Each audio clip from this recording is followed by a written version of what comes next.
Naitwa Lahili Matayo, ni mzaliwa wa kijiji cha Titye. Wanawake wa Kigoma wanapitia changamoto mbalimbali. Changamoto mojawapo ni kwamba jamii haiamini kwamba mwanamke anaweza kufanya kazi.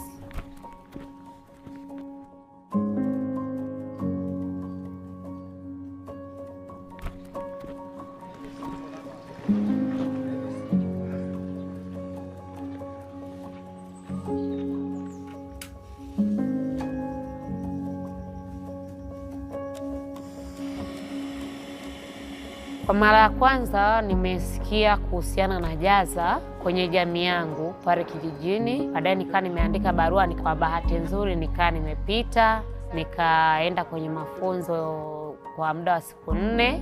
Baadaye tukakabidhiwa duka, nikaanza kulisimamia. Jaza Energy ni kampuni ya sola ambayo inatoa huduma ya kukodisha betri, na jaza huwa tunaenda kwenye vijiji ambavyo bado havijafikiwa na umeme, na wahudumu wetu ambao wao wanasimamia hayo maduka huwa ni wanawake ambao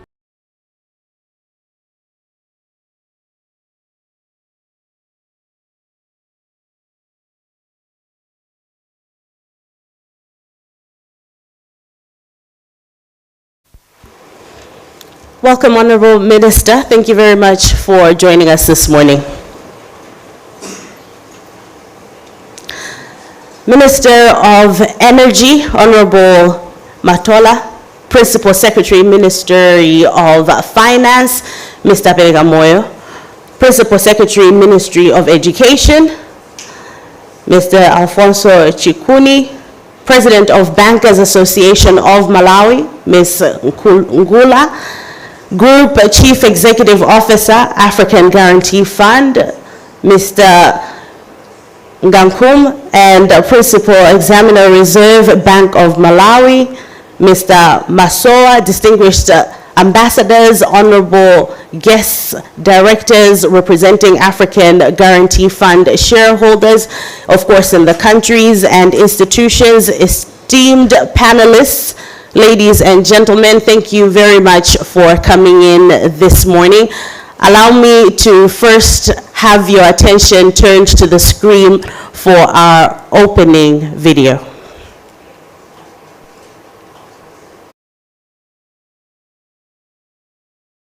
Of sustainable investment flows, Africa is one of the most climate vulnerable regions in the world. This, however, presents an opportunity for African countries to scale up their efforts in reducing carbon emissions and adapt to the impacts of climate change by investing in sustainable economic growth. Africa requires $2.8 trillion by 2030 to implement its nationally determined contributions under the Paris Climate Agreement. In Malawi, climate change management is recognized as an important developmental aspect and is prioritized in the country's National Development Plan. Malawi aims to achieve universal access to modern energy by 2030, with renewable energy currently accounting for 10% of the total energy mix. The government of Malawi has taken significant steps to promote sustainable growth by creating an enabling framework for climate change management through various strategies and plans. The Environment Management Act, to support climate change management, a National Climate Change Management Policy 2016, formulated to ensure coordinated and harmonized approach to climate change management. National Adaptation Programs of Action, NAPA, to address urgent and immediate adaptation needs of the country. National Climate Change Investment Plan, that details the country's investment priorities in climate change. Nationally Determined Contribution, NDC, to outline climate action that will be taken by government to address climate change adaptation and mitigation in the period of 2015 to 2040. National Resilience Strategy, to break the cycle of food insecurity in the wake of increasing floods and droughts due to climate change. To enable Malawi achieve an even more sustainable economic growth, it is imperative to mobilize both public and private sector financing. whilst also strengthening the country's technical and institutional capacities.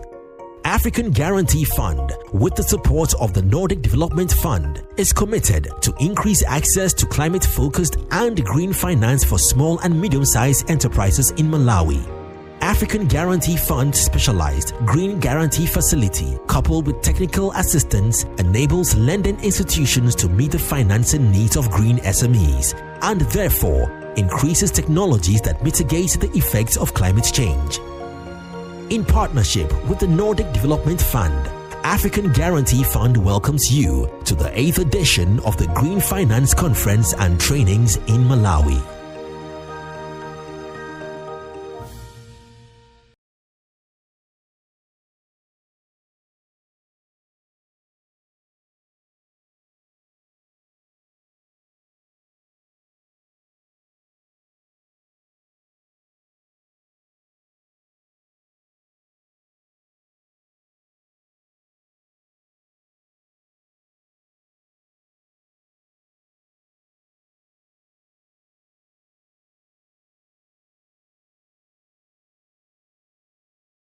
Off-site training on credit risk and product development in green finance for senior managers, and these are of course of financial institutions, from the 10th to the 12th of this very month, so the next few days. So today we do have a number of things lined up. We'll get to understand a bit more about what Africa Guarantee Fund is about, and of course the main intention for bringing us in this room together is to really understand what they get to do, what the impact it is that they have when it comes to SMEs, and also how they're working with different institutions, financial institutions to be more specific, to make sure that they are giving them enough grip for them to be able, and capacity for them to be able to reach out to SMEs that are working within the green sector.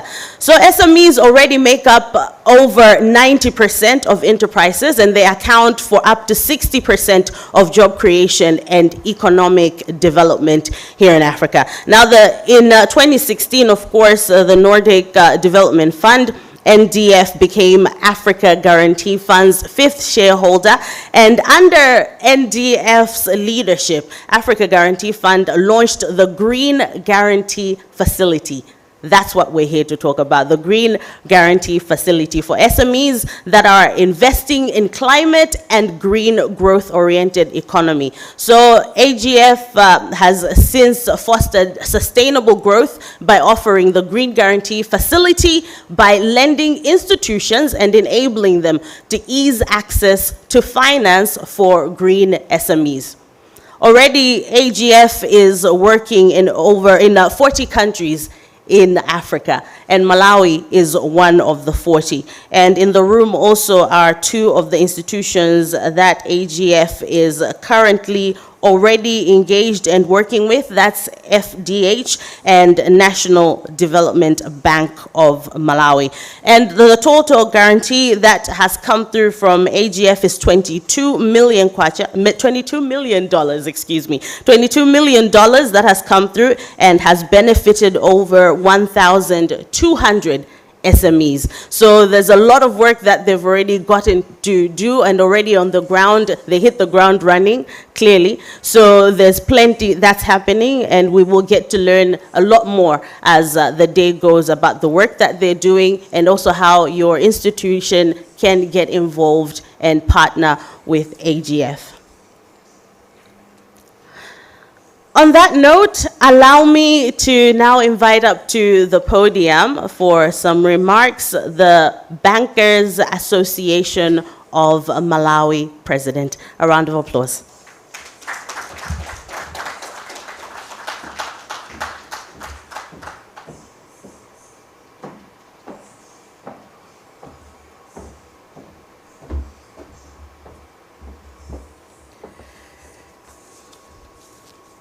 Just some correction. I am the CEO of Bankers Association of Malawi and not the president. Thank you. And the Minister of Energy, Honorable Ibrahim Matola. the PSs that are present here. Let me recognize the presence of the Vice President of Bankers Association of Malawi, Mrs. Zandile Shawa, who is also the Managing Director for Centenary Bank, and also our council member, Mr. Noel Nkulichi, who is the Chief CEO for FTH Bank. Reserve Bank of Malawi, officials that are present here, chief executives, board directors, senior executives, and heads of departments of commercial banks present, green SME project owners, green energy experts, members of the press, distinguished guests, ladies and gentlemen. My humble duty this morning is to welcome you all to this conference. But allow me just to say a few words before I sit down. I am happy to have this opportunity to join you at this 8th edition Green Finance Conference, which is considered as a key response to the challenges of climate change within the framework of nationally determined contributions. The theme, the contribution of Africa's private sector to the achievement of the 2015 Paris Climate Agreement, emphasizes the need for the private sector to take a leading role in dealing with issues concerning climate change. Over the years, this event has been aiming at analyzing the possible opportunities and also propose necessary solutions to meet the financing needs of green SMEs. This is an initiative, Honorable Minister, targets to enable the green SMEs acquire advanced skills and technologies that can easily mitigate the effects of climate change. Similar conferences have been held before in Zambia, Kenya, Ghana, Côte d'Ivoire, Senegal, Benin, and Mozambique.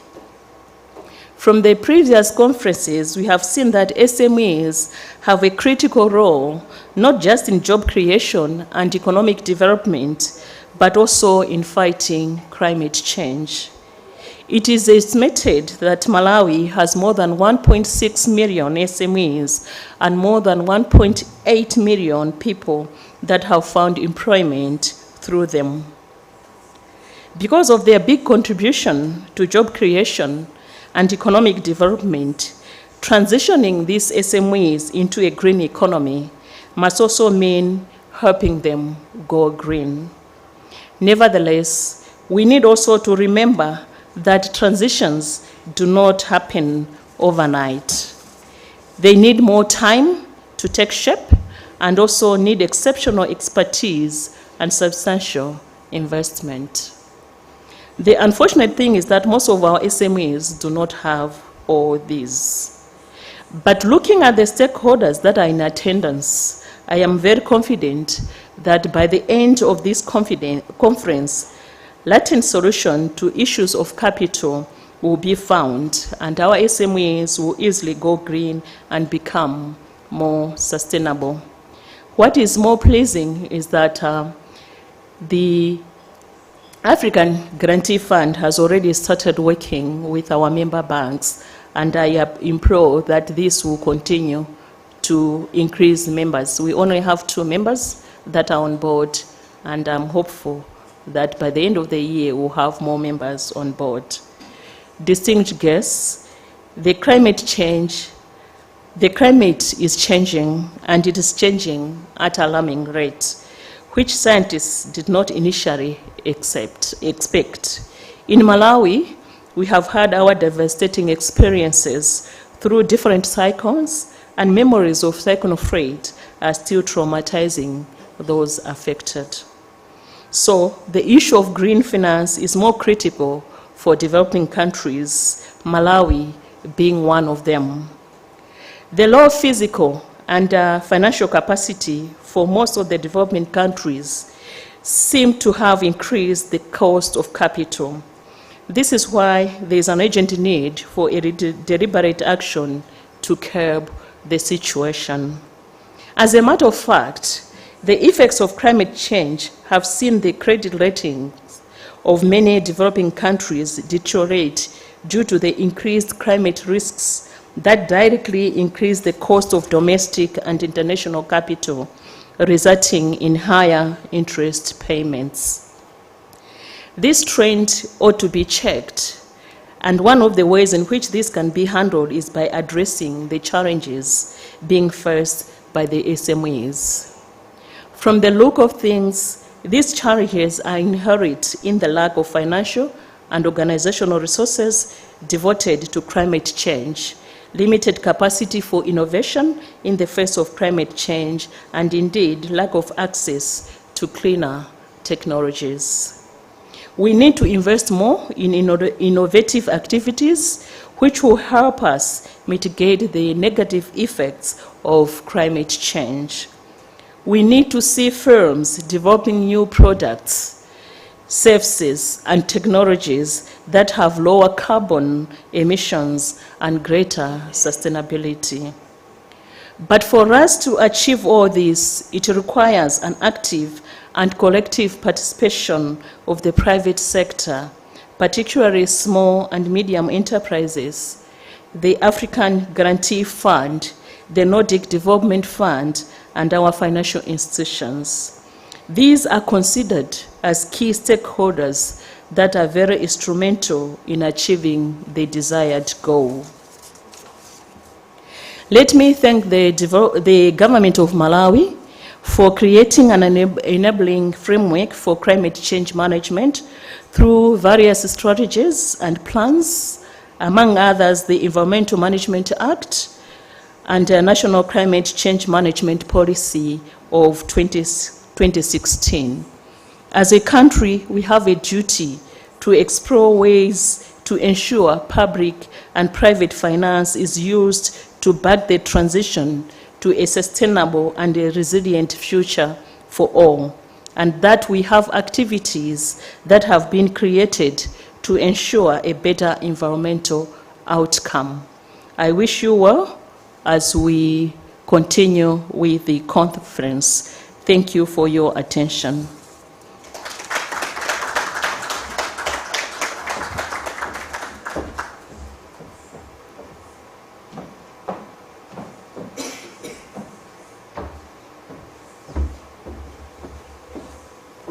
Another round of applause, ladies and gentlemen. Thank you very much for those remarks. Well, we are gathered here courtesy of the Africa Guarantee Fund and, of course, here for the Green Finance Conference. A bit more about the Africa Guarantee Fund before we hear from them in just a bit. The Africa Guarantee Fund itself is a AA negative Fitch rating. That's what they have currently. And also since inception, as earlier mentioned, 1.8 billion in a guarantee portfolio, which is unlocking more than 3 billion US dollars SME financing. And this is, of course, through partnerships with 200 partner financial institutions across Malawi. So those are the deeper details for the 40 countries that they're working in currently. So they've got 200 partner financial institutions, 2 of them here in Malawi. And of course, they, as a 2-time challenge qualified institution, AGF is also committed to support women-owned and women-led businesses through the AWAFA Guarantee for Growth program, which aims to unlock up to 5 billion for African women businesses by 2026. So we do have someone coming in as well to speak to us from African Guarantee Fund. This is the Group Chief Executive Officer director, actually, the Chief Executive Officer coming in from African Guarantee Fund. A round of applause for Mr. Ngankam.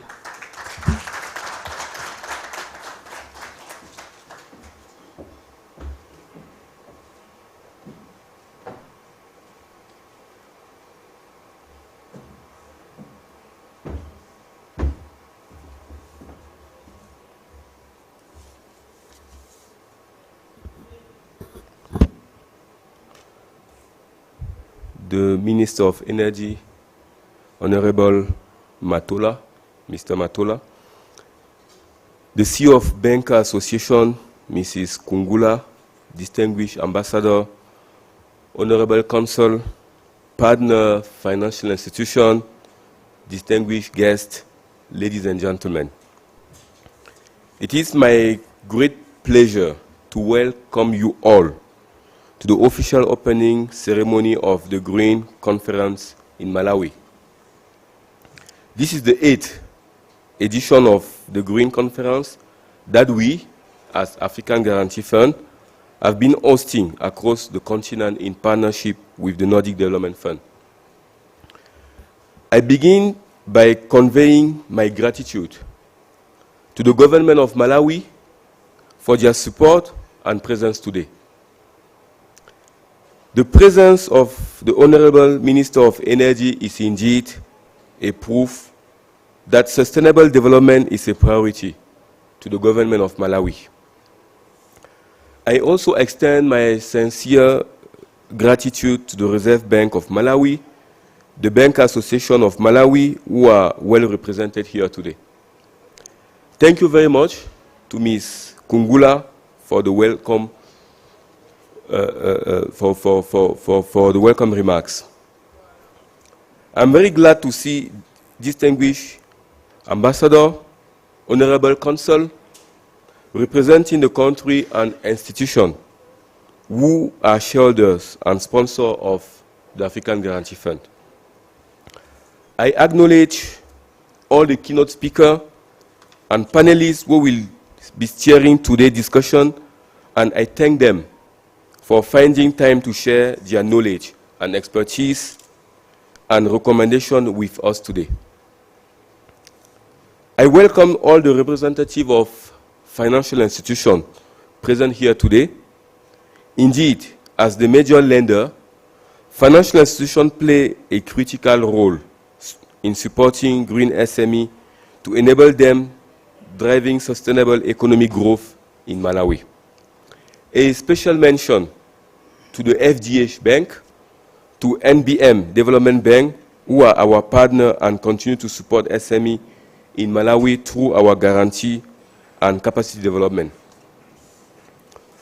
Honorable ministers, ladies and gentlemen, this morning I would like to focus my remark around the green transition. You know, we have been talking about climate change, pollution, green economy for decades. We had the first phase where the world leader, the media, the scholar, we're trying to convince people, households and businesses about climate change, about pollution, about the fact that some natural type of resources are becoming scarce. There have been rising awareness for many years. That phase is over. So today we are not here to discuss about the consequence of climate change, the consequence of pollution. We all know what is happening. Today, we are here to start a new phase, a phase that, in fact, has already started. That phase is the green transition. So, the green transition is defining a new way of living, a new way of doing business, a new way of exchanging goods and services.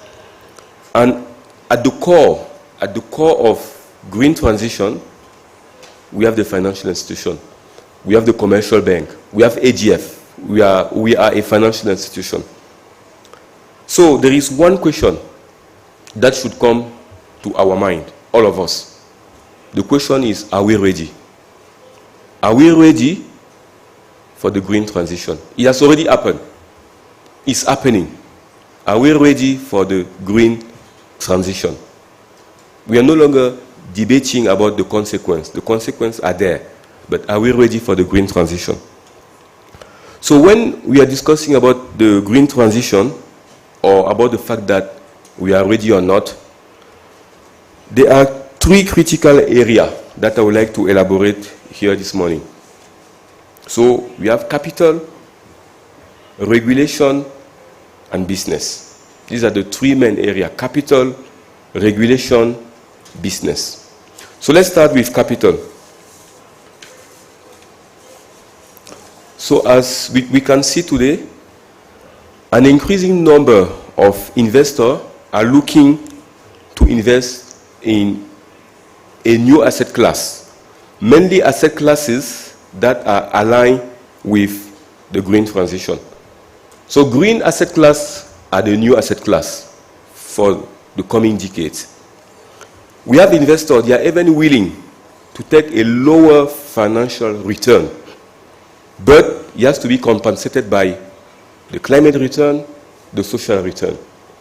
So they are much willing to have a lower financial return as long as we compensate it with climate return and social return. It's no longer just about maximizing the financial return, because, you know, we all went to school where they were saying the capitalism is about maximizing return. It's about the financial return. But we fail. And then now we are realizing that it's not just about the financial return, but we need to consider all returns.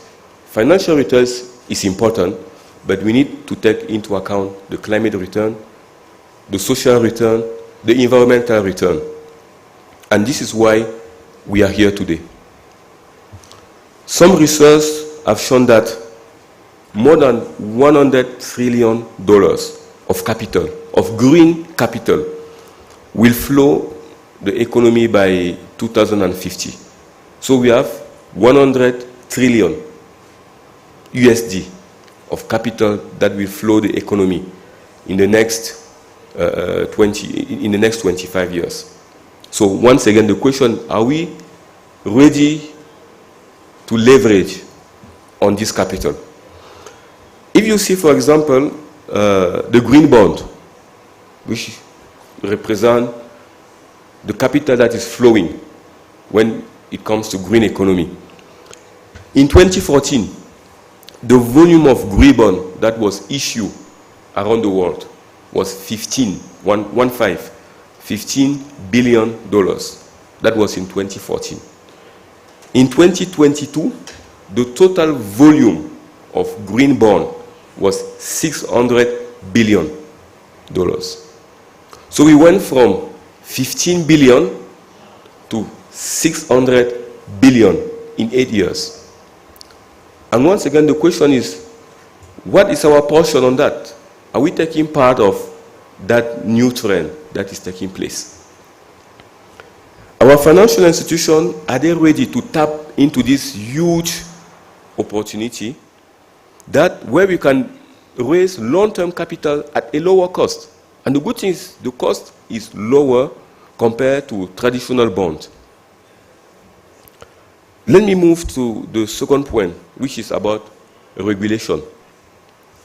To mitigate the negative impact of climate change, central banks, financial regulators, and policymakers have started to undertake various types of initiatives. Not because they want to do good to climate. You know, what is the role of the regulator? What is the role of the central bank? Is to make sure that they are running a stable banking system.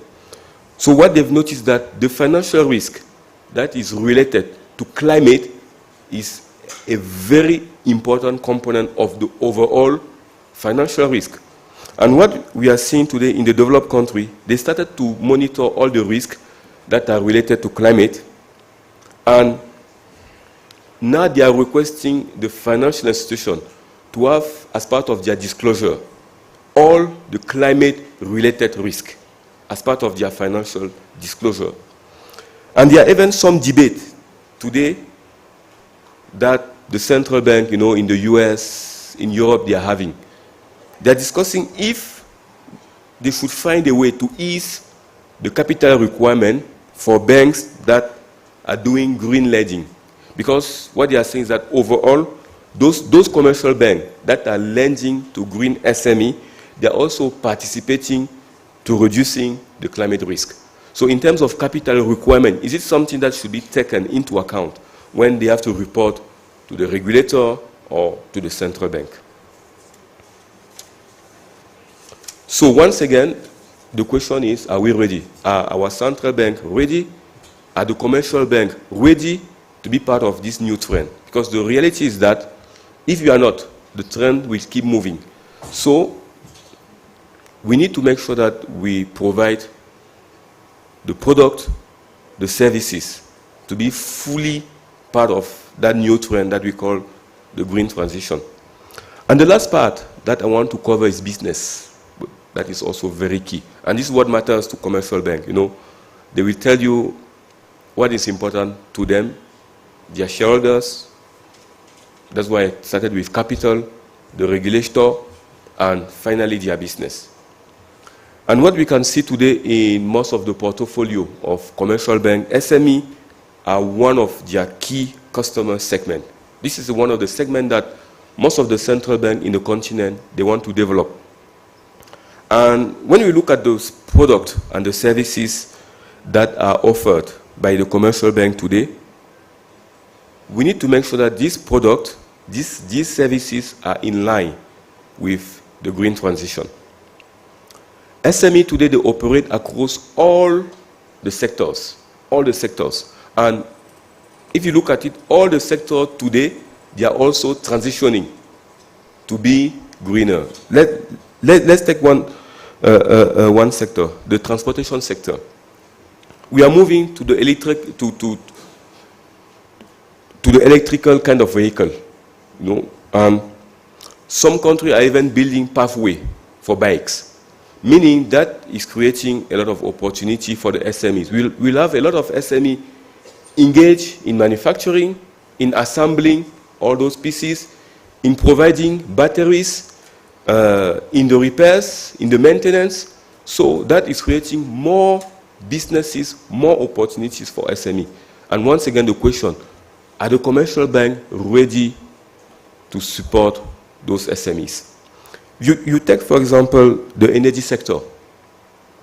We have an increasing number of SME that are involving in producing off-grid energy, storing energy, and the transportation of energy, and also selling the energy kit. You know, like in most of the households today, you can see solar kit. You take the sector of water, more and more SME also that are involved in water sanitation. The sector of construction, we have the SME in eco-building, and mainly on the fact that there are some construction material that we can reuse. So we also have a lot of SME that are involved in that sector. You take food, agro-industry. Now we are talking about the efficient irrigation, efficient equipment in agriculture, and mainly the seed. Today you have many SME working with researchers to find what are the best seed that can kind of manage all the issue we have when it comes to flood, to drought. So the researchers today, they are coming up with new type of seed that can last even during all these climate challenges. We take the waste management. It's also a very important sector. We need to recycle. We need to recycle all our consumption, either in terms of equipment, in terms of food. So, and we have also more and more SMEs that see the recycling business as a huge business opportunity. And then lastly, we have the disaster management. You know, when we have to go through flood and drought, it comes with a lot of challenges. We have some SME today that are also seeing that as a big business opportunity. So what they are doing is to provide services to better manage disasters. So the question that now comes to us in the financial industry, are we ready to support all those SMEs that don't see climate challenges just as challenges, but also as business opportunity? And today, this is the main reason of this Green Finance Conference, because there are two keywords there. Two keywords, green and finance. But for us, one of the most important is finance. For us, finance comes like before green. So we need to make sure that we provide the appropriate financial services, financial product to support the green transition. Because once again, the transition has started. Either we make sure that we are part of the trend or we'll be left behind. So with the support of the Nordic Development Fund, we launched in 2016 the Green Guarantee Facility to de-risk the exposure of financial institutions and banking in the transitory journey. As we are talking about transition, we will have many new activities that I mentioned earlier. And all these activities will come with extra risk, or will come with new risk that we didn't know about. So our guarantee product is to give comfort to commercial bank, to financial institutions, as they are developing their portfolio towards the green economy, to make sure that they meet the requirement of the investor who are looking more and more to invest in green asset classes. They meet the requirement of the regulator who are monitoring more and more all the risks that are related to climate, and also to meet the requirement of their customer, the SME, who are coming with new type of risk, and they want to size all the opportunity that comes with the green transition.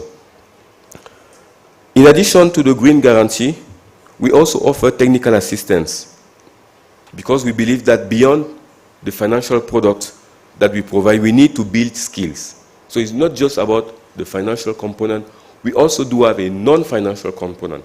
It's good to provide services and products, but at the same time, we need to build skills for our SME and also for the financial institutions, so that they can better understand all those risks that are related to climate.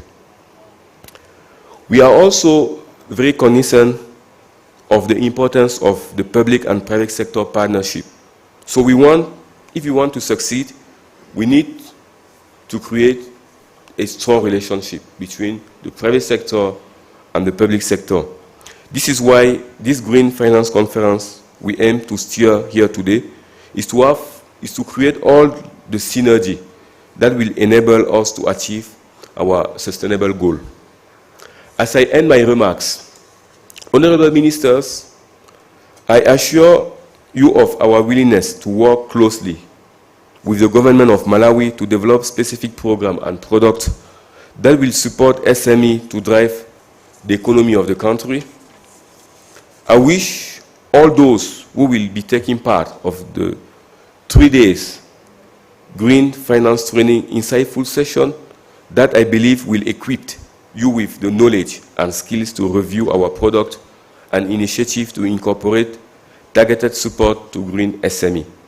I also thank the Nordic Development Fund and all our shareholders and sponsors for their continued support. And I will end with one proverb, because I know that in Africa we communicate in proverb. We say, only when the last tree is cut down, the last fish is eaten, the last water stream is poisoned, we will realize that we cannot eat money, because we are sacrificing all that to make money, but at the end of the day, we will not be able to eat money. Thank you very much.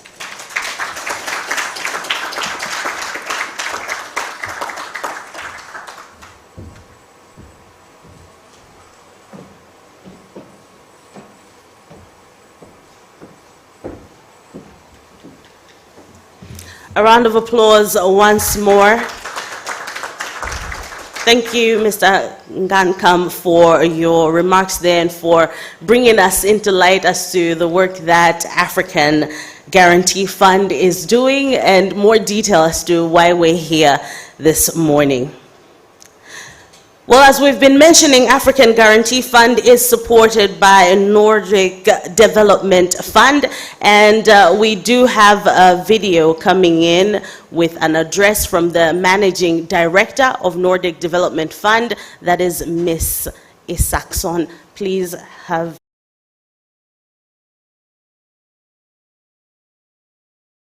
Finland, where Nordic Development Fund is based. Nordic Development Fund, NDF, we are the joint climate and development fund that is capitalized by the 5 Nordic countries. The 5 Nordic countries speaks with a very strong voice in the global arena in the fight against climate change. NDF provides financing both for public and private sector projects, and we can extend both loans, grants, and equity. In the African Guarantee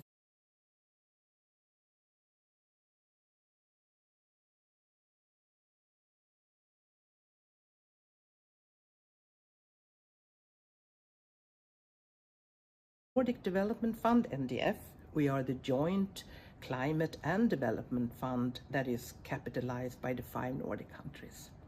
The 5 Nordic countries speaks with a very strong voice in the global arena in the fight against climate change. NDF provides financing both for public and private sector projects, and we can extend both loans, grants, and equity. In the African Guarantee Fund, we have provided green equity that goes to support the guarantee portfolios of the partner financial institutions of the African Guarantee Fund. To be able to be successful for these partner financial institutions, it's also important to provide competence. That's why NDF has also grant funded the Capacity Development Fund. The Capacity Development Fund is the fund who finances this conference, the Green Finance Conference. We are very happy to be part of these endeavors, and we wish you the best of luck for interesting and engaging conversations.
Ladies and gentlemen, allow me to quote the Chinese philosopher Lao Tzu, who said, and I quote, "A journey of 1,000 miles begins with a single step." End of quote. This Chinese philosopher was not wrong, because you won't get anywhere unless you start the journey. One can journey alone or with others. Why is it important for the government of Malawi, through the Ministry of Finance, to address climate change? Climate change is a development issue that needs to deal with holistically.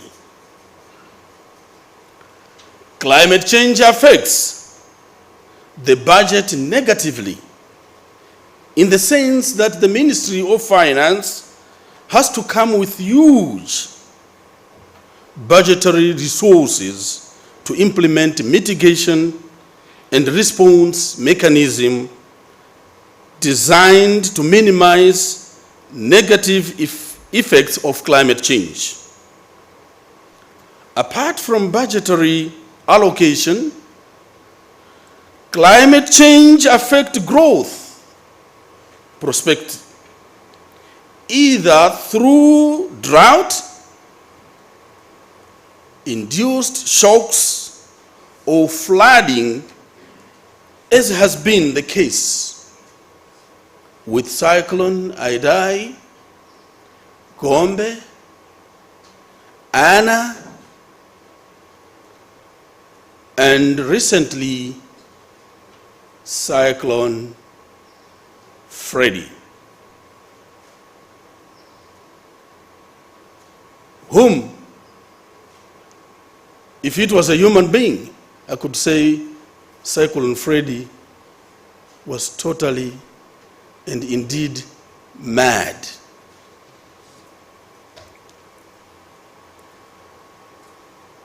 What policy and regulatory environment has been put in place to enable financial institutions to grow their lending to green SMEs in Malawi, taking into consideration that green financing is not the usual financing. Through the 2023-2024 budget allocation, government announced a special package to promote development of the carbon markets. We have introduced special incentives for financial institutions supporting green projects. And one may also ask, what is the role of the private sector in attaining sustainable growth in Malawi? The private sector is the source, financing and technical know-how that has the potential to generate green jobs. For example, private sector is playing an important role in clean energy development, where we have recently seen a number of investors in solar energy, hydropower, or we can call them mini hydropower, generation, and wind power.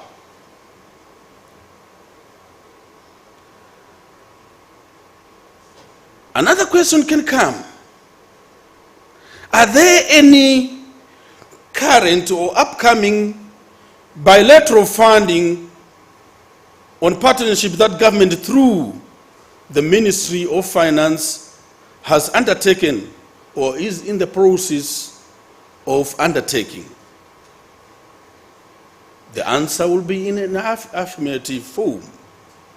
With regard to green financing, most of the funding opportunities available for Malawi are from multilateral institutions such as the Green Climate Fund, the GCF, Adaptation Fund, World Bank, African Development Fund. Most of these partners are funding various green projects in Malawi. But the modality and how does the finance sector fit in when it comes to implementing the policies set by the government? The finance sector is an important source of financing in as far as domestic financing for the national budget is concerned.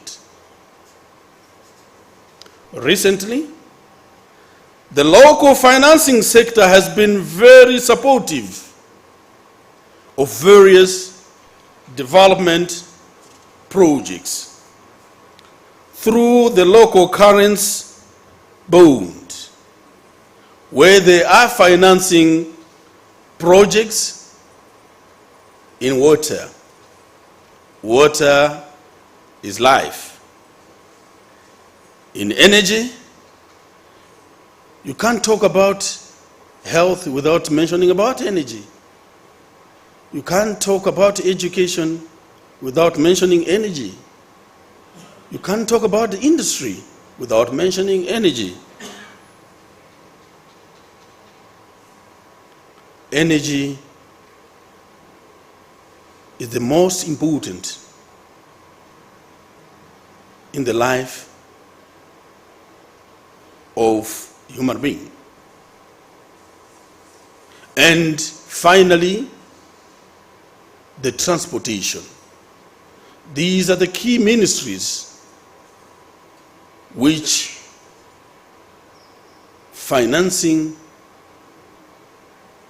is very, very important and to be put in consideration. As a country, we have neglected it for so many years without financing in the energy generation. The population is growing, but we were not adding some megawatts into our grid. Hence, the impact of the climate change is hitting us so hard. I wish you all the best as we deliberate and also come up with solutions and considerations, especially to the SMEs, because for us to reach to the bigger projects, we need also to support the SMEs so that tomorrow they'll be there where we are. With these, I call them few, because as a politician, I can talk and even talk more. Let me say merci beaucoup, asante sana, ziko mkwambiri, shukran. May God the Almighty Allah bless Malawi and bless our partners, and bless you all, the implementers. I wish you all the best. Thank you.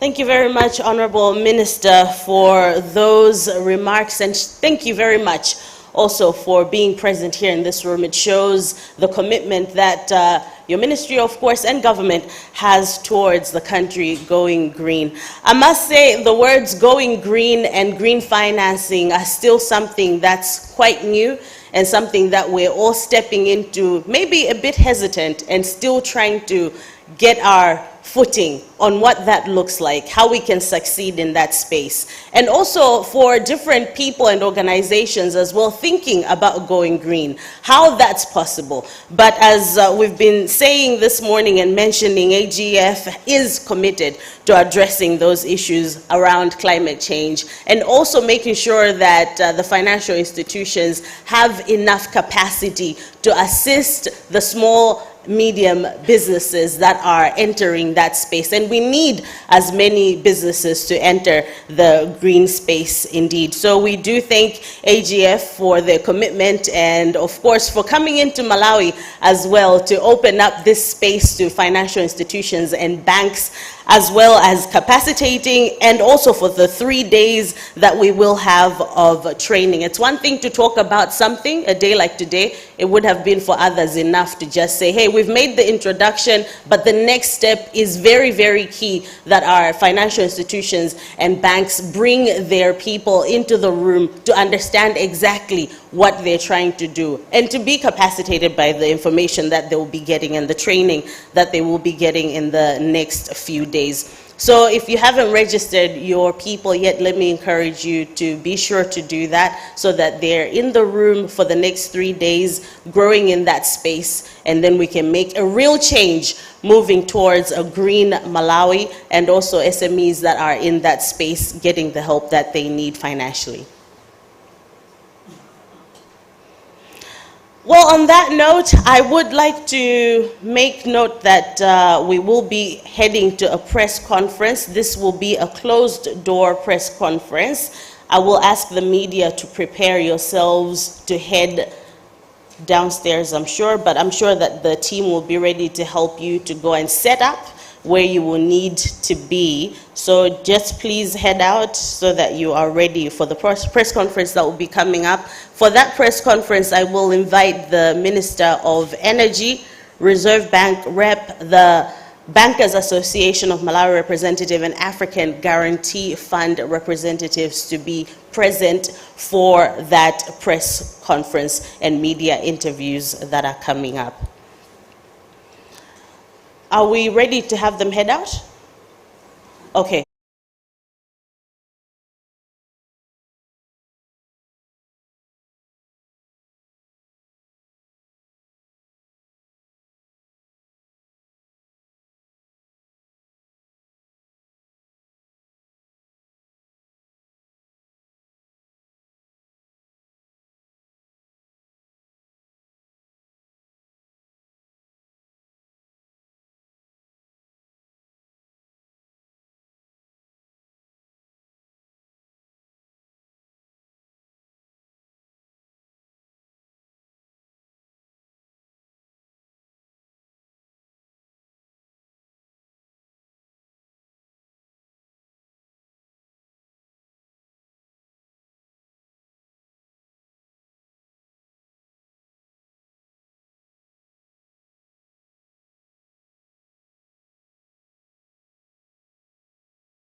of African Guarantee Fund. Capitalizing on SMEs' potential to drive Africa's growth, we have unlocked over $3 billion in financing for SMEs, empowered SMEs to generate nearly $5 billion in incremental revenue, recorded an increase of over 60,000 kilowatts in clean energy generation under our Green Guarantee. While the continent recovers from the effects of the COVID-19 pandemic, AGF has stepped up and remains committed to developing products that support financial institutions to scale up lending activities to SMEs. Launched in 2020, AGF's COVID-19 Guarantee Facility continues to provide commercial stimulus to the financial sector with the aim of mitigating SMEs' perceived risk. Our commitment to championing women entrepreneurship has allowed us to successfully implement the Affirmative Finance Action for Women in Africa initiative through its Guarantee for Growth program, which aims to avail up to $3 billion in financing for women entrepreneurs in Africa. Financing innovative business solutions is AGF's priority. In partnership with the Youth Entrepreneurship and Innovation Multi-Donor Trust Fund, AGF is implementing capacity development trainings to address issues affecting youth-led businesses with a key focus on formalization and preparedness to access financing. Partner with us today to meet your bank's financial needs, serve SMEs, and drive Africa's growth. African Guarantee Fund, a guarantee for African growth.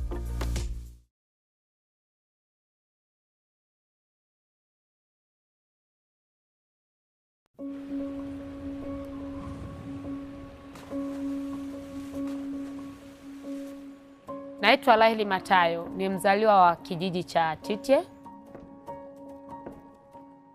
Wanawake wa Kigoma wanapitia changamoto mbalimbali.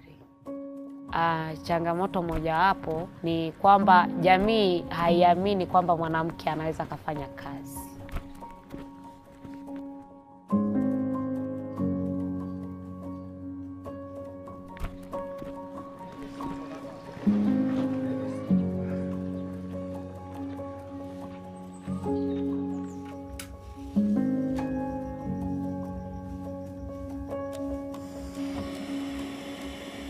Kwa mara ya kwanza nimesikia kuhusiana na Jaza kwenye jamii yangu pale kijijini. Baadaye nikaa nimeandika barua, kwa bahati nzuri nikaa nimepita, nikaenda kwenye mafunzo kwa muda wa siku 4. Baadaye tukakabidhiwa duka, nikaanza kulisimamia.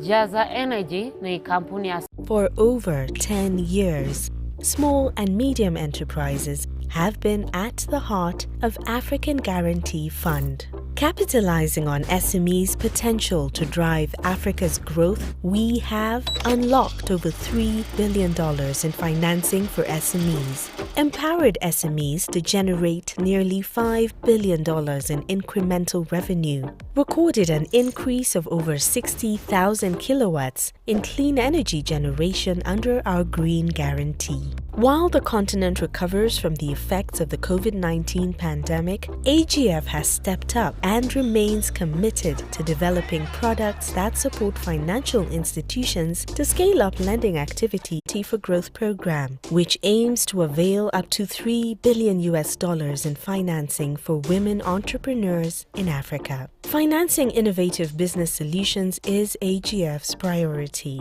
In partnership with the Youth Entrepreneurship and Innovation Multi-Donor Trust Fund, AGF is implementing capacity development trainings to address issues affecting youth-led businesses with a key focus on formalization and preparedness to access financing. Partner with us today to meet your bank's financial needs, serve SMEs, and drive Africa's growth. African Guarantee Fund, a guarantee for African growth. For over 10 years, small and medium enterprises have have been at the heart of African Guarantee Fund. Capitalizing on SMEs' potential to drive Africa's growth, we have unlocked over $3 billion in financing for SMEs, empowered SMEs to generate nearly $5 billion in incremental revenue, recorded an increase of over 60,000 kilowatts in clean energy generation under our Green Guarantee. While the continent recovers from the effects of the COVID-19 pandemic, AGF has stepped up and remains committed to developing products that support financial institutions to scale up lending activities to SMEs. Launched in 2020, AGF's COVID-19 Guarantee Facility continues to provide commercial stimulus to the financial sector with the aim of mitigating SMEs' perceived risk. Our commitment to championing women entrepreneurship has allowed us to successfully implement the Affirmative Finance Action for Women in Africa initiative through its Guarantee for Growth program, which aims to avail up to $3 billion in financing for women entrepreneurs in Africa. Financing innovative business solutions is AGF's priority. In partnership with the Youth Entrepreneurship and Innovation Multi-Donor Trust Fund, AGF is implementing capacity development trainings to address issues affecting youth-led businesses with a key focus on formalization and preparedness to access financing. Partner with us today to meet your bank's financial needs, serve SMEs, and drive Africa's growth. African Guarantee Fund, a guarantee for African growth. For over 10 years, small and medium enterprises have been at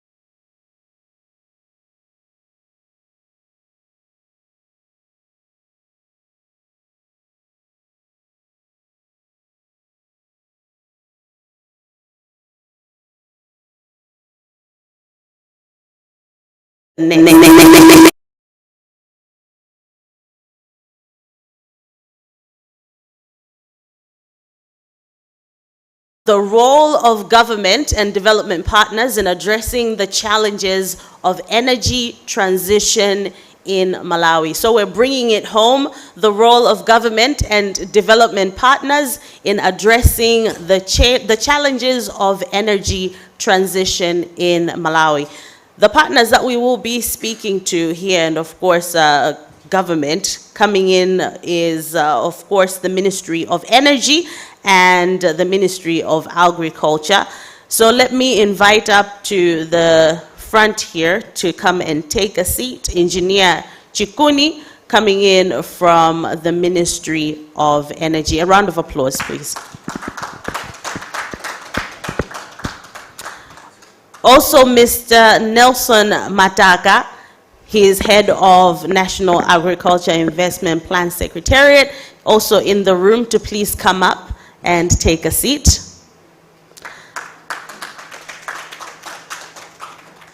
Coming in from the African Guarantee Fund is Mr. Frank Jagba, Group Director of Business Development, African Guarantee Fund.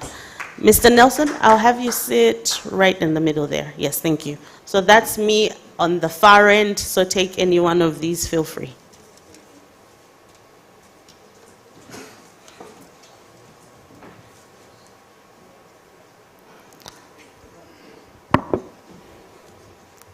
I was about to ask if engineer is in the room.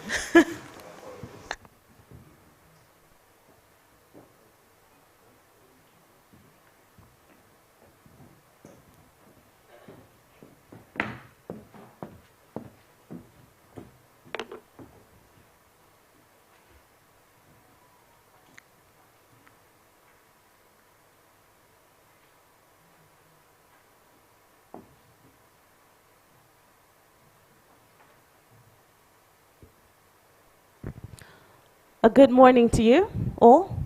Please feel free to get the mic that is on the table next to you. Just for sound check, let me have you say good morning. Frank, yours is right here. Thank you. Good morning. Good morning. Yeah. Morning. Good morning, everyone. Morning. Fantastic. That's 4 good mornings. Was expecting a bit of a response. Thank you very much. Now, as we get into it, this will be brief, and also I would like for us to have a very comprehensive conversation for each one of us to take part of. And we will have a Q&A at the end of our chat here. So feel free to jot down as many questions as you can. Fingers crossed that we'll take all of them. But do write down the questions that you have for our panel to be able to respond to. But for now, our topic, the role of government and development partners in addressing the challenges of energy transition in Malawi. Mr. Frank, I'll start with you to get a bit of an understanding of what comes under the category of small, medium business that comes under green. Who are these when AGF is sitting and talking? Thank you, Ruth. Thank you for having me. Talking about what is green. Simple definition of green is all activities, processes that or systems that help to reduce carbon dioxide emission, okay, can be qualified as green. Okay, so this goes from production. We can produce by using processes that help to reduce carbon dioxide emission. This can be our consumption, household consumption, the way we consume, we use goods today. A side effect have carbon dioxide emission, so they are another efficient way to consume and to offset carbon. This can go to how we move, logistic, transportation. We talked about electrical vehicle this morning. So yes, any activities and services and processes that contribute to reduce carbon dioxide emission is qualified under green. Any activity that contributes to the reduction. Yeah. Fantastic. Now for the Ministry of Energy, Engineer Chikuni, what is the status of Malawi's adoption of green energy? How green are we? We are very green because we don't produce almost zero carbon production in terms of the energy that, the sources of energy that we are using. Not zero, because we have diesel-generated gensets. But more than 90% of our source of electricity is hydro. On the Shire River, and we have about 50 megawatts of the power source through generator sets, diesel-powered generator sets. So in terms of carbon emissions, we are lower than most of the countries, but again, it is it's appropriate to say that our connectivity is 19%, 12% to the national grid, and the rest to other sources of energy. So the connectivity itself tells a lot of stories that that's why maybe our carbon emission is low in terms of the sources of energy, because almost 80% of our population is not connected to any energy source. So I would start like that. Thank you. Okay, so 80% not connected equals very low carbon footprint. In terms of the hardcore carbon generation plants, but that 80% depends on biomass. Depends on trees, depends on grass, depends on the firewood. So that's the flip side of it. So seeing as it's 80% that's still in the dark, we're obviously developing and we're looking to get it to 100%.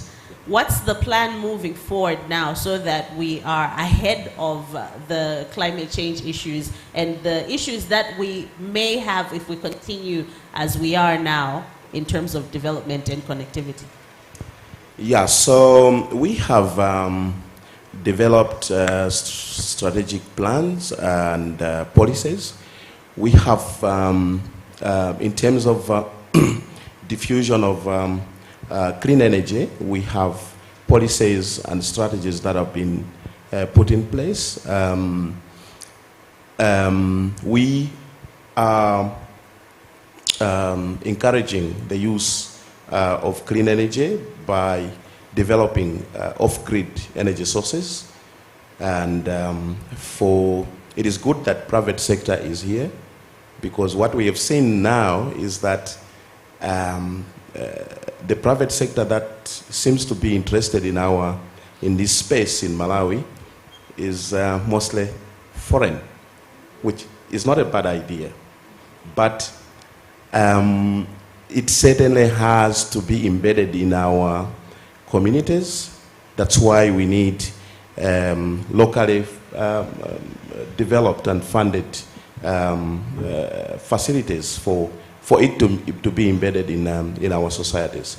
So we are encouraging off-grid energy sources. We are also into clean cooking.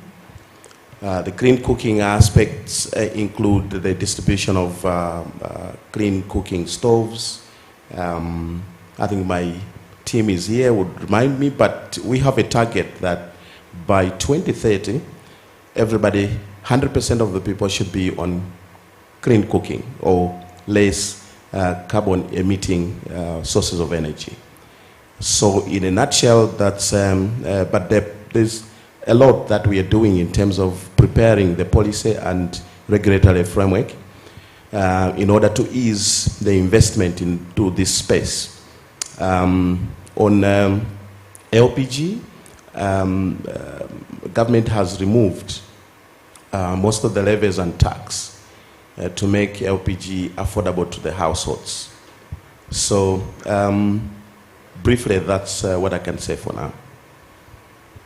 What do you think could be the challenge in the sense that we have more international investors coming in, foreign investors coming in for green energy compared to our very own local?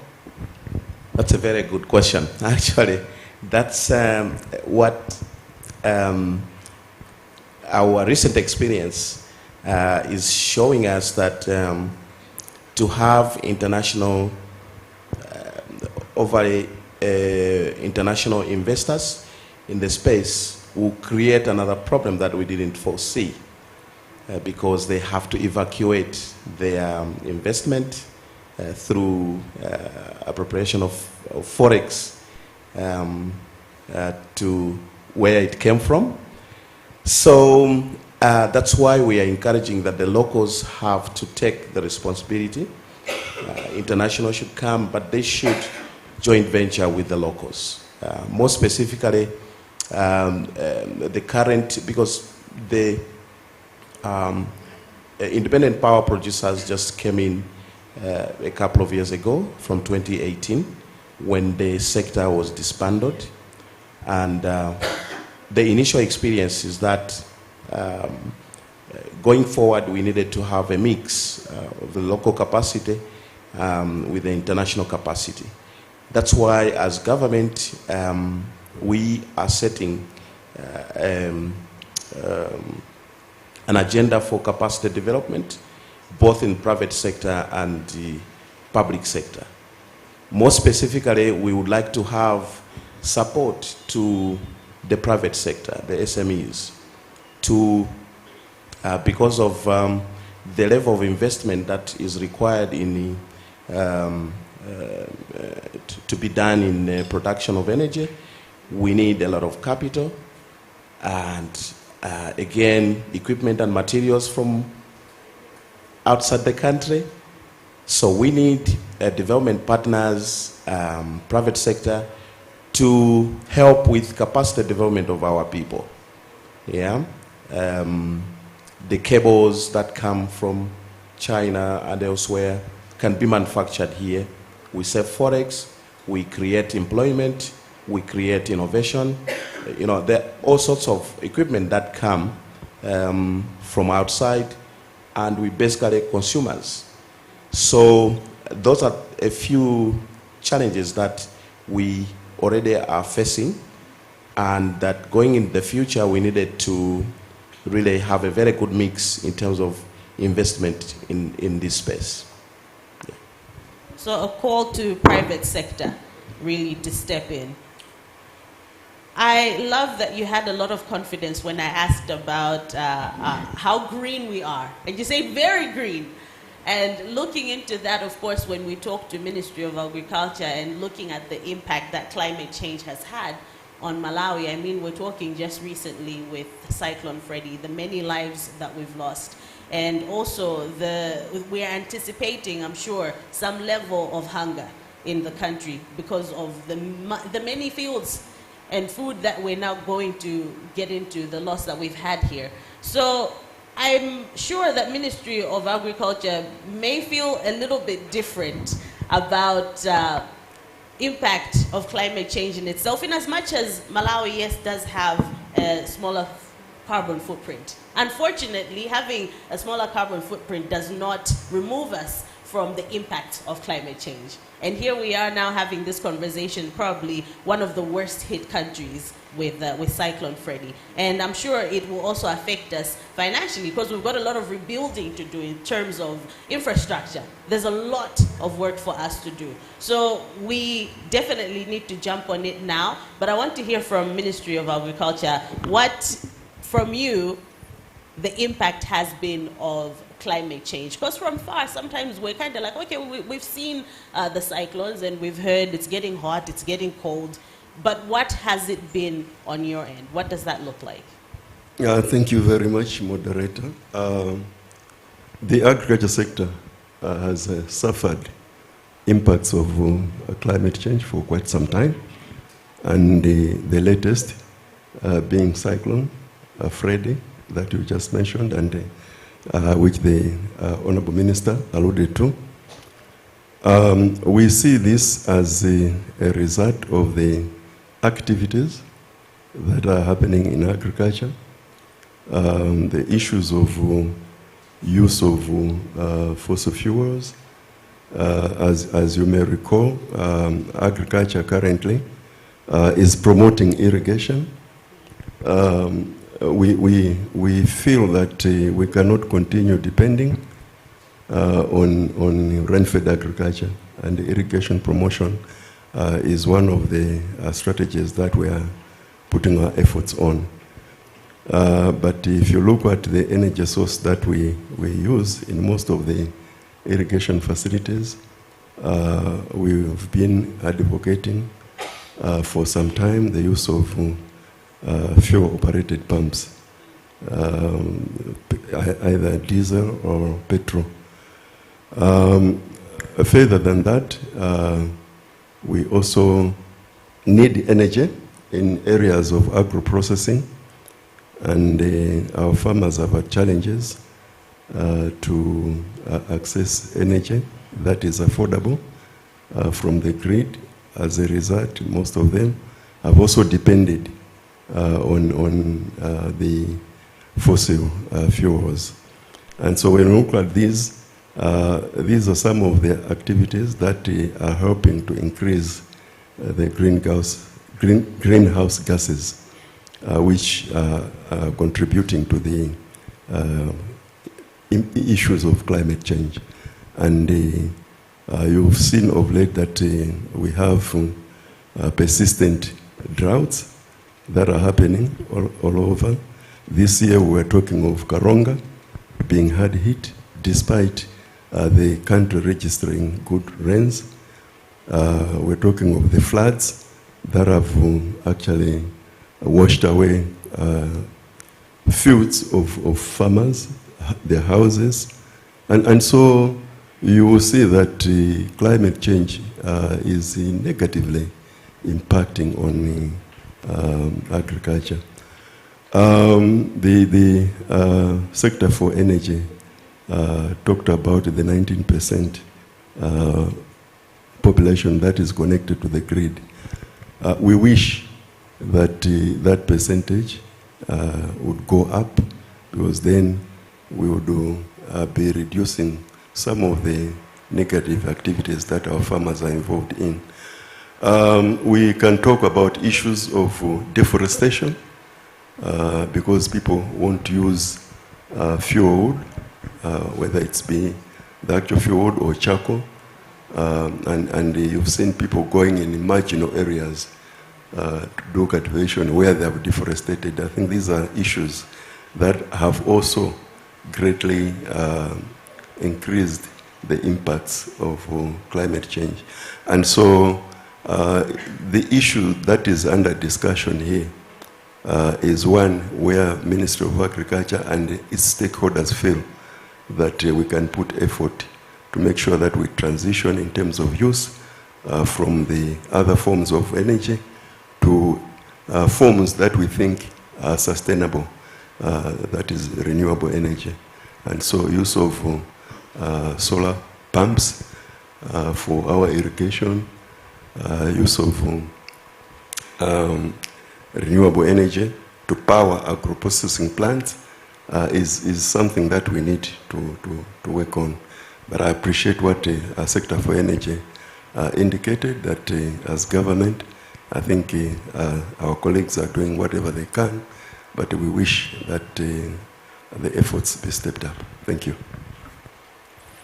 Well, we talk about getting into renewable sources, but one of the major issues, of course, is convenience and effectiveness. Maybe that's why, obviously, we're talking about using trucks and all of that other good stuff that helps us to get the work done faster with less energy for the humans, unfortunately leading to other issues when it comes to climate change. But then what is the transition like for you? Because I'm assuming in that sense it's costly, because now people have to look at alternatives, and they've already invested in other ways of doing agriculture right now. And we've been speaking about it for years. There's a lot of money that's gone into it. Now they must transition. What conversations are you having with the banks and financial institutions to actually ease that transition? Thank you very much. As Ministry of Agriculture, we are also doing our part in terms of ensuring that farmers have access to equipment that can be powered by this form of energy, renewable energy. Through one of our projects, Agriculture Commercialization Project, we are providing grants to farmers to finance procurement of these equipment. We also have a facility through the projects, through the project with the, our banks, a few of them, as well as some lending organizations. We are calling this the partial credit guarantee, where the project has actually provided financial resources to the selected banks and financial institutions, finance lending institutions, selected ones of course, where our groups of farmers, our cooperatives, can go and access loans for purchase of the equipment that they may need in terms of achieving their goals in transitioning from the use of the other forms of energy to renewable energy. But as usual, the concept of partial credit guarantee is a new concept in the country, and therefore we see that there are some few challenges or problems in terms of understanding which has led to very few groups accessing these resources, despite the money being made available to the selected financial institutions. Yeah. So grants for farmers and partial credit guarantee. I'm sure there's still a call maybe to private sector as engineer did, or are we doing just fine? So when it comes, engineer talked a bit about the private sector and how they need to step in. Is it the same with the Ministry of Agriculture and the farmers here in Malawi? Yeah, we feel that this drive cannot be left to the public sector only. Our feeling is that our colleagues in the private sector need also to take part, play a very big role in terms of making available small loans to the farmers. As government, as part of policy, Engineer Chikuni, or through the Honorable Minister, indicated that there are incentives that are being provided to SMEs that probably would want to import or invest in the sector of renewable energy. And so this is a niche where private sector can play a very big role, and we are, as government, also looking at what they can do, and very willing to support what private sector want, so that we can increase investment in the sector. Thank you. Thank you very much. In the interest of time, I will now have us talk to African Guarantee Fund. Frank, have me understand a bit about, because congratulations, of course, to African Guarantee Fund for being rated AA- by Fitch. I think a round of applause for that. It's something commendable indeed. Thank you. But what impact does that have for countries like ours, the work that you're doing? What impact does it have in your ability really to give capacity for our institutions? Thank you. Maybe 2 words on what it means to be rated AA- by a rating agency. So the AA- rating assigned by Fitch to African Guarantee Fund show the high creditworthiness of African Guarantee Fund signature, and the fact that African Guarantee Fund has solid financials and will meet all its commitments. Okay, and how this, why this is interesting for banks and financial institutions that work with us, and even for, and after I will show why even this rating is interesting for government, for our corporations. So this morning, my CEO, when talking about the USD 100 trillion that are available here by 2050 for green transition, green energy, you will agree with me that to leverage on this funding availability, we need trust. Okay, trust between the different stakeholders. And he also highlighted the 3 pillars that are very important to leverage on. And these 3 pillars are capital, regulation, and business. Okay, so a AA- rated guarantee will help bankers first to raise capital, because by using our guarantee, like a credit enhancement. They can raise medium long-term capital at lower cost. First point. Second point, by using the guarantee, they will improve their provisioning for sure and their profitability. Also on regulation, most of the African countries are currently using Basel II, and a AA minor regulated guarantee gives them a relief on their capital and a good risk-weighted asset. And finally, on business side, when a bank wants to all lend to SME in the green on green projects, as we said, green is still a sector in which we are learning. So by using African Guarantee Fund facility, the banks share the risk they are taking on these green SMEs. Okay, so the quality of the rating gives them comforts to on lend easily to green SMEs.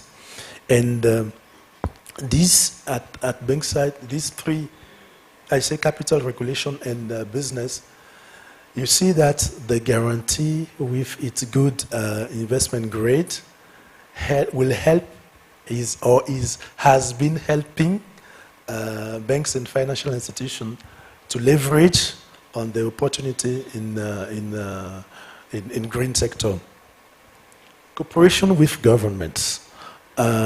We have been assisting government to settle their own local guarantee fund. Why? Because most of the time, government want to support or develop some sectors, okay, where the country is strong. If it is agriculture, for example, they can have a local guarantee fund that will support this sector. So we have some experiences in some countries. For example, in Gabon, we assist the country to develop the local guarantee fund. We designed the fund for them, and we are giving them technical assistance so that in 2, 3, 4 years, they will be able to continue running the fund alone.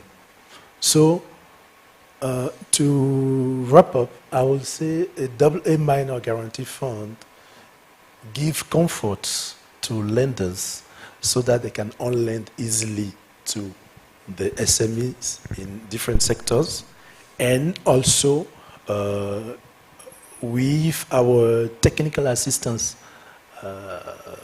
scheme, we provide capacity development, and the illustration of this capacity development is what we are doing today through this Green Finance series to raise awareness first, but to give concrete solutions to leverage on the opportunities, to leverage, to raise capital. And at this point, I want to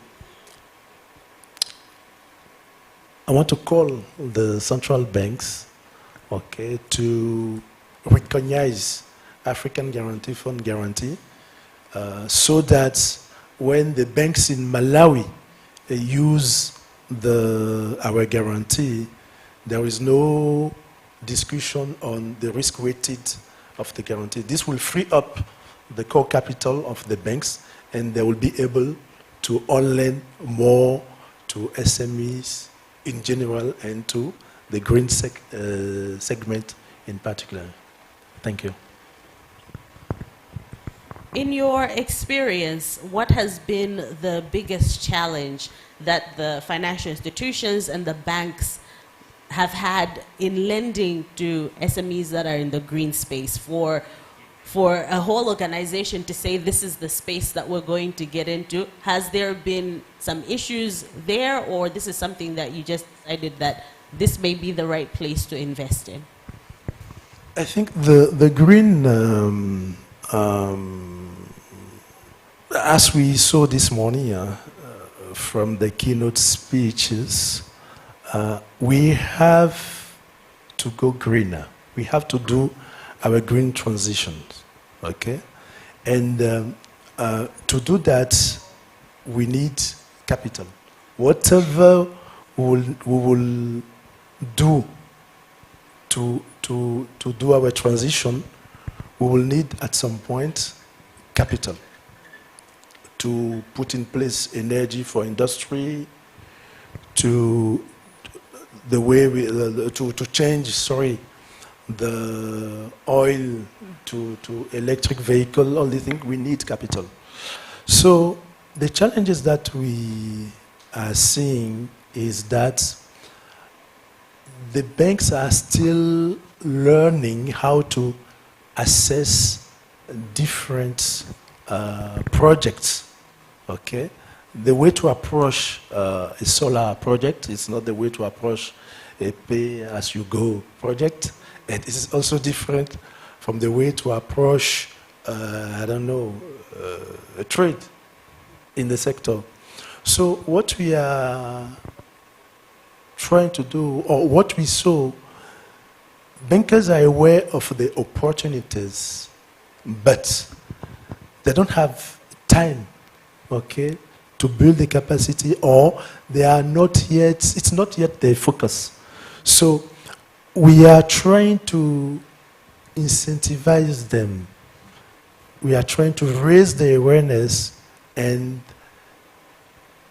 to support them to get there.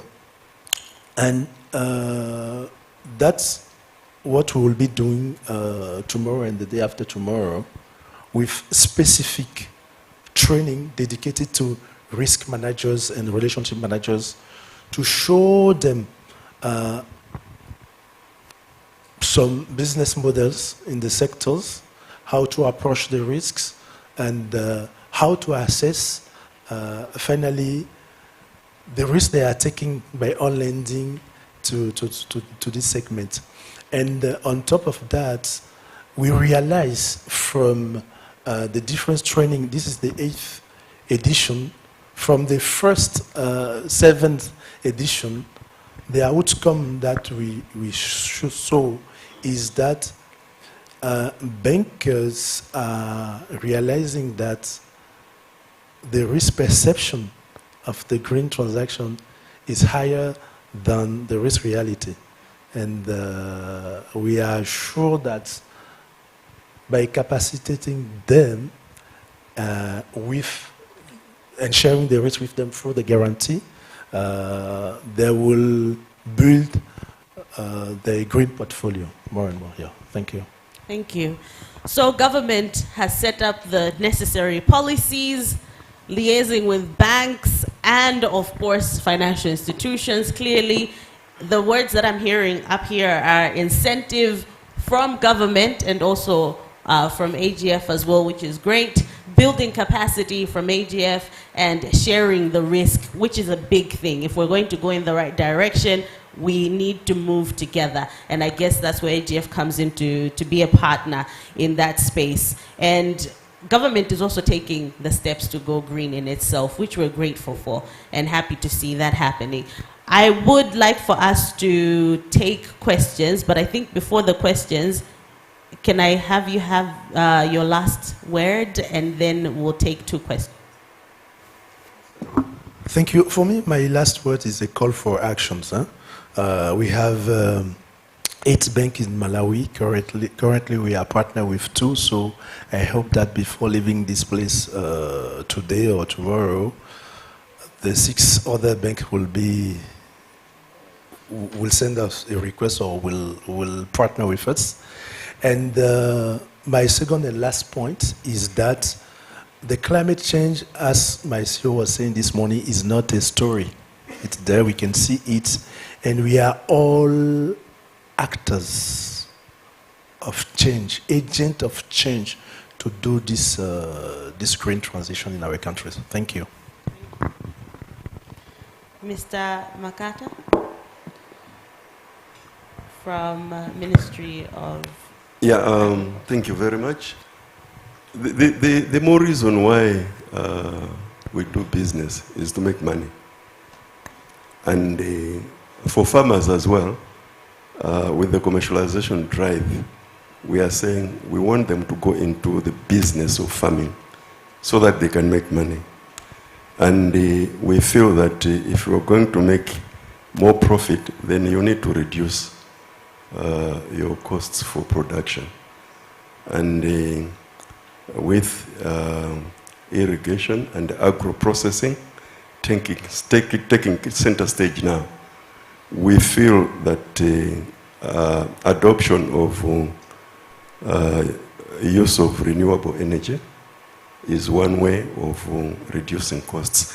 I know that the initial capital investments for going into that form of energy are usually high, but the long-term benefits are more. Farmers are more likely to make more money if they adopt that.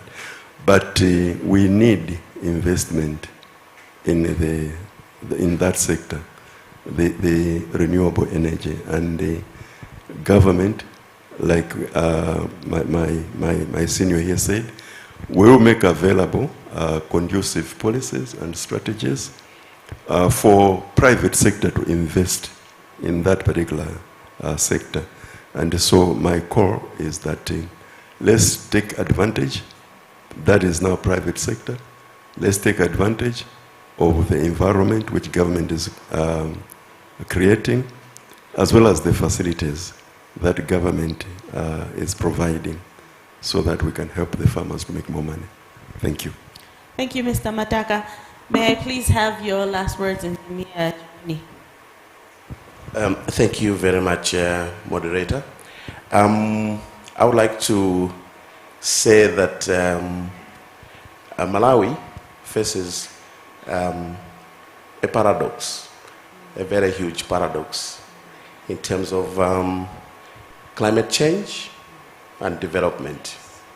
Yeah, so that means that on one hand, we have to develop to empower our poor communities and who depend basically on agriculture, which according to the PS is a very sensitive area, agriculture, because of the climate vulnerability Malawi faces now. On the other hand, we have to develop very quickly. So that means there has to be a very innovative approach to bring energy, because energy is the precursor to development. There's a lot of spin-offs. So this paradox really requires not only government or development partners.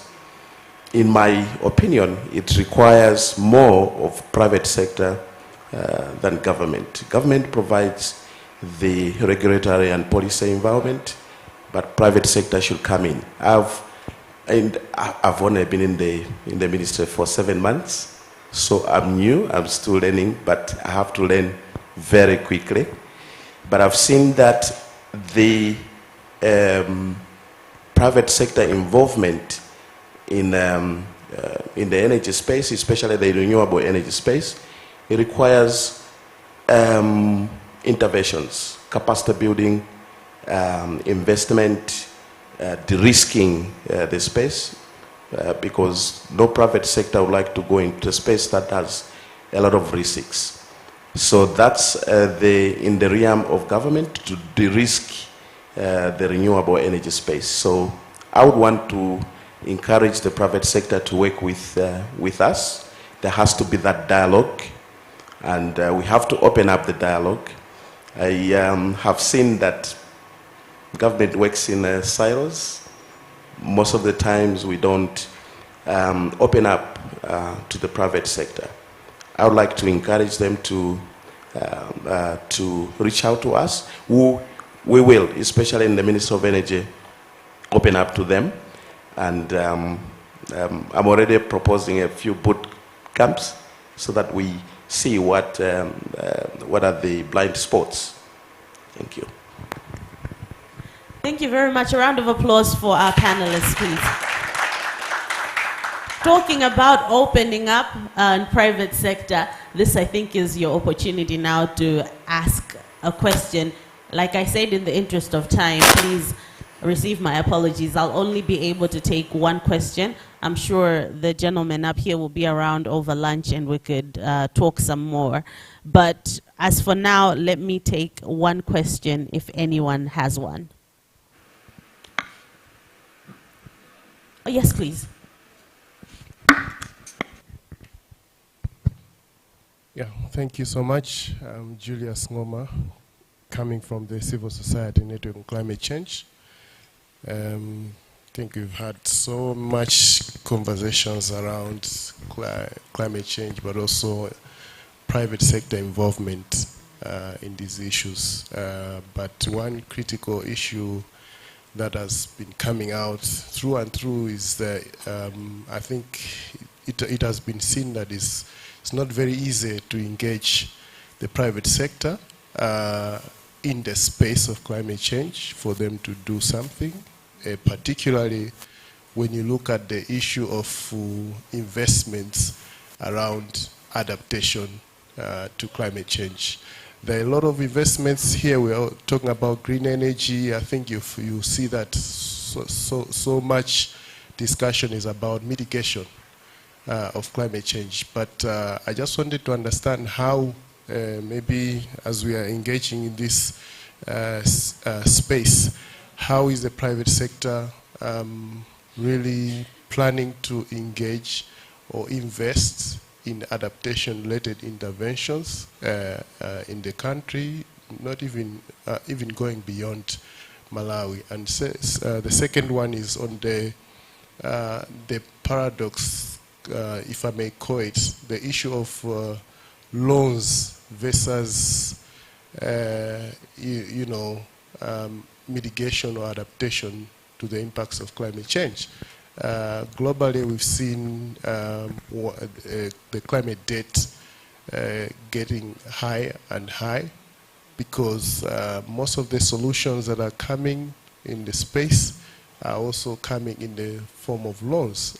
My colleague from the Ministry of Agriculture talked about loans, for example, being provided to someone who is poor.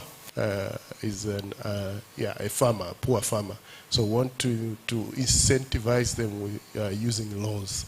How are we considering this issue? Do we have any innovative kind of approaches of financing that would actually incentivize properly the farmers not to get into this debt by the end of the day? Thank you. Who would, yes, I figured Frank would like to take especially the last one. Please go on. Thank you for the question. As we know, our private sector is driven by profit. So you will see that you have more private sector intervention in mitigation action because these actions are profit driving also. While the adaptation action, I will push them more to the government. You know, when you are doing something to avoid your coastal, how do you call it? You know, the sea is coming on the ground. So when you will not see a private sector company doing a business to protect our coastal, you know, that will be mainly government business. So that's what I can say. The reason why private sector is more focused on mitigation action is that it helps them to make money also, okay? Quicker, if I may say. And how they are able to provide loan to a poor farmers, I think as if I record it well, you have a credit guarantee scheme. So I think this gives comfort to the lender, because the credit guarantee scheme share the risk. Okay. Yes, that's what I can say quickly. Thank you.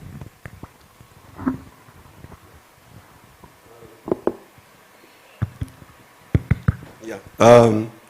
Let me start with the second one, the issue of loans. What we are saying is that through the project that I talked about, Agicom, we are providing grants to groups of farmers that have opted to go into the business of farming. These grants are done on matching basis, where the groups will mobilize 30% of the total funding they are requesting. And the remaining 70% is provided by the project. Free. These are grants. The 30% we are saying, 20% can be in-kind contribution, and the 10% cash contribution. But you agree with me that these groups come in different levels. There are some that are very advanced, that may require a substantial amount of financing. And we are saying, if you are at that level, then we can guarantee you so that you can go to the bank, obtain a loan, and the project is going to guarantee you 70% of the loan, and you deal with the bank. So that's how we are running the credit facility, the partial credit guarantee. It is in the interest of government not to overburden the farmers, and so we will only come in when it is necessary that that particular group requires a loan. But otherwise, this money from the project, basically, it's grants. In terms of how private sector can come in with regards to adaptation, let me indicate also that the Agicom 1 is going towards the end. I think it will be finishing next year. We are at an advanced stage of developing a successor program. We are calling it Food Resilience, Food Systems and Resilience Project, in brackets Agicom 2. We have deliberately proposed to the financer of the project to allow us deal with also businesses that have actually been registered. Because in Agicom 1, we're dealing with the cooperatives. And so we would not take in farmers that have come together to form a farming business company. So in Agicom 2, we are saying those companies that have been registered to do either production or processing in the agriculture value chains that we are selecting can also be supported. So there is that opportunity that private sector will also find their way into this particular financing through the second Agicom. But through also the concept that the ministry is promoting, the mega farms, we are advocating that private sector companies can come in and set mega farms. We are eyeing those that can go into the area of irrigation. And so this is how we feel we can work with the private sector in terms of helping to advance issues of climate change adaptation as well as mitigation. Thank you.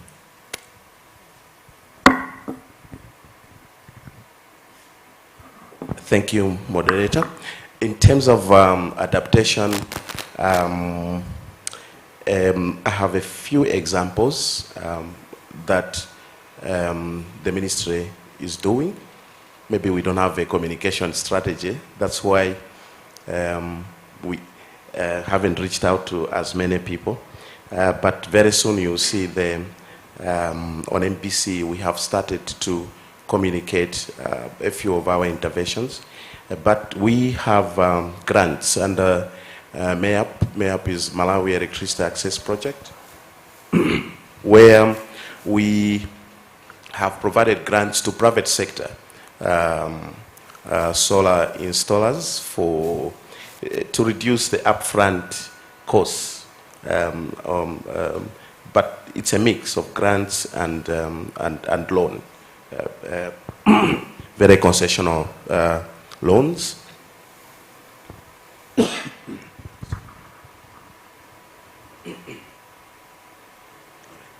The other is on adaptation is the off-grid solutions.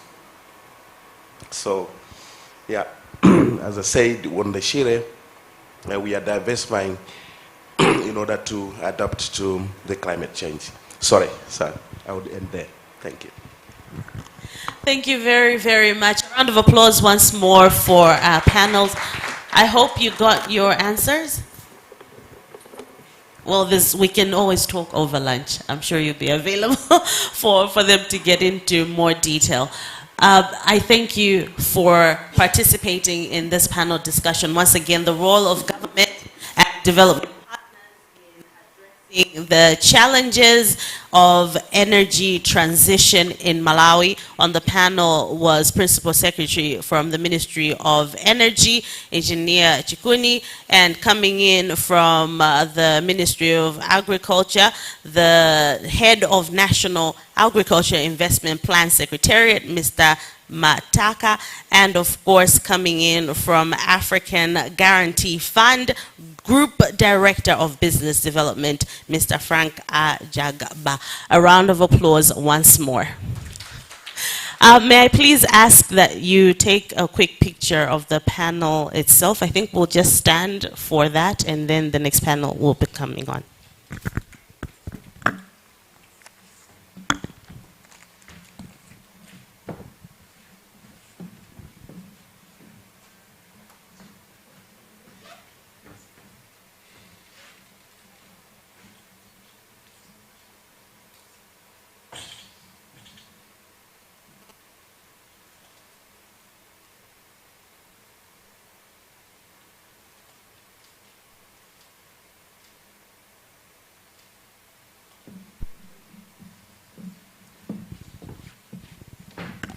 A round of applause once more.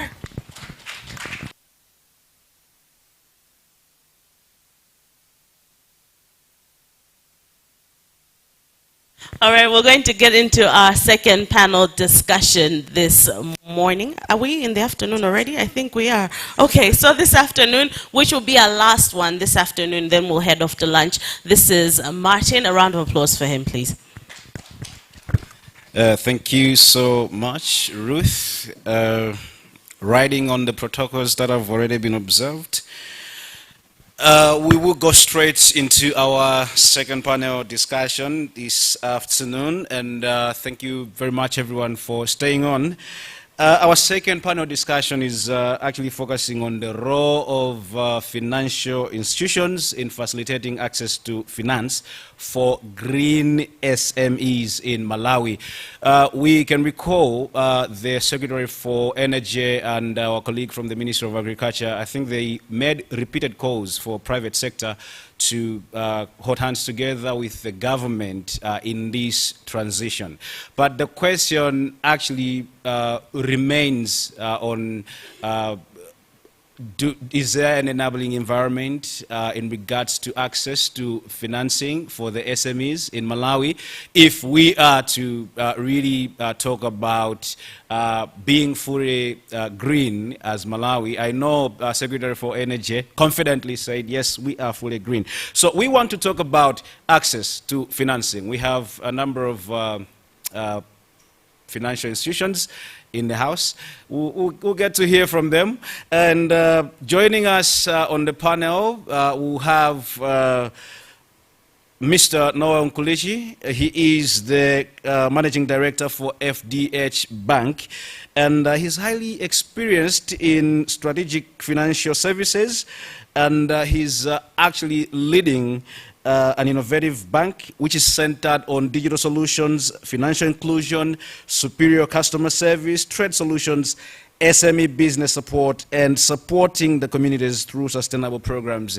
A round of applause as Mr. Nkulichi walks to the podium. And as he does that, remember, we are to promote this conference through our social media hashtags, hashtag AGF Green Finance, hashtag Green Finance Malawi, and hashtag AGF Green Economy. Our second panelist is the risk manager at African Guarantee Fund.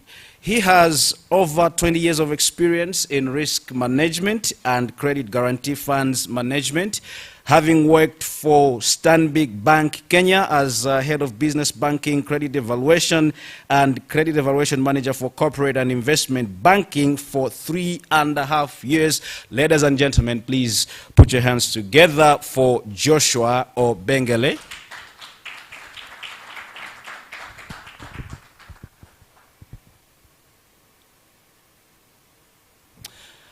And finally, our third panelist is the principal examiner at the Reserve Bank of Malawi, and this is none other than Dixon Masoa. Please, your hands together for Dixon Masoa.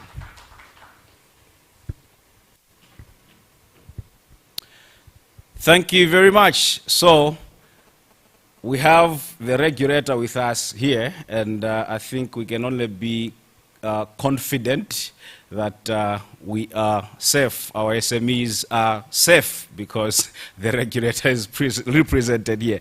Welcome, our panelists, and so I have a set of questions for each one of you around access to financing for our SMEs. Of particular interest for this discussion are the green SMEs. And then at the end, I'll also open for questions from the audience, probably 2 questions in the interest of time. We will start with Mr. Masoa from the Reserve Bank. We have heard the Secretary for Energy, we have heard our colleague from Agriculture talking about how government is working to ensure that there's an enabling environment that is created in this transition, and they repeatedly made calls for private sector to come in. But then I would like us to understand more, particularly from you as a regulator, to shed perhaps more light on the regulatory framework in regards to lending to SMEs in Malawi. What initiatives are there? All right, thank you so much, and thank you for having me on this panel. From the regulator's perspective, issues on green financing and climate-related financial risks at current infancy stage. As you are aware, this is a new and upcoming field. But suffice to say that from the regulatory perspective, we have taken some initiatives that look at green financing and the climate-related financial risks. Starting this year, towards the end of the year, we have got plans to develop regulations and guidelines, and these regulations and guidelines are meant to actually assist the financial institutions, that is banks and other financial institutions that we regulate, to develop sound and risk management frameworks based on these regulations, and that deal actually specifically with the climate-related financial risks and the green finance. so that these may then be taken on board in their existing risk management frameworks. And our expectation is that once these regulations or guidelines are implemented, they will actually assist in terms of the promotion of financing to actually the green sector, to particularly small and medium enterprises. In addition to that, we are developing. We intend to develop a supervisory framework, and the main objective of the development of this supervisory framework is to assist us assess the climate-related financial risks that are prevalent in banks and the other financial institutions. And also, in addition to that, we are planning that through the development of the supervisory framework, we will also come up with measurement tools of the climate-related financial risks that will be prevalent in the market. So this probably includes stress testing models to actually that actually speak to the climate-related financial risks. And also to add on that, another initiative that we are currently doing is, as you are aware, this is a new sector, like we have the new phenomenon, like we have mentioned. We are trying to build capacity for the staff within the Reserve Bank. So what is happening is that since this is a new field, we are working with the international partners to actually build capacity in terms of climate-related financial risk. And the one initiative that we are currently working on in terms of building capacity is we are belonging to an initiative called Greening Central Banks. So what this initiative, that is in partnership with an organization that is called NDC Partnership. So what this partnership does is to provide technical support and build capacity for central banks in terms of how they can incorporate green financing and also climate-related financial risk management in their operational framework.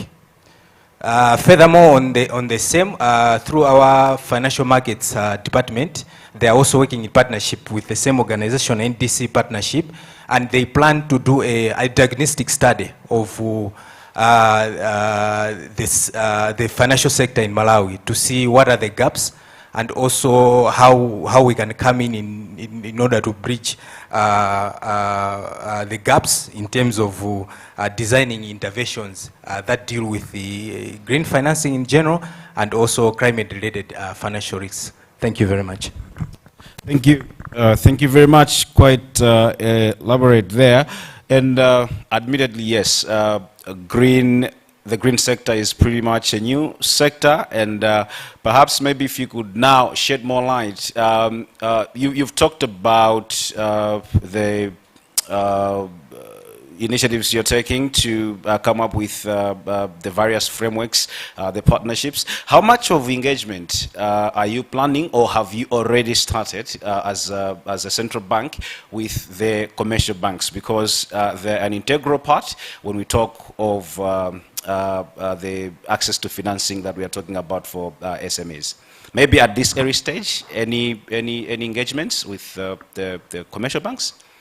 Yes, so as you are aware, in terms of regulations, when we are coming up with regulations, like I've mentioned, the regulations that we are coming up with, we don't just rubber stamp the regulations on the financial sectors and or the banks.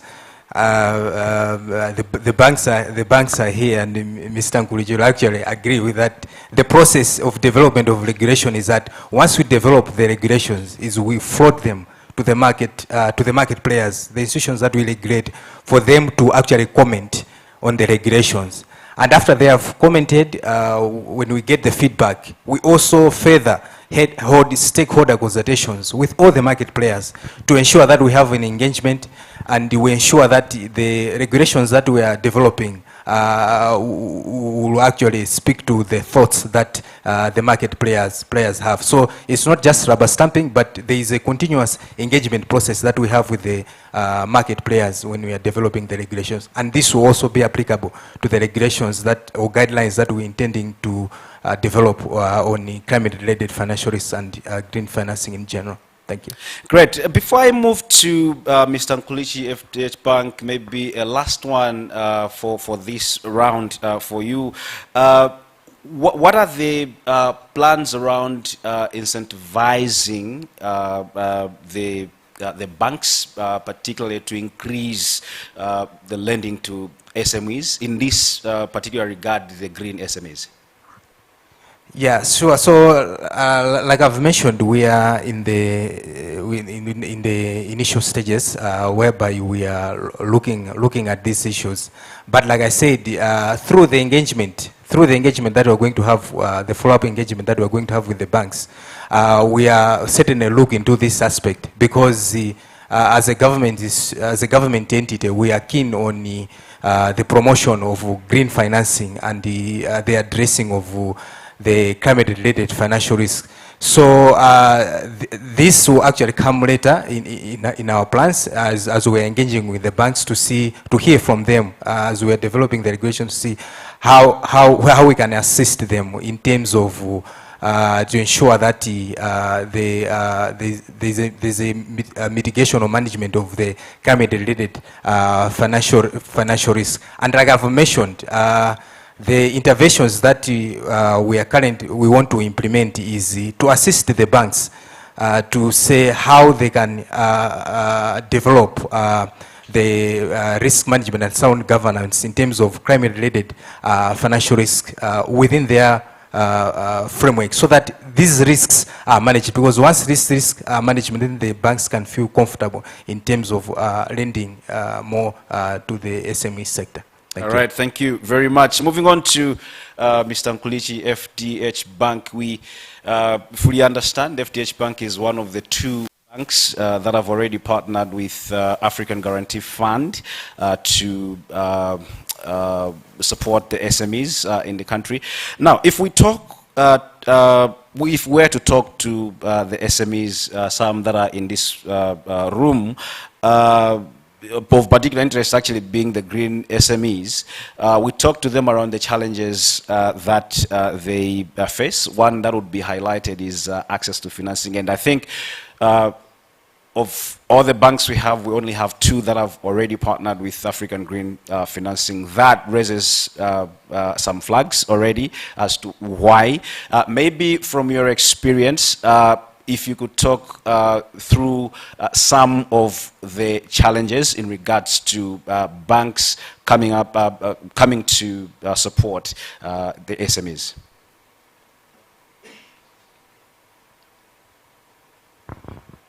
Thank you very much for having me on this panel. In fact, there are a number of challenges that SMEs usually face, one of which is the usual requirement for banks to call for collateral. And most of these SMEs do not have enough collateral, as it were, or if they have, the need is that one that is difficult to sell, and as a result, usually the deals are cancelled. But coming in of AGF has actually reduced that process, because AGF is actually covering 50% of the collateral requirement, and the bank with the SMEs would usually make arrangements to ensure that the other difference is covered. The other issue is the other challenge is the issue of the kind of credit facility that these SMEs would want. There are some that are long-term, and as a result, the payback period is also long, and mostly because banks are usually short-term in nature in terms of, giving out these loans. That also has become a challenge. Yeah, basically I think those are, the main challenges that I would think of. Other than that, of course, we heard the minister indicating that, there have been, some incentives that have been given for the green transition. But sometimes those incentives would usually be given to the SMEs, but not necessarily to the central banks, to the commercial banks. So these are some of the areas that possibly as a challenge we need to look at. And I'm glad that the regulator is here. I think there is a need for an incentive that should be given to both the lending banks as well as the SMEs to ensure that going forward we embrace the green financing, because it is going forward, the issue of the day, green finance. I would want to pause it there. Thank you very much. And I'm sure, I think the regulator has picked the issue of incentives. I think they touched on that. It's on their plans, yes, of course, as we move to build the further the regulatory framework. You talked about the credit facilities that the SMEs come to request and all that. Should we say, perhaps, there isn't much that's also being done in terms of making information available to SMEs so they know what's available for them and what's not available for them, from your experience? Thank you. The current arrangement is such that, like in the case of FDH Bank, we are offering, very basic credit facilities. Somebody wants to, buy green products for the sake of, because of these blackouts, for example. Somebody wants to buy, anything green. So what we're offering is basically, basic credit facilities. But what I'm looking at is a situation where we should also be able to provide things like green assets and trade financing, green bonds, really basically to assist in ensuring that we have resilient infrastructure, as it were, against the climate change that Malawi is currently facing. So with the assistance from AGF, the thinking is that maybe we need to collaborate more and ensure that the technical assistance that is usually provided is also included in this particular case. Thank you. Great, thank you very much. With that, we'll move to AGF, Joshua. So AGF, we understand, is working with about 40 countries across Africa and partnering with about 200 financial institutions to unlock SME financing through different solutions.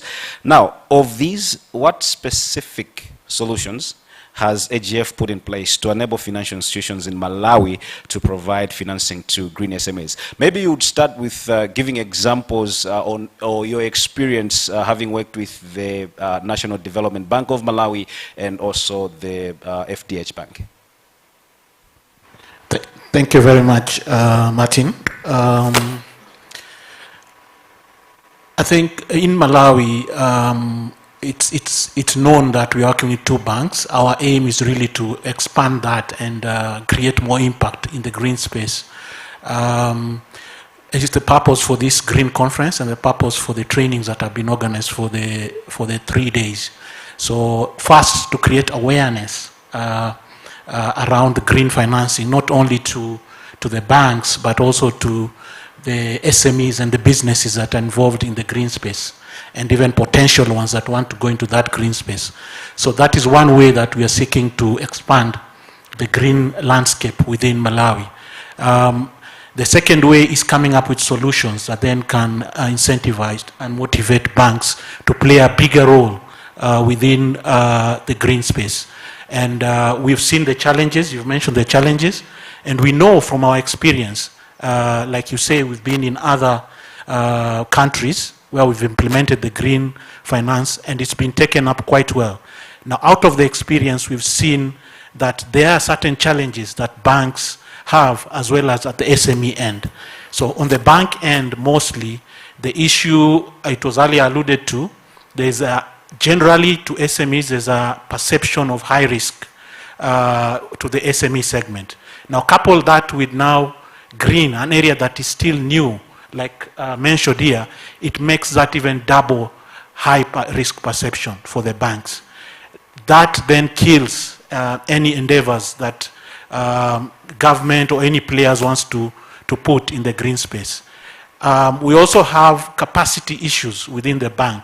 Because it's green space, it's new, it's then viewed as a very complex area.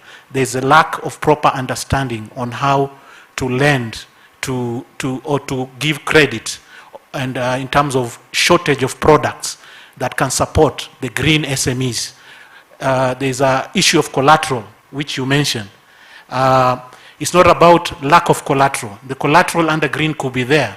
For example, under the solar space, the solar panels could be the collateral, but the issue is the nature of collateral.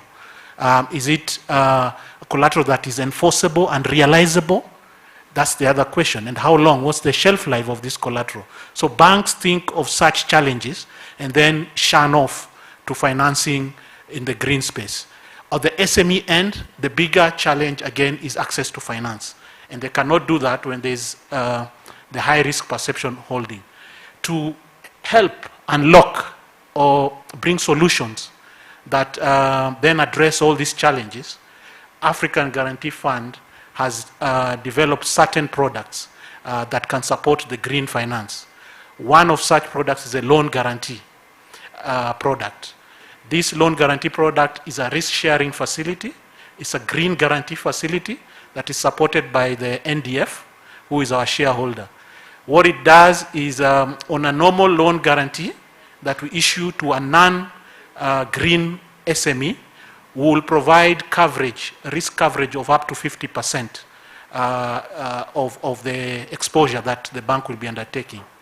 But to incentivize the banks to then unlock financing to the green space, we say for the green loan guarantee, we will cover up to 75% of your exposure. So this is one incentive that we are trying to bring to the banks to try and unlock financing to the green space. The other incentive is in the pricing.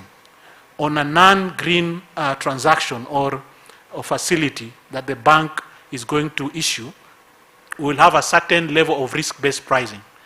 But when it comes to the green guarantee facility, a transaction that is going to support the green space, then we give a hefty, a very good discount that can offer a fine pricing to the banks. That's the pricing that we charge on our guarantees.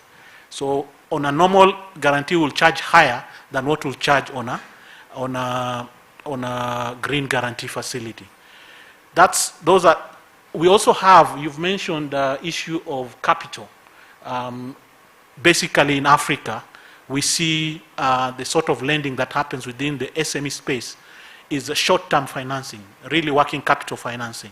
But then there's a solution for that as well at AGF. We have what we call a fundraising guarantee. This fundraising guarantee can be accorded to banks that want to raise long-term funds to support the green, the SMEs in the green space. And one of such products that can be supported is the green bonds. So you can go green, you do a long-term green bond, you want to raise green bonds to support projects that are in the green space. With that green bond, then AGF can come and cover you up to 75%. In some jurisdictions, we've seen this cover going to 100% because it's law. There's a law in some countries that government has put that says for bonds or in the capital markets, you have to have 100% cover of a guarantee.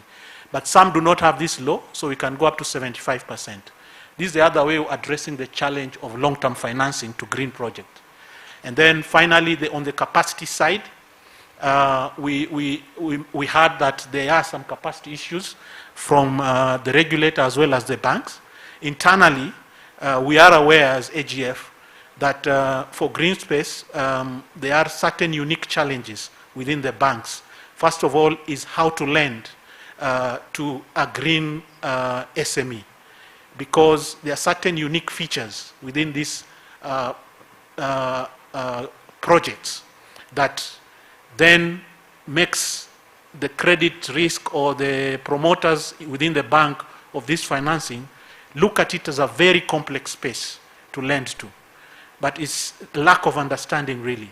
So AGF has a capacity development unit or a technical assistance department that uses, that is basically a risk mitigation tool. So when you take on a guarantee, a green guarantee from AGF, it is accompanied by a technical assistant package. This can then be used to upskill the financial institution staff who are in credit lending and who are in sales to try bring them to the understanding of how to lend to the green guarantees. There is also capacity development to the SMEs, because banks are looking at gaps within the green SMEs. Such gaps exist generally across SMEs.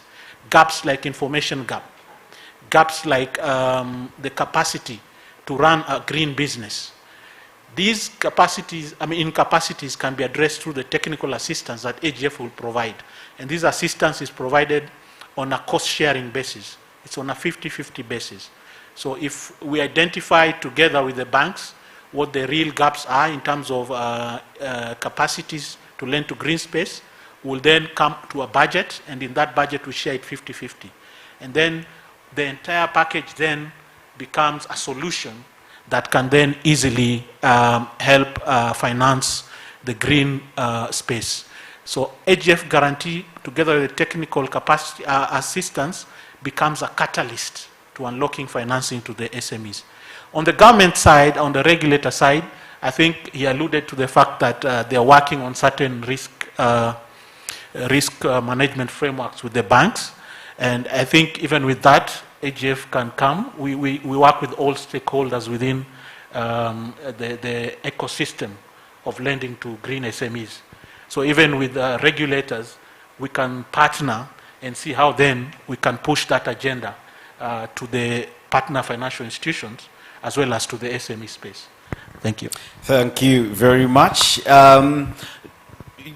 Thank you very much for touching on the awareness component and then also the capacity development component, because after this conference, there's a 3-day-long training that through which we engage also the financial institutions. A word to the participating members here: if your institution has not registered yet, please visit the information desk to get more details on how you also be part of this training. You talked about perception, risk perception, particularly when it comes to financial institutions lending to SMEs. Now, in your work across the 40 countries in Africa, maybe if you could give us a bit more of your experience in terms of how these risks have been mitigated. We know, yes, you're providing the guarantee, but how are we mitigating these risks? And then maybe if you could also touch on overall the default rates that maybe might have been registered across the countries that you're working with.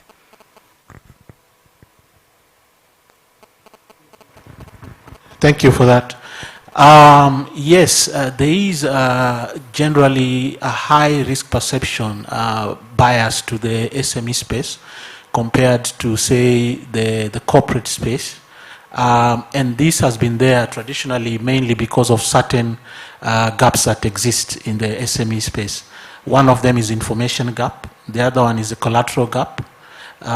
We also have issues to do with the way SMEs are structured.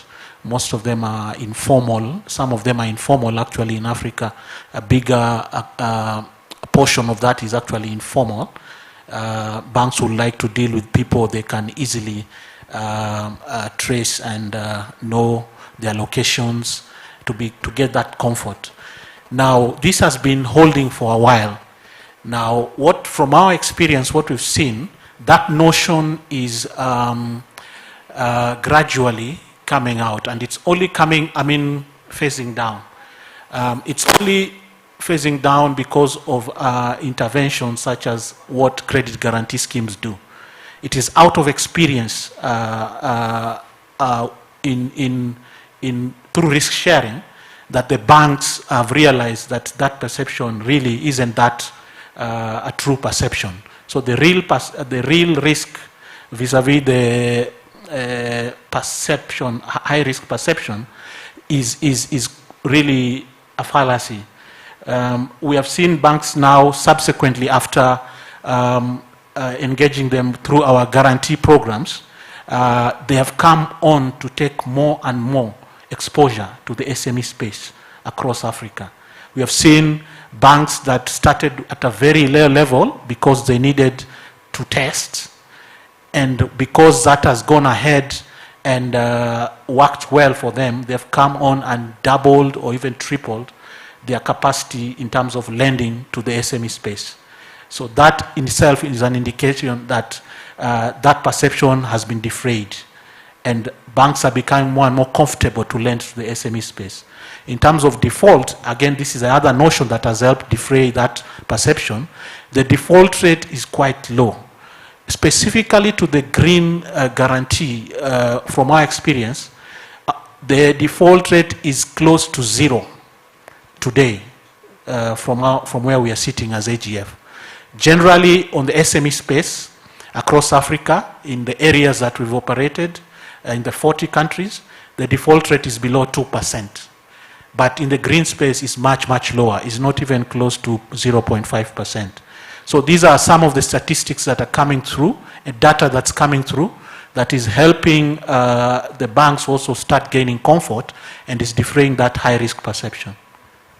Thank you very much. So we can comfortably call the risk perception fallacy, in your words? So to say, I hope it's not a very tough word that I've used. But it is a perception. It remains a perception. Okay, and great. With risk, you have to be real. Thank you very much. Because it relies on evidence and data. Thank you very much. As we draw towards the close of the session, Mr. Nkulichi, I'll pick on you. Your bank, being one of the very first banks in Malawi to work with the African Guarantee Fund on the green financing, maybe if you could take us through from the experience that you've had so far. The regulator there has talked about the plans to build regulatory frameworks. What are the gaps that you have noticed so far that maybe you may want to share with the central bank as they plan to build these regulatory frameworks to consider? Thank you. As I indicated earlier on, I think there's need for deliberate policies to be put in place so that the banks as well as SMEs and indeed any corporates actually go into green financing. We need to appreciate that the country is prone to disasters, and as a result, this is the only way we can ensure that the country is resilient. Several issues are resilient from climate change effects. So as a result of that, the gaps that I'm looking at are the same issues I was mentioning earlier on, that the central bank needs to come up with the deliberate policies that incentivize the issuance of green finance. The courts, on the other hand, are also, have also a role to play. As we stand, we find that it is really difficult when you go to the courts for redress. You find that it takes, ages for the courts to resolve issues, and as a result, there is also indiscipline from the borrowers in the market. I believe that if that is resolved, it can actually assist to ensure that green finance is advancing going forward. Generally, I think those are the issues that come to mind at this point in time. But suffice to emphasize that going forward, green finance is the way to go. Mindful, as I've already said, that the country is going through climate change-related impact, and it is only proper that we have in place resilient financing capabilities with the intent to curb on the climate-related impact. Suffice to indicate that during the minister's speech today, he mentioned something of a lot of partners that are coming into Malawi to assist in the green finance. I think he's talked of the adaptation fund and so on and so forth. I'm not sure whether this is actually trickling down to the commercial banks. One would expect that you need to involve the commercial banks to assist in that process. And all I can say is maybe we need to have a conversation with government to ensure that this is actually taken into account, and ensure the funds that are going towards green conservation are actually also accessed by the banks.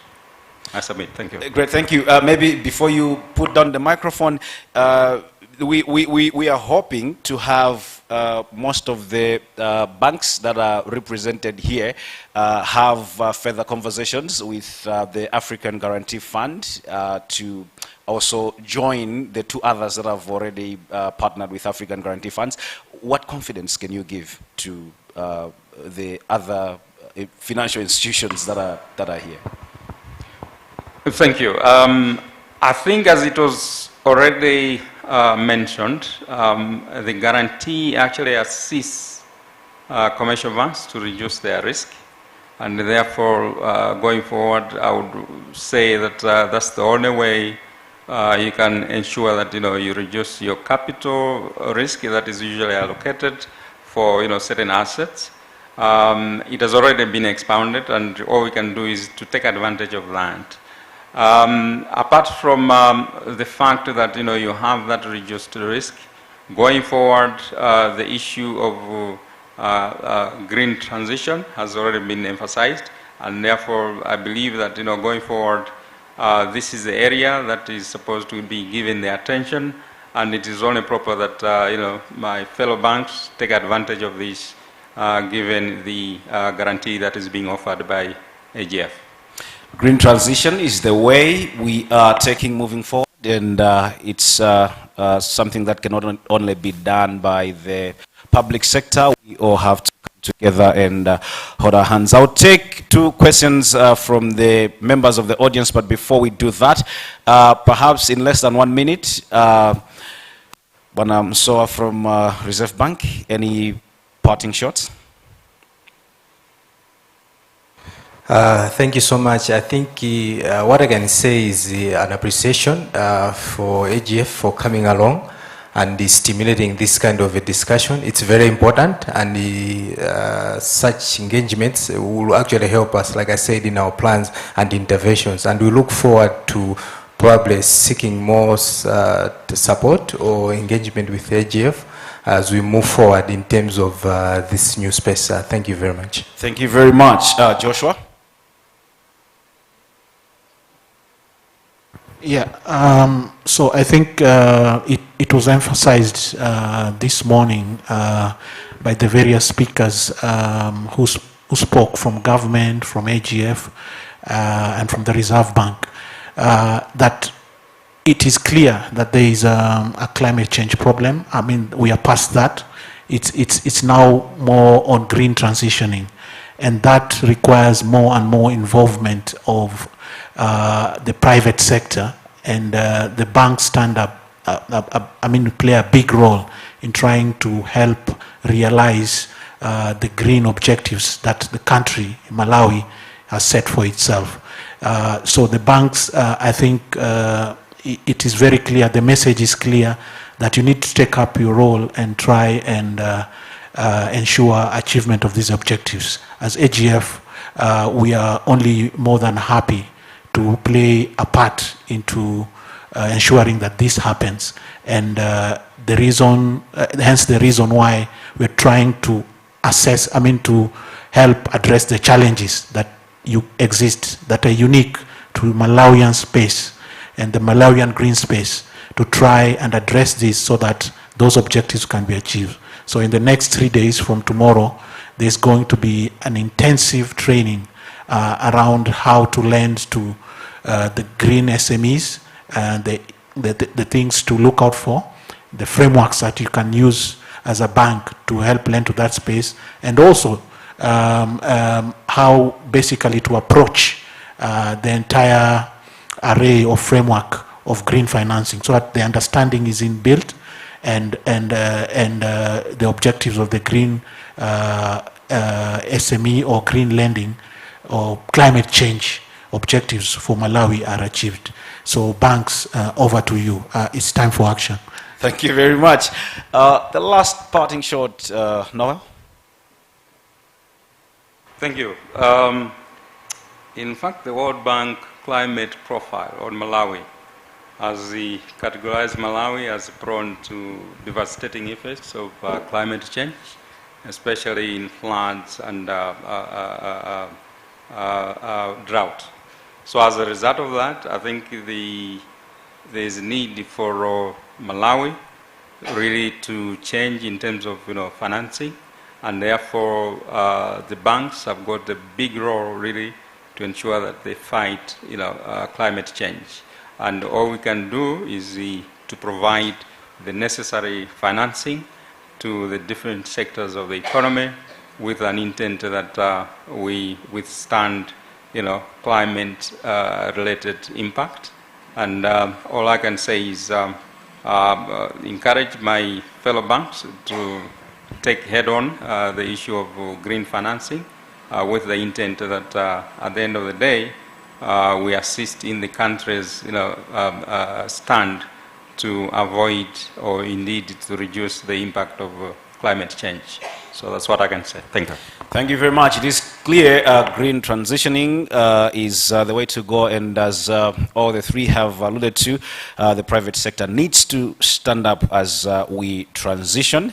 I'll take, I wanted to take two questions, but let me take one, I think, in the interest of time. And please make your question brief, straight to the point. Wow. I have 3 hands. Okay, let's take this one. Please make it brief, quick, and we see if we still have time. We can take the other two. Yeah, my name is Sosten Chigalo. I'm president of the Renewable Energy Industries Association of Malawi. All what we have heard is very good news and very promising. The question I would like to pose is how do we position the end consumer, the customer of the green finance products in the end. And this consumer is not the intermediary private sector borrower, but this is the end user, the farmer that is pointed, and somebody who wants to lit up their home and have their child read. Because in the end, everything we compile, we structure. The one that feels the real pain is the end user. My grandmother in the village, my cousin, my sister in the rural area there. So I would like to get a feel of how do we position that end user. Thank you. Thank you very much. Jones, quickly, make your question quick.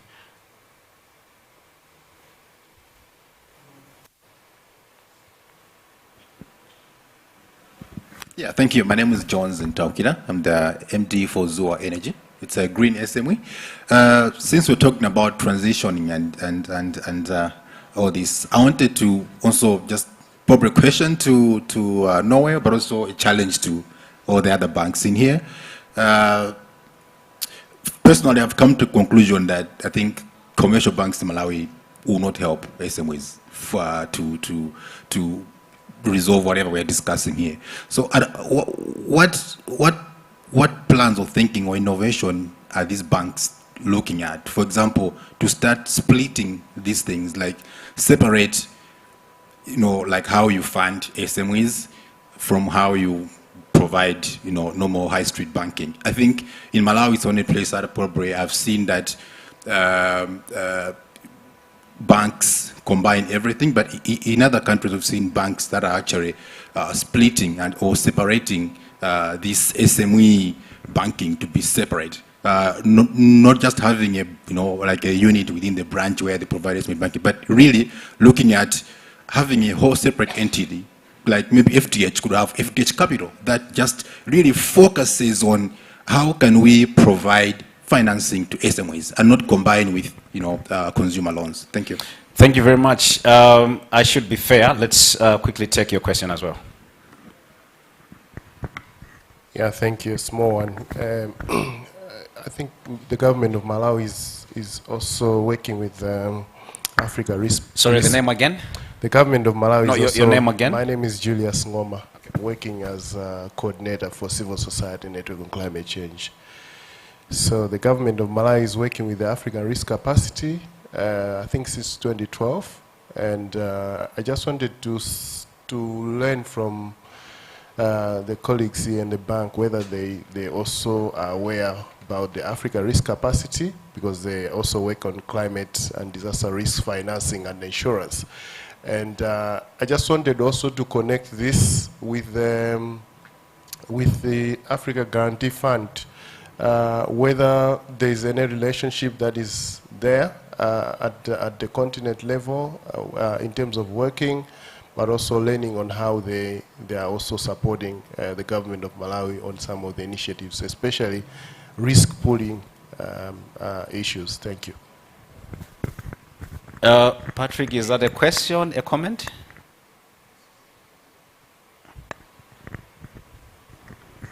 Thank you. Probably an experience or a comment to Dixon of Reserve Bank of Malawi. And part of the way a country or a regulator facilitates lending to these new sectors or population segments is to either come with a stick or a carrot. So by virtue of the fact that we operate in a couple of countries, we have gotten different experiences. In Angola, for instance, I think the government, through the Ministry of Finance, instructed the banks that 20% of their portfolio need to comprise of SME lending. So that was mandatory. Then secondly, of course, is that the central bank then facilitated the banks with a window whereby they can access 20% of the provision that is required from them. They can access it back and lend to SMEs. So basically, the provisioning requirement for SMEs was reduced. So as an incentive to the banks to then use that amount to lend to SMEs. So it will be interesting to see whether those are aspects that Reserve Bank of Malawi could be considering in as far as green lending is concerned, to motivate the banks, but also is there a stick whereby the government can instruct banks to allocate a certain percentage of their portfolio to go to SMEs. Thanks. Great, thank you very much. Maybe we start, Dixon, do you want to start with, it was more of a comment, but maybe you'd have something, and then I'll have Noel address the question around, the question that came from Julius on Africa risk capacity. If the banks are aware, and then the same question, Josh, you also address it on how you are engaging, if at all you're engaging with the Africa risk capacity. And then Noel, I'll also ask you to respond to the question that Jones raised. He started with a loud cry: the commercial banks will not help SMEs in Malawi. What innovations are there that are being looked into to separate the provisions of the facilities from SMEs and the rest? And then maybe between Joshua and Dixon, you decide who takes that question. How do we position the end user in all this? So let's start with Dixon. I think what I can say is we really appreciate hearing that comment from him, and we'll certainly look at the proposed interventions that he has actually mentioned that we as a central bank can take. As I mentioned, that we are participating in an initiative also by the green banks in terms of how our colleagues in the other countries, the central banks are implementing in order to accelerate green financing. And so the comments that he has made will be taken on board, and also alongside the other suggestions that we'll get from other central banks in terms of what they are doing to accelerate green financing for SMEs. Thank you very much. Thank you very much. Noel, on the Africa risk capacity? Yes, thank you very much for that question. Yes, we are aware. The only difference is that the African risk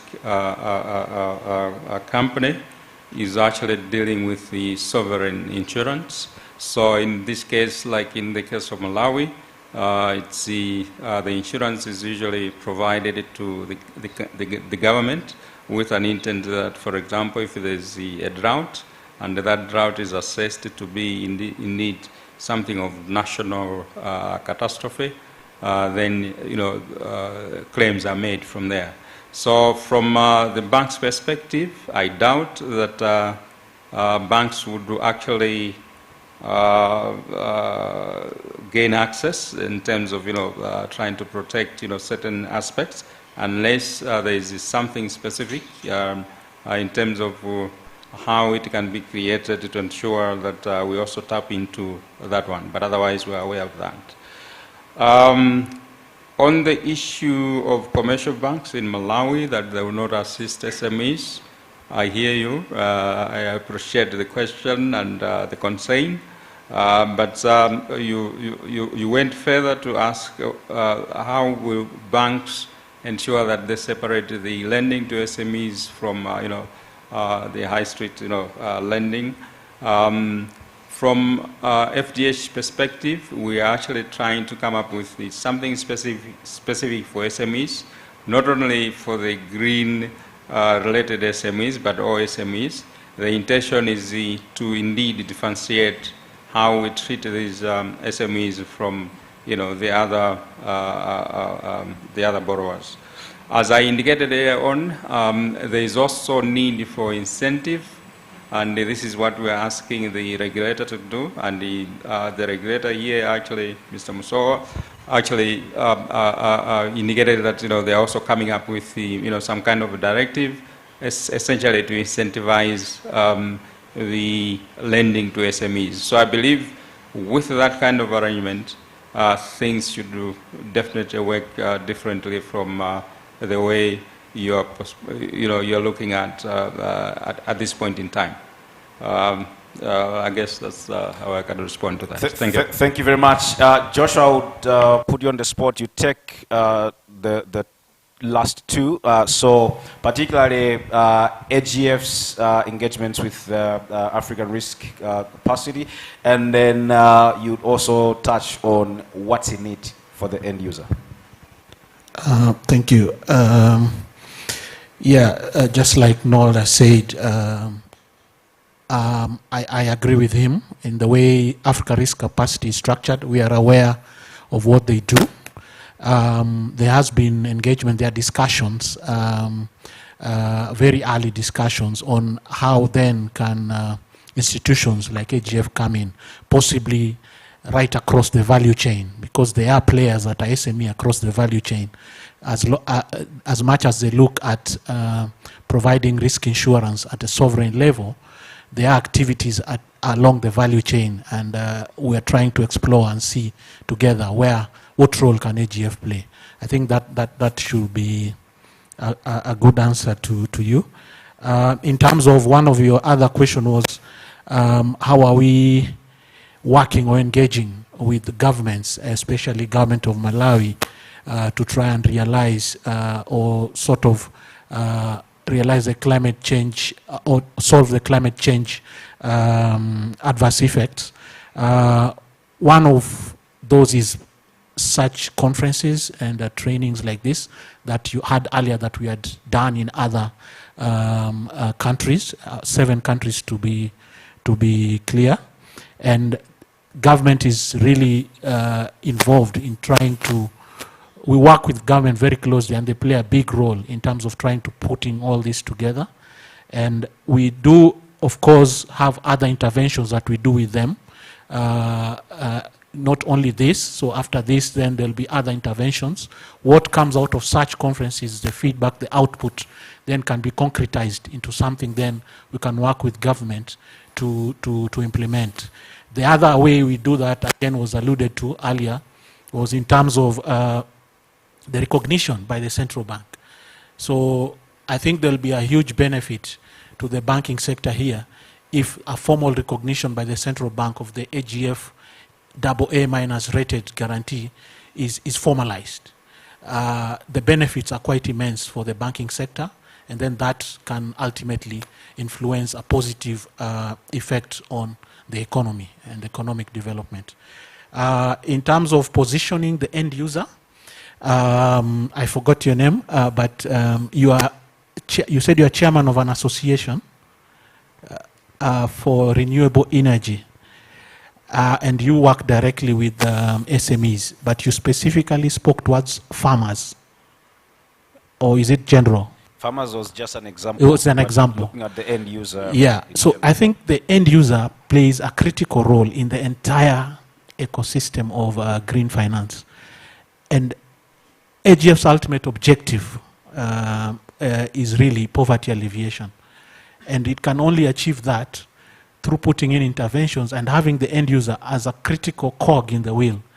And the way we do that is the importance, and use players such as yourself, the association that is in a day-to-day consultation with the end user, to then work out certain interventions that can benefit you through our capacity development or technical assistance. As mentioned, the technical assistance is not only on the demand side, which is the banks, it's also on the supply side. There are gaps on the supply sides at the end user side, and we would be happy to partner with associations and any other institutions that support the end user to try and make life a bit easier for them and reduce the poverty and create jobs and make sure they put food on the table. And for example, in the renewable energy, where you are, we know the energy is quite unaffordable. It's very costly for the end user. If the end user is in manufacturing within the renewable energy space, there's a lot of, the renewable energy then makes it cheaper if you engage the renewable energy as opposed to traditional fossil fuel energy. How do we get that benefit to roll to the end user? Is by engaging on green sort of interventions, such as solar implementation, mini hydro, wind, biogas, and all that. So that then brings in some efficiencies and then reduces costs, and it becomes bearable for the end user to then put food on his table. So this can be achieved through partnership, and AGF is offering that intervention through the technical assistance front. I don't think if I missed something. Thank you very much. You haven't missed anything, and that takes us to the very end of this second panel discussion. A very big hand to our panelists. We had Mr. Dixon Masoa, Principal Examiner at the Reserve Bank of Malawi, Mr. Noel Nkulichi, Managing Director, FDH Bank, and Joshua Obengale, Risk Manager, African Guarantee Fund. Thank you very much. Let me make mention that there's one more panel discussion coming, and I would encourage all of us to also attend that, where we are going to engage some of the SMEs in the building. Another big round of applause to our panelists this afternoon. Let me hand over this to my colleague Ruth as we take a group photographs with our panelists. Thank you.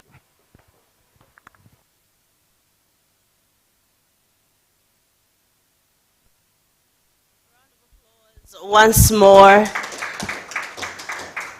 thank you, Martin, and of course, thank you to our panelists. We are now going to be heading out and heading off to lunch. Once again, this was the role of financial institutions in facilitating access to finance for green SMEs in Malawi. When we return after lunch, we'll be looking at challenges and recommendations in accessing financing for green SMEs in Malawi.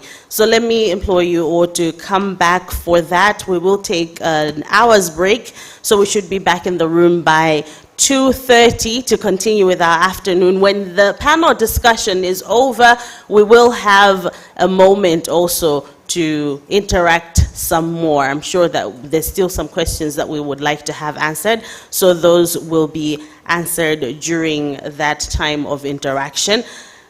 Let me make mention that I'm sure you have received a coupon of some sort that should enable you to access lunch when you head out to the foyer. So right through the information desk there, straight down the hall, that's where lunch will be served. And may I also request the speakers, the panelists, and representatives coming in from KFW, those that are in the room, to head to the hotel at the restaurant there for your lunch. So the panelists, the speakers, and KFW representatives in the room to head to the hotel at the restaurant for your lunch. In an hour's time, we're back here to continue. And also, if you haven't registered your people from your organizations for the 3-day training that's coming up, please do so. More information will be given at the information desk. So let's go out. We'll be back in here by 2:30. Have a good lunch. See you soon.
I'll ask you to take your seats and maybe alert those that you came in with to know that we are starting in just a bit.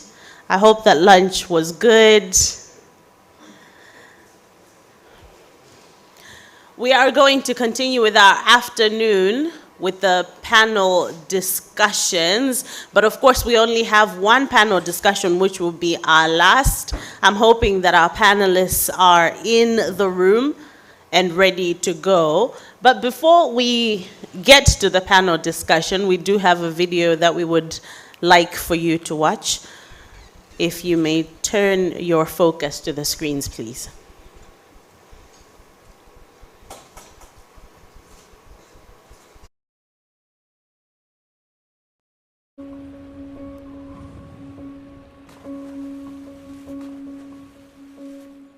Naitwa Laili Matayo, ni mzaliwa wa kijiji cha Titye.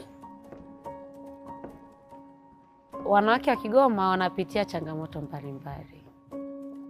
Changamoto mojawapo ni kwamba jamii haiamini kwamba mwanamke anaweza kufanya kazi.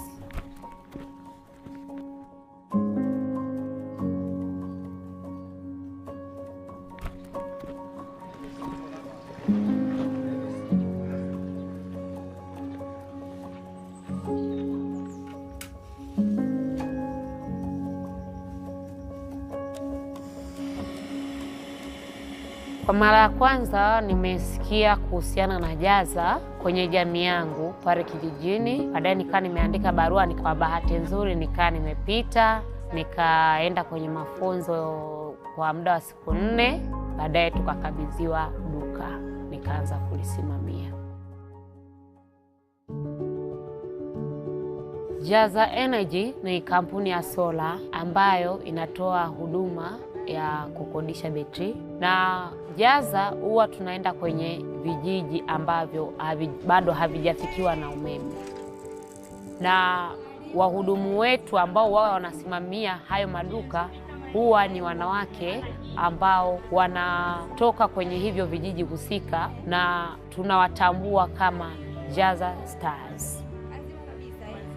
Huduma yetu hii ambayo tunaitoa ya kukodisha betri, mteja analipia kifurushi. Akishalipia kifurushi, itakapokuwa imeisha moto, atairudisha dukani, atapewa betri nyingine.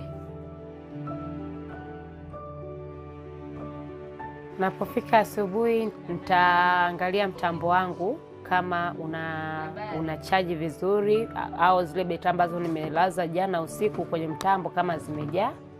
Na muda huo nitakuwa nasubiri wateja ambao wanakuja kubadilisha betri au kujiunga na huduma kama ni mteja mpya.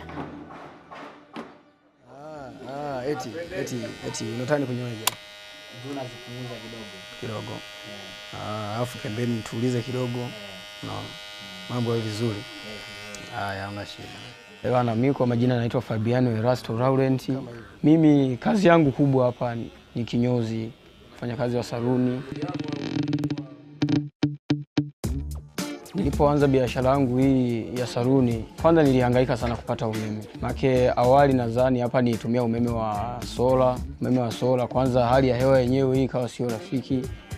Sababu kuu ambazo zinisababisha nihamie kwenye umeme wa Jaza, ina maana kwanza niliona ni umeme ambao kwanza hauna mzunguko mrefu. Ukienda kuchukua betri ukaja unachomeka tu pale mashine inawaka.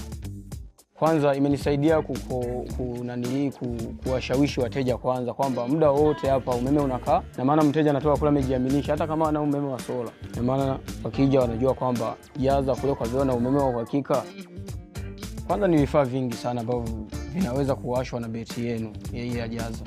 Nikiangalia mashine kwanza ambao unanyolea kwanza, haya simu na chaji, yani sabufa unawasha, unakula muziki tu vizuri kwa kutumia umeme wa Jaza bila hata shida yoyote.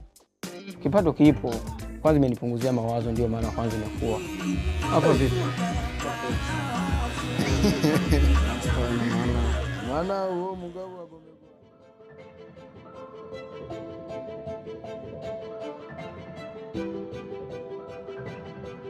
Nilianza kama Jaza Star, baadaye wakaona kwamba jamii kaona kwamba ameenda sasa hivi anasimamia maduka. vitu yani imebadilisha sana muonekano.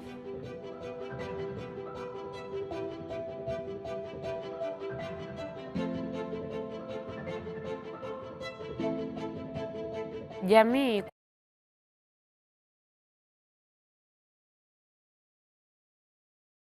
imekuja kuwainua wanawake. Sasa hivi ninachofurahia kuhusu kazi yangu, kwanza imeniweka karibu sana na wafanyakazi wenzangu, hasa Jaza Stars. Sasa hivi tumekuwa kama ndugu. Sasa hivi najivunia na jitegemea mimi kama mimi. Pia mimi ni mama, namlea mwanangu. Mafanikio ambayo ningependa kuwa nayo ni kukua zaidi kutoka hapa nilipo, ili tuweze kuliendeleza hili gurudumu letu la kusaidia jamii, kwa sababu sio kwamba changamoto ya umeme ipo Kigoma tu, ipo sehemu nyingi sana.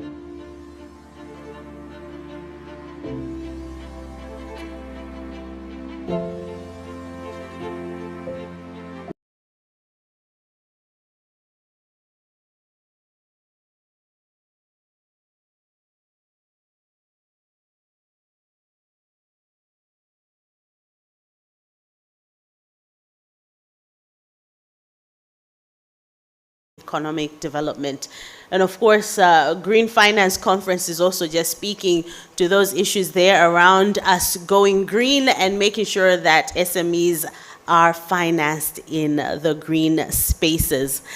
Now, as I shared before we went out to lunch, we do have another panel discussion coming up, which is our last panel of the day. And this will be around challenges and recommendations in accessing finance for green SMEs in Malawi. Challenges and recommendations in accessing finance for green SMEs in Malawi. Martin will take up this panel this afternoon. A round of applause for Martin as he comes up.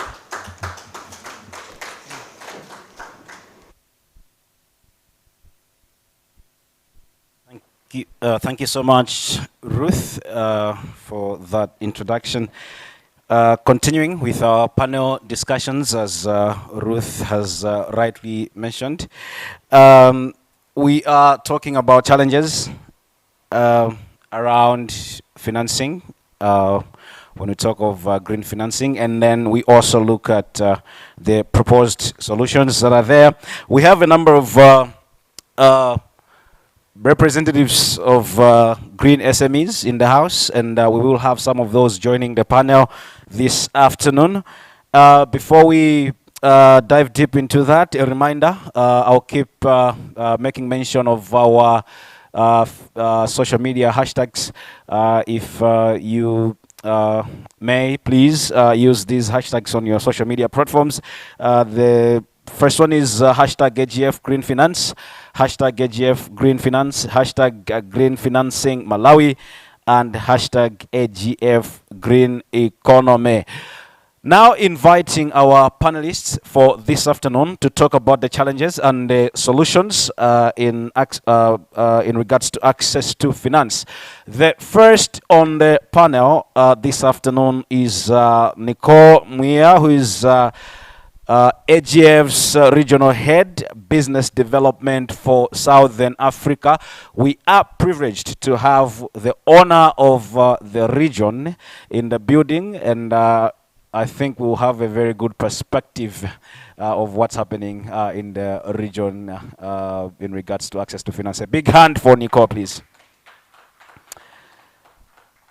The next panelist, ladies and gentlemen, is Mr. Sostain Chigalu, who is president of the Renewable Energy Industries Association of Malawi.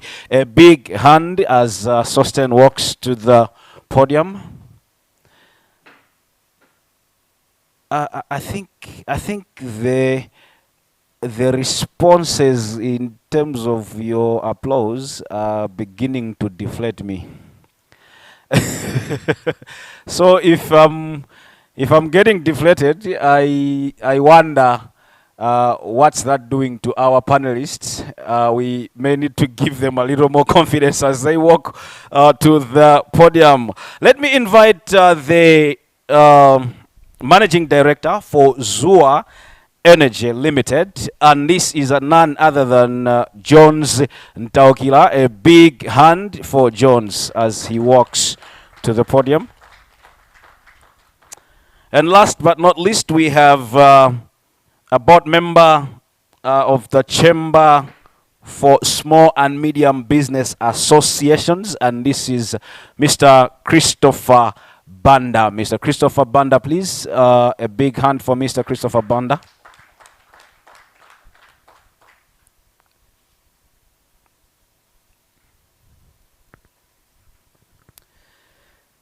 Thank you very much, our panelists, for sparing this time this afternoon to be with us. Like we did with the previous two sessions, I have questions for each of you, and then we'll also open it a little bit to our members in the audience to ask questions or make comments where necessary.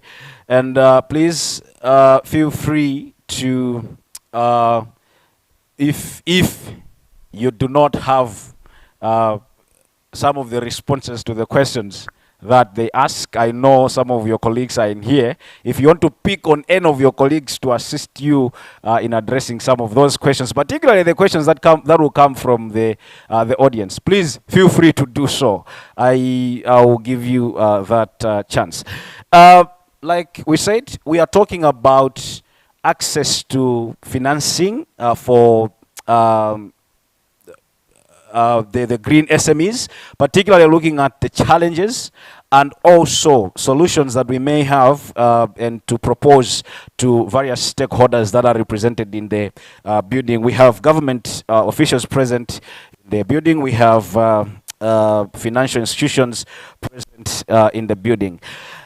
Firstly, I would start with Mr. Ntaukila, who is representing the actual green SMEs in the house. Maybe if you asked a question, and in your question area, you talked about the banks in Malawi will not help SMEs. We have to begin to look at innovative solutions. This question, surely, was prompted by some challenges that you have faced. And knowing your company, ZUA Energy, is one of the fastest growing green energy companies in the country. Maybe take us through your journey. What are some of the experiences, looking at the challenges, the opportunities, and everything else within the experiences that you've had to grow your company? Okay, thank you very much. So I think maybe the first thing that I would like to be clear about or emphasize is that I think for us, the space where we are operating in the industry, which is off-grid energy access, is an area which it's more or less like a social service. So we are doing work that probably was supposed to be done by the government. But we've taken that, initiative because we've seen that there's a gap, and we can, provide some sort of a solution to many people in Malawi who don't have access to electricity. So to answer your question of what has been our challenges, so I'll maybe just give you a background of where we're coming from. So we started the company in 2016. And which means we've been operational for just about 6 years. And during this time, one thing that we've really observed is that it's so easy for us to raise money from outside than it is to raise money from within Malawi. And that has its own advantages, but also disadvantages. The biggest challenge that we think has made us fail to raise money locally has been we've engaged different partners, but I think even an understanding of our business model has been a challenge. So we started off as a pure, what you'd call solar pay-as-you-go company.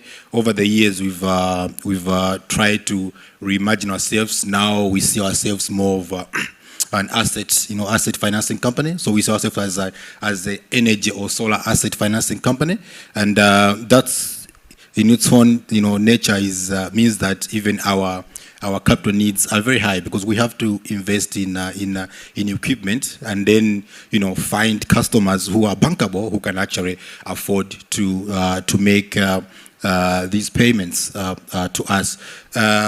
With that transition to becoming more of an asset financing company, it means that we are also leaving away or out a lot of bottom of the pyramid customers, because we see them as risk as well. And for us as a business, we are also seeing that what is our motivation to go to this customer segment when we can also target a customer segment that probably offers us a better opportunity to actually recover our money. And that has been driven by the failure to be able to raise money to be able to grow at that pace, whereby we can tend to customers across the spectrum. You see, because the customers who are really off the grid, last mile, they are very expensive to sell to. So I think for us, the easiest option has been, with the money that we have been able to raise, why not focus on the profitable customers? But as I said, that means that millions of Malawians are probably going to lose out. And with the agenda in the morning, from the ministry, they said that the 100% electrification by 2030, which I think we might be going to miss if we don't really find ways to bring in a lot of capital into the industry. Sure, you're right. With that, millions of Malawians likely to lose out. Now, what's been the major constraint, perhaps in engaging with the local financial institutions to support in that regard? So I would say the biggest one has been, first of all, I think is to understand our business model has been the biggest challenge. So ZUA was the first company in Malawi to do pay-as-you-go.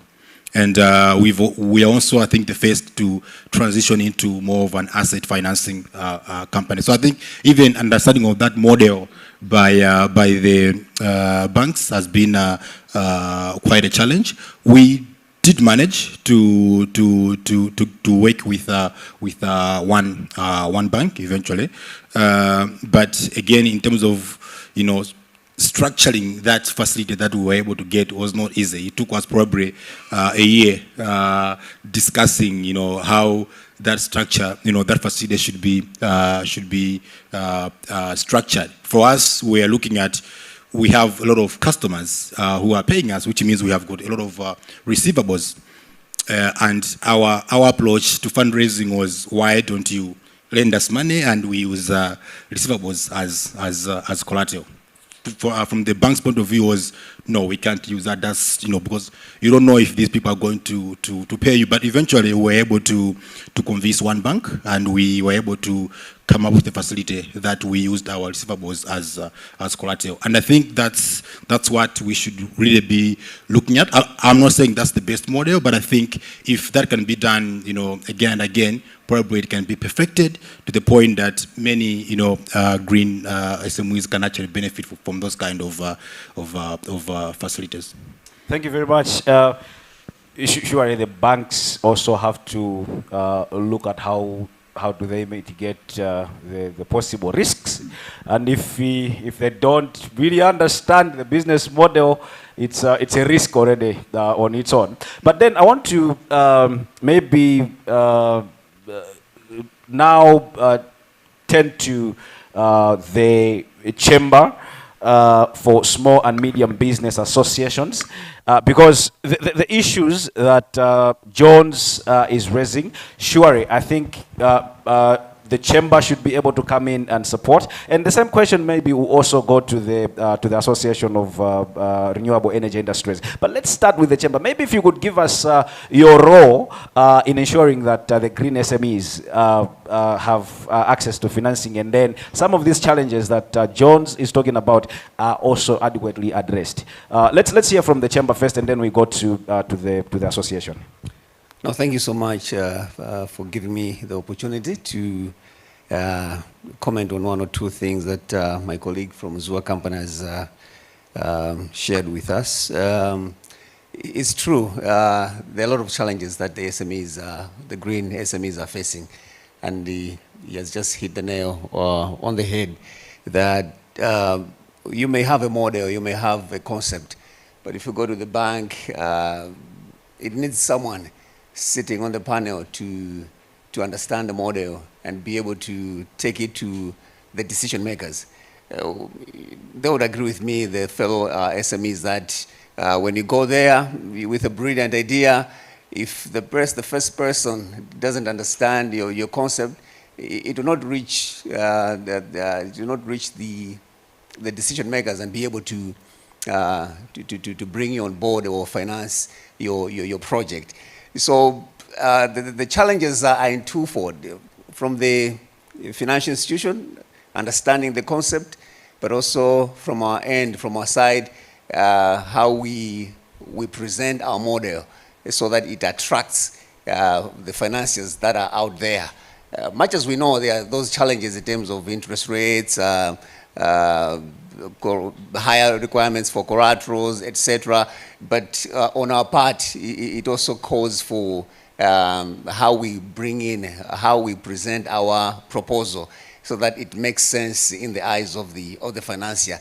They're not there to do us a favor. They're in business. They want to see a return. These are deposits. By the end of the day, they have to be accountable.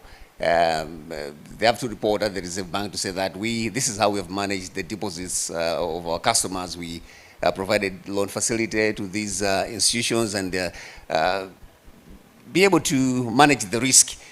So I would say that yes, challenges are there. So in terms of the role of the chamber, we are there for SMEs. We want to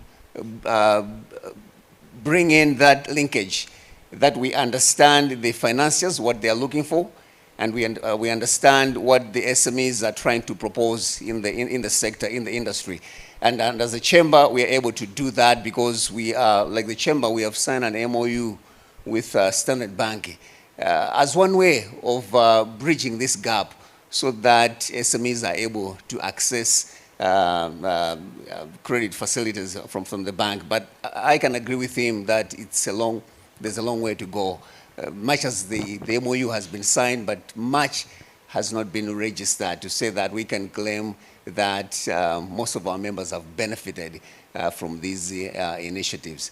So in a nutshell, that's what the chamber is doing as one of the general services to make sure that we provide that linkage, understand the business proposals from the SME, from the green SMEs, then be able to sell those propositions to the financiers. Thank you. Thank you very much. I think largely what you are raising is pretty much the same that Jones has raised, but then I'm glad you've touched on it from both sides. The SMEs themselves, how do they present their business models, business proposals, and then also on the side of the financial institutions. Maybe a follow-up question before I pass it on to Sosten.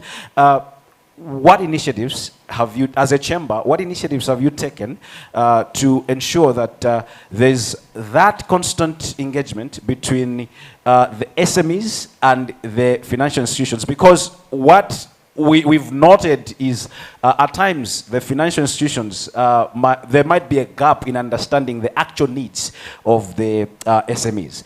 And then on the same, what has been your engagement levels with the actual SMEs as well to get them to understand what the financial institutions actually look for when they are presenting business propositions or business models to them?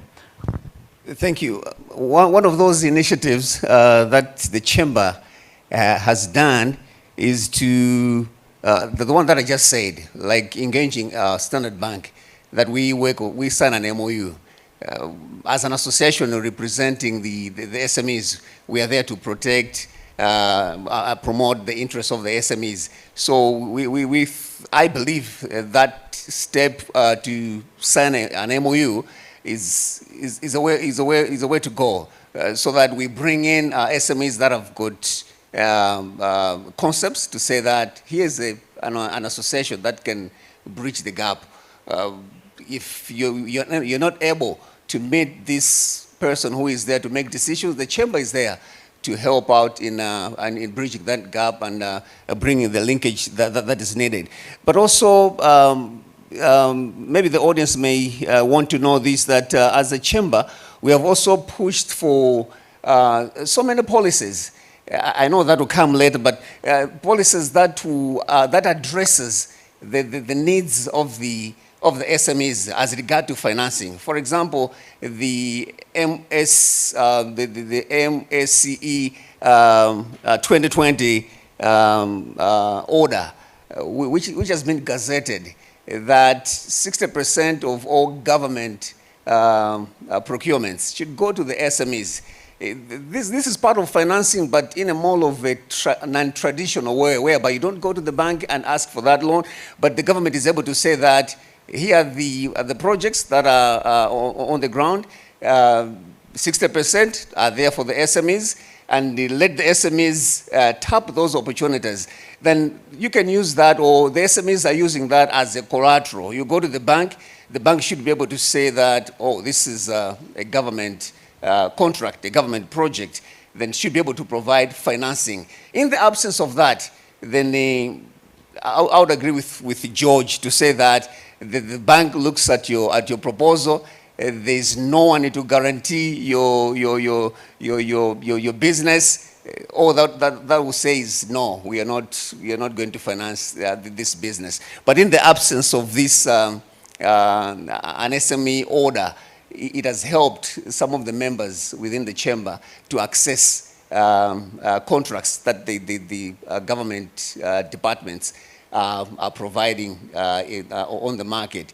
So as the chamber, we believe this is a good initiative, pushing in for policies, pushing in for regulations that are in support of the SMEs, the green SMEs in Malawi. Thank you very much. Let's move to Mr. Chigalu. Perhaps if you could talk a little bit about the Renewable Energy Industries Association, and particularly the role in supporting the access to financing for green SMEs. Thank you very much. So the Renewable Energy Industries Association of Malawi, it's an association that is about 22, 23 years old. We started way back in 2000. The main purpose for Renewable Energy Industries Association of Malawi, REAMA, is to promote industry players in the sector, as well as to promote diffusion of renewable energy in the sector, as well as in the country.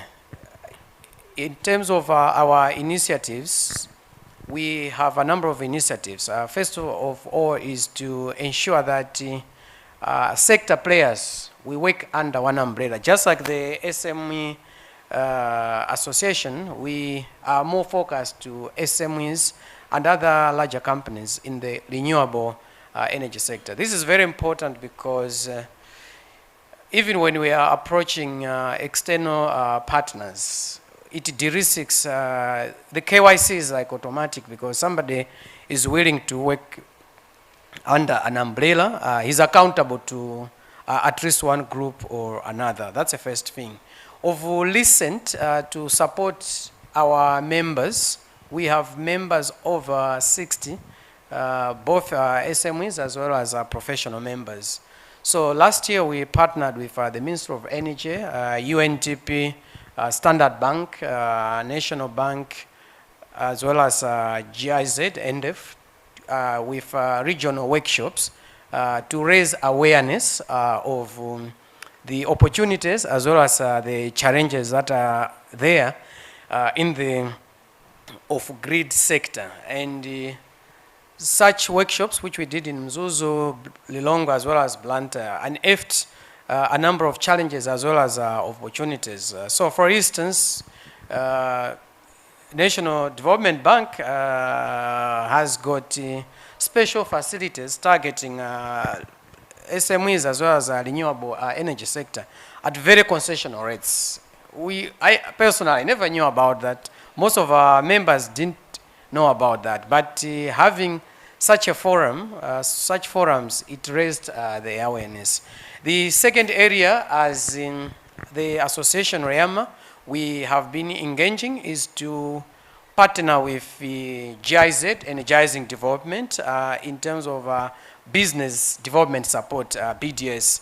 So most of our SMEs, he would agree with me, or even the banks would agree, they're not in a bankable state.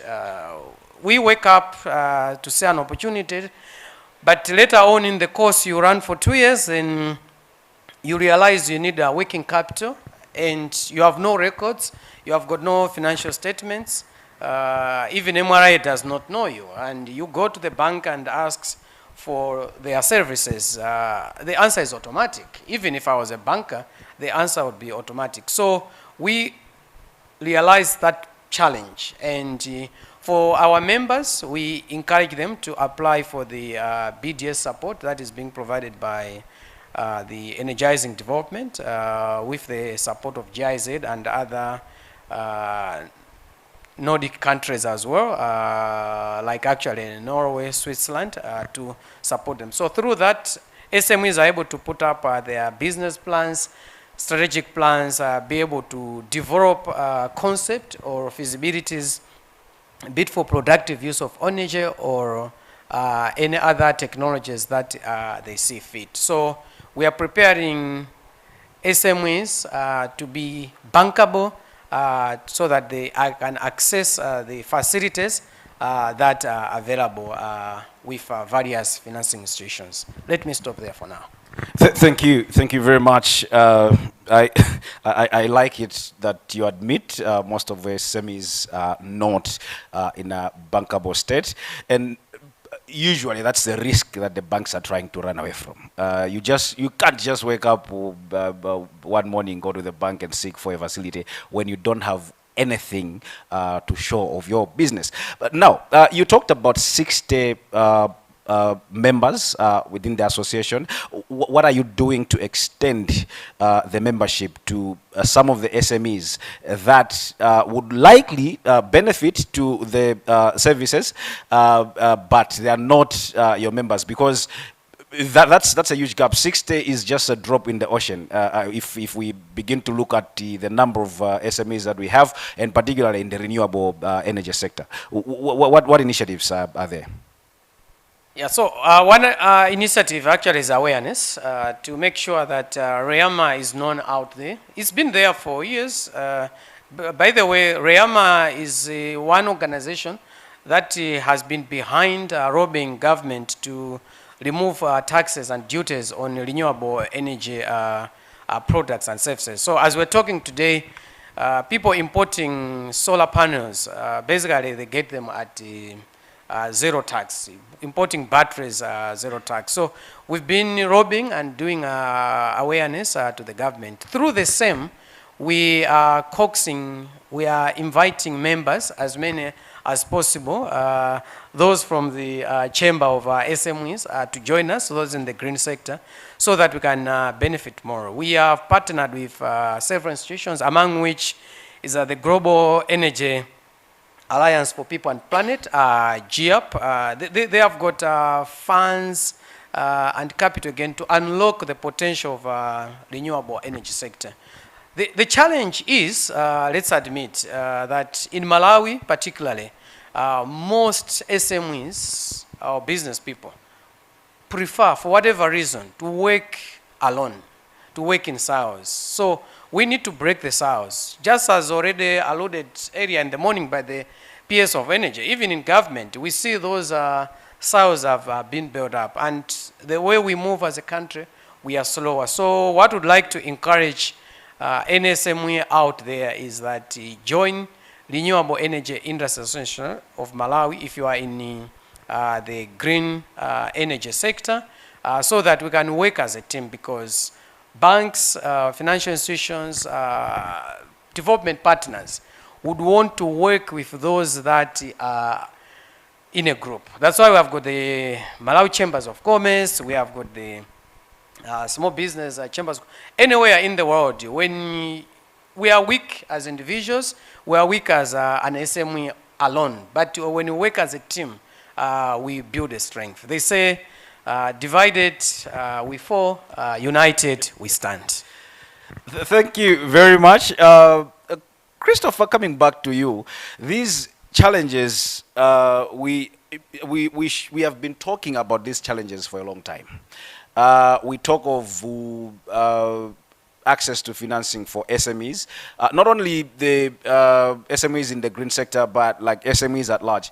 These are challenges that have been there. We've been talking about these challenges. Some engagements with the financial institutions happening.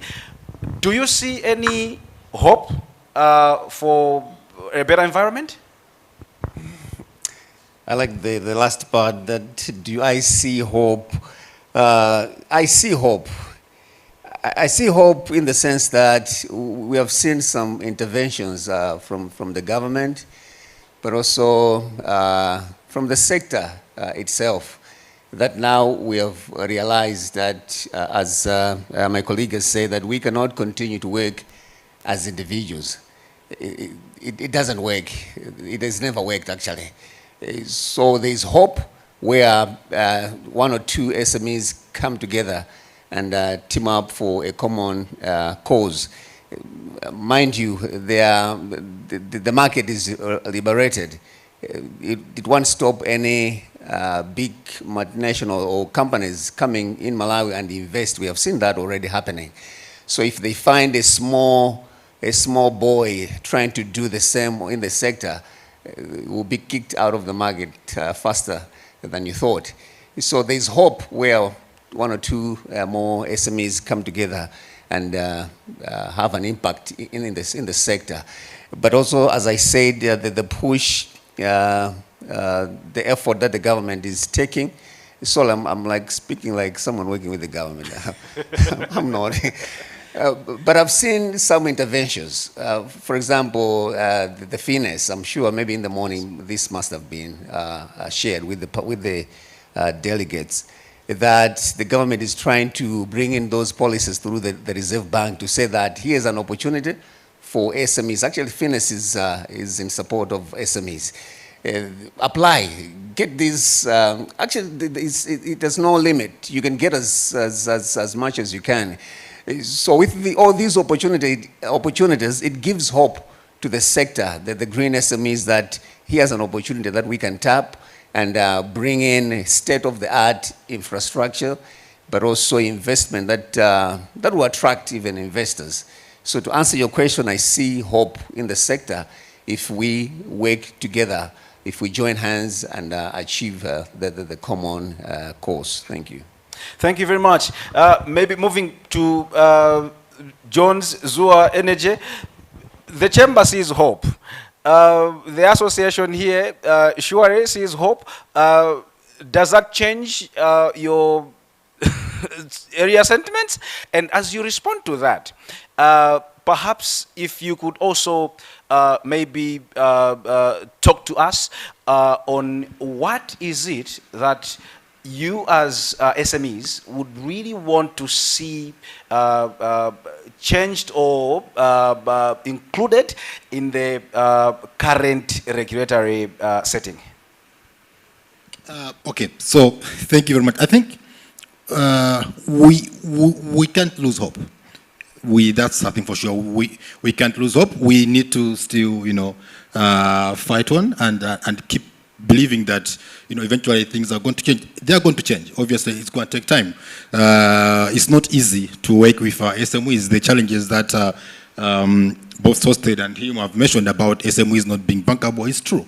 But it's not all SMEs, not all SMEs. So I think it's also up to the to the partners like the banks to also find time to identify which are the bankable SMEs and work with them.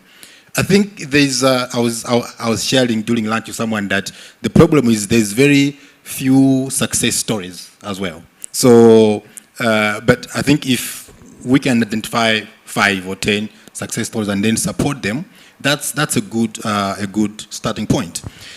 In terms of what I think should be happening, one of the challenges that probably I did not mention, because probably it might be specific to companies like ZUA, is access to local currency borrowing. So I mentioned about that for us it's easy to raise money outside than it is in Malawi, but mainly because we need to import products. The things that we're talking about as a business that is doing asset financing of solar equipment, the panels, the batteries, all these things are being imported. Malawi at the moment does not have a capacity to go into manufacturing, probably in the future. So the challenge that we have is we have to buy these products, so we need dollars or euros or whatever to bring them into the country. When they come into the country, we are selling them in our customers are paying us in kwacha. So it's really a big problem. So I think, being able to access local currency debts on the back of, hard currency borrowing could really be a game changer. Otherwise, it's really hard, because if we borrow in dollars, we have to pay back in kwacha. It's very expensive, and it's just not possible, because we are leasing these products for 12 months or 15 months or 18 months. The payments are coming in slowly. I mentioned that this is more or less like a social service. We are doing work that was supposed to be done by the government, but if we ask people to pay within 5 months, they won't afford it. So by extending to 12 months, 18 months, it's because we want to make these products as affordable as possible to the bottom of the pyramid. So I think access to local currency borrowing, and I like what probably AGF is doing. I don't know what more they could do, but I think that's one of the things that they could be exploring as well, is how can we support local entrepreneurs who need dollars to do their business, but they need to access local currency debts. The other thing as well is that let's not beat about the bush. The sector that we're talking about, green SMEs, it's an impact space. Okay, you can make money. We are going to make money, but at the end of the day, I think impact is very huge here. And as long as we're talking about impact, we also need to talk about how else can we bring in impact funding into the space. We can't just talk about borrowing. As businesses, we also need equity, and it's so hard to raise equity. And I did mention that there's fewer success stories. Probably that's also affecting equity investors to probably run away. But can partners like AGF or other investors also help to even provide some sort of I don't know, maybe first loss guarantees, these kind of instruments that eventually should help companies like us and many other companies to unlock equity, because without the equity, it's still going to be very hard. You can't go to the bank and borrow money if you are in a negative equity position. And if you're looking at asset financing, leasing, pay-as-you-go, these are businesses that are very, very hard to do in terms of ensuring that you have a strong equity position. So I think also we need to think about how can we work with partners like the banks, AGF, to also unlock equity to these SMEs. Without equity, we can talk about loans, it's going to be in vain. We need equity into the business. We also need things like concessional loans or patient capital grants that are like results-based financing, subsidy. I talked about this is an impact space.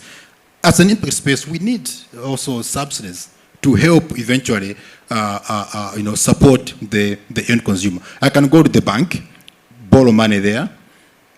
Cost of capital probably going to be high. My final selling price to the customer is going to be high.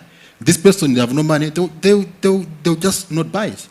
So at the end of the day, who is losing? I will be in a very awkward position whereby I have products that I can't sell, but I also have to pay back to the bank. So even things like subsidies as well, or that can actually be used as, I don't know, like I mentioned, first loss guarantees could also help to really unlock more capital into the space. Thank you very much. Unlocking equity, unlocking local currency borrowing. I saw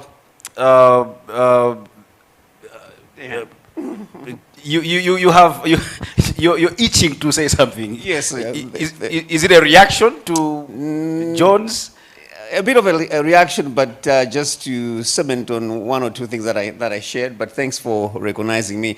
I still want to center on the area of hope. That do we see hope in the sector in terms of access to finance? From the chamber, the other thing that we have experienced or we have noticed is most of the SMEs have realized that they need to put their houses in order for them to access finance. One of the questions that the bank or the financer would ask is, can you show us history? Can you show us accounts for the past 3 years? In the absence of that, I mean, chances are high that you may not get the finances that you're looking for. So that I would say that that's hope. It's giving hope to the sector that most of the SMEs have realized that they need to have tax clearance. They need to have the PPDA if you want to access contracts from the government. You need to have audited accounts. You need to have VAT registration and so on and so forth. Just to access finance, the bank will look at this as part of history that you can display to show that you have the capacity, you've been compliant in terms of the legal framework. So that also is a sign of hope that the SMEs have realized that for you to get it, put your house in order. Thank you. Thank you very much. Very important to have the SMEs put their houses in order. I want to move to AGF, but maybe before I move to AGF, Sosten, it seemed like you were itching to also say something on that. Yes, thanks for recognizing me. I want to stress one point, which is very important for all of us. I think if we go to lament the challenges that SMEs have, well, we'll close the day talking about that. But, okay, why is it important to finance green technologies and to finance local entrepreneurs in the green energy or smart climate solutions?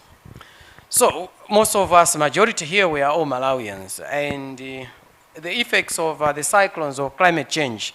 Today, everybody witnesses that climate change is real. We have seen the impact. Growing up, driving between Blantyre, Lilongwe, to Mzuzu, we have seen trees going. They are gone now between Blantyre and Lilongwe. There is no forest in between, only as we move northwards. We need solutions to not only stop the wanton cutting down of trees, the climate effects that we're having now, but basically to even rebuild back the glory that we had in the past. Now, I know banks, financial institutions, they have their philosophy, which I well understand. But in the end, if we only finance those that give us profits for 100% or 200%, good to shareholders and whatever, neglecting our environment, neglecting the impact of all what is happening around us. The question is, where would we do business in the next 10 years? Where would the financial institutions be in the next 30 or 50 years? So as much as we look at whether clean energy, green energy is profitable or not profitable for now, the point is sustainability. Is what we are doing able to sustain our energy sources, our environment? Which financial institutions today are supporting true or wholeheartedly in areas of climate change, in areas of green finance? Whatever strategies we put up, we need to be asking ourselves, After we have made the profits today, where do we leave this continent? Thank you. Thank you very much. Very profound questions there. Where do we leave this continent? Moving to African Guarantee Fund. You are working across 40 countries, engaging almost 200 financial institutions. One of the things that has come out here is the issue of risk assessment. I recall, I think it was Jones, if not Christopher, mentioned that at times when you submit your business model, your business proposal, the first person that sees it, if they don't understand it, that's it, the bank doesn't understand it. How have you been working with the banks to support in that regard? Thank you so much. Thank you everybody on the panel.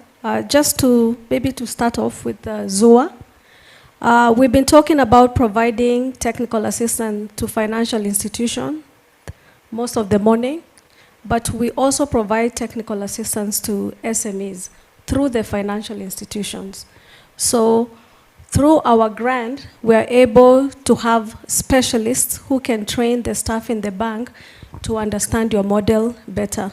Because sometimes we want to blame the person who is receiving the loan, but they don't understand the transaction. So we come in and bring in a specialist to assist the financial institution to understand the model of your business. Then you're able, you know, obviously they're able to enhance the financing to you. So the technical assistance is not only to the financial institutions, it's also through the SMEs. For example, in some countries, you have SME clinics. The banks have a yearly SME clinics where the SMEs come in and discuss all their challenges and everything. So we'd be able to partner with the financial institution to be able to address some of the challenges that the SMEs are having. And then I also heard about most of the SMEs are not bankable, which is true. Also through our technical assistance, we're able to help the same SMEs be bankable. We have some organizations in some countries that look for SMEs, train them, and make them bankable so that the financial institutions don't ask a lot of questions, especially when you're talking about the history, you know. The SMEs, like the ones in the rural areas, you know, most of them don't understand simple accounting, bookkeeping, and things like that. So our technical assistance through the financial institution will be able to address some of those issues that the SMEs are having. Now, when I come back now to the financial institutions in Malawi, as you heard earlier, we're working with two financial institutions. We've provided guarantees of up to $22 million, and that's just our guarantee, which means the financing has been bigger. It's been a bigger amount than 22 million. And we've assisted about 1,200 SMEs. And this is only through two financial institutions. So you can imagine if we partner with all the banks in Malawi, how many more SMEs will be able to reach out to. And this is one of the reasons we would like the financial institutions to attend the training that we have tomorrow by the best of the best in the market, so they can at least capacitate, you know, the gaps that are missing to understand the SMEs in Malawi. So I wanted to talk more on technical assistance because my earlier colleagues have talked more on the guarantee side. So for the SMEs, we have that product. And then I think, George, you also mentioned about most of the time you do receive funding from investors, you know, outside Malawi. We also have a product for that. It's called an equity guarantee, where we will guarantee the investor. The only catch is the investor has to be at least a financial institution, not necessarily a bank, but we do have products. So I think it's just the knowledge gap that is not there. You know, for the financial institutions, we provide a portfolio guarantee. We don't do any due diligence on the SME. It's up to the financial institution to decide which SMEs to put under our cover. Then we can also have individual transactions. For example, if the financial institution is not ready to have a portfolio with African Guarantee Fund, we can start with individual transactions and see what we can do with them. And for green SMEs, I think we mentioned earlier, we can, our coverage can go up to 75%. And the pricing is actually very good. And I think he mentioned it because they are working with one of the partners that we have, National Bank. I think he mentioned that the pricing for the green guarantee is very, very affordable for the SME. Thank you very much. You've talked about the knowledge gap. Maybe before we begin to wrap up, as African Guarantee Fund, how are we addressing this, particularly in the Malawi scenario? How are you engaging the SMEs so that we bridge this knowledge gap? So unfortunately, we don't do the intervention with the SMEs directly. We do it through the banks because the banks are the ones providing the financing. And also, it's a moral hazard.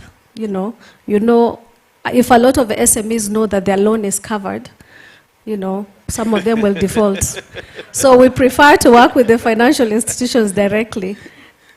George, no offense, but it's just to avoid the moral hazard part because we are mitigating our guarantee. The financial institution is also losing. Remember, even if we cover 75%, the financial institution is also taking the 25% risk. So we do this through the technical assistance, as I said.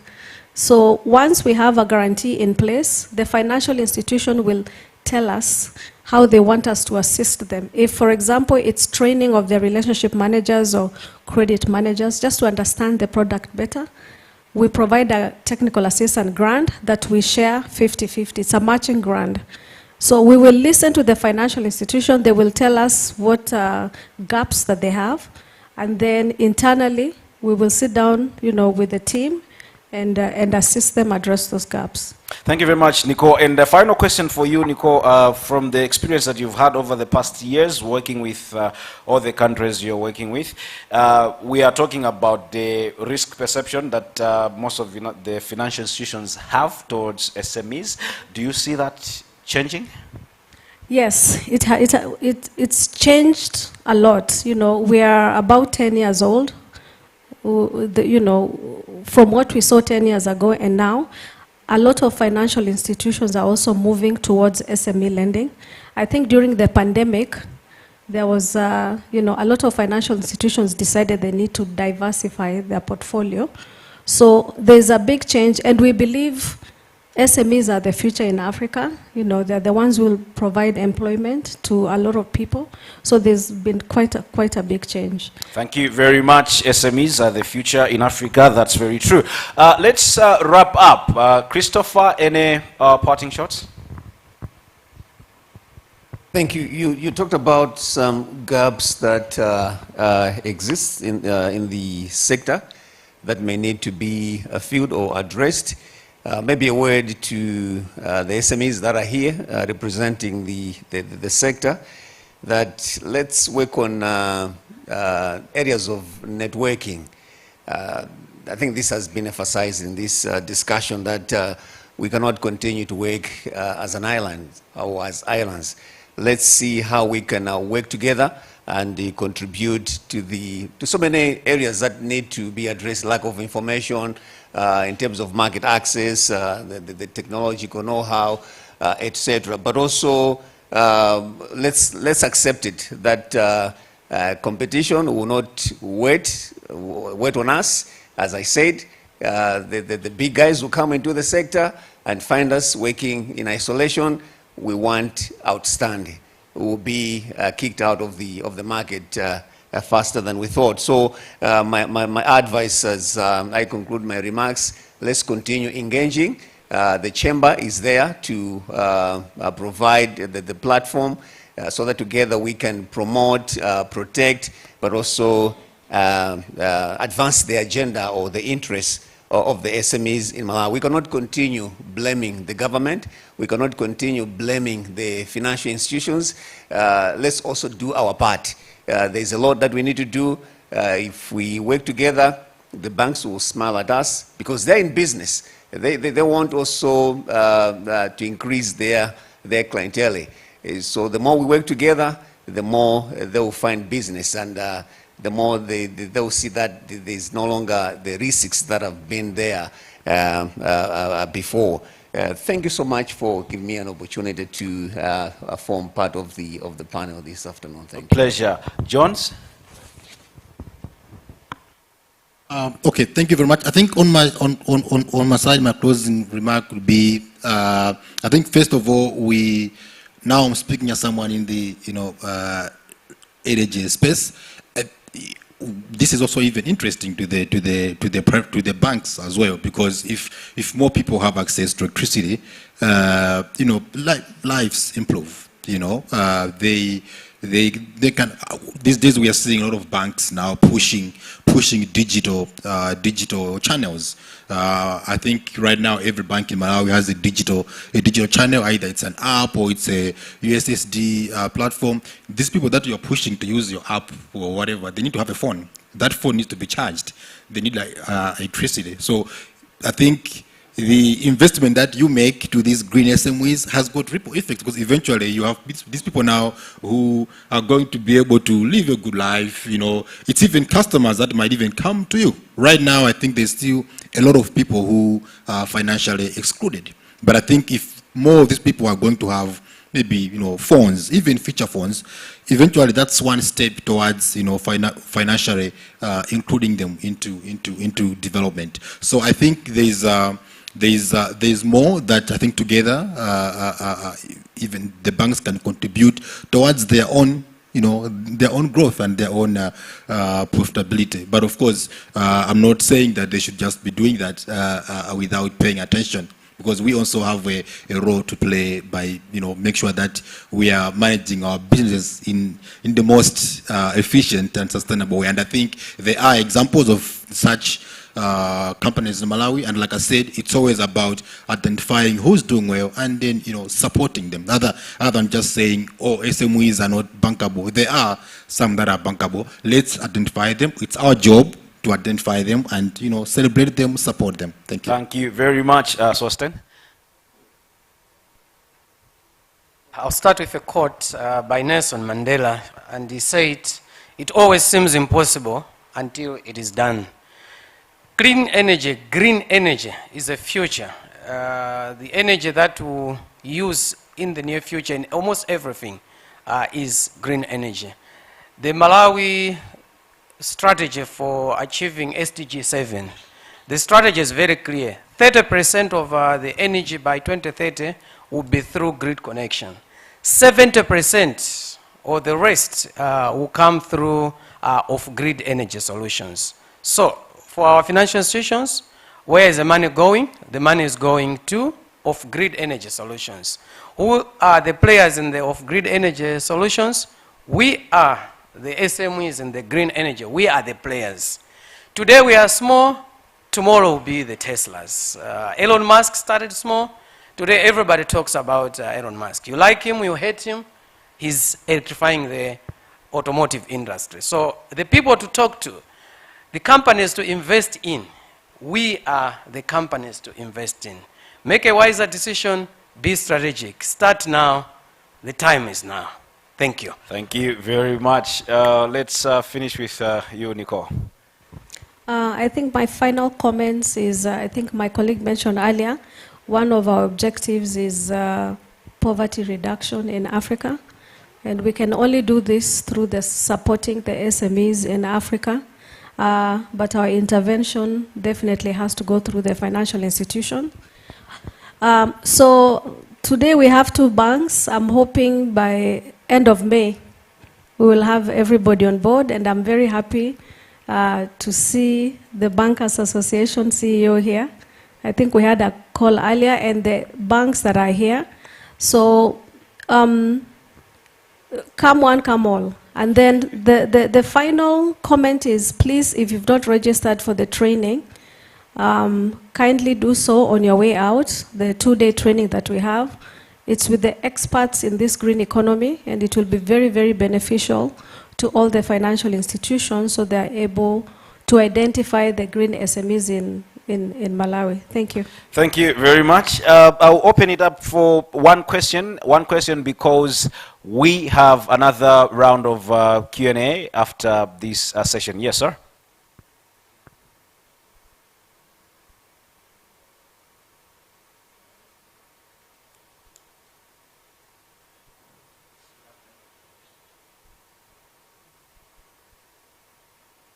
Good afternoon. Mine is not a question, it's just an intervention. If you could please tell us your name first. Okay, my name is Harold Gia. I'm Deputy CEO for National Bank of Malawi. Okay. So, two perspectives. We've said SME is risky and not much is being done by banks on the SME sector. And then there's an issue of partnership with the Africa Guarantee Fund.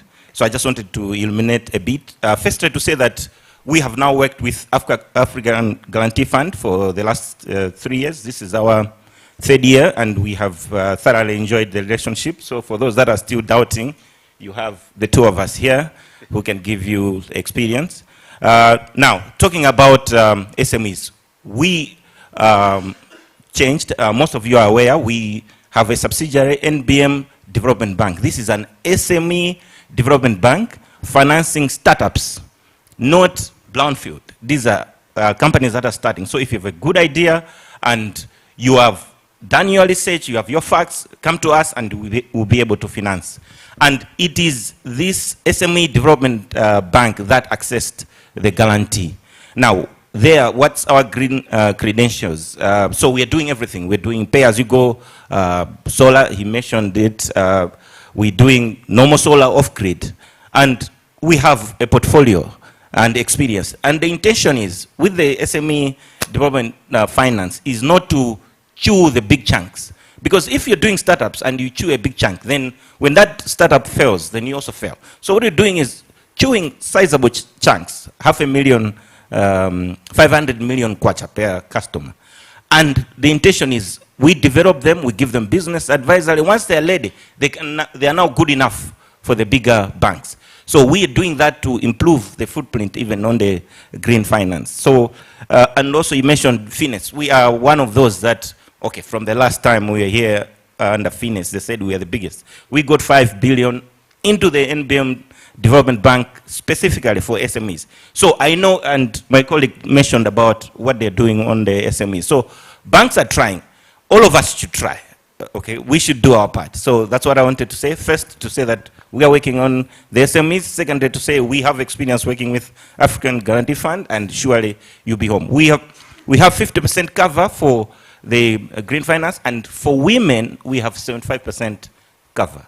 So if you have a loan of 100 million and you have a default, they are paying us 75 million. So you only have a risk of 25. Thank you. I was expecting the women in the house to give a loud applause to that. Yeah, it's not only for women. Actually, even the green financing is also 75%. That's quite some good news. I wanted to close, but I see Patrick is itching to say something. Please, in less than a minute.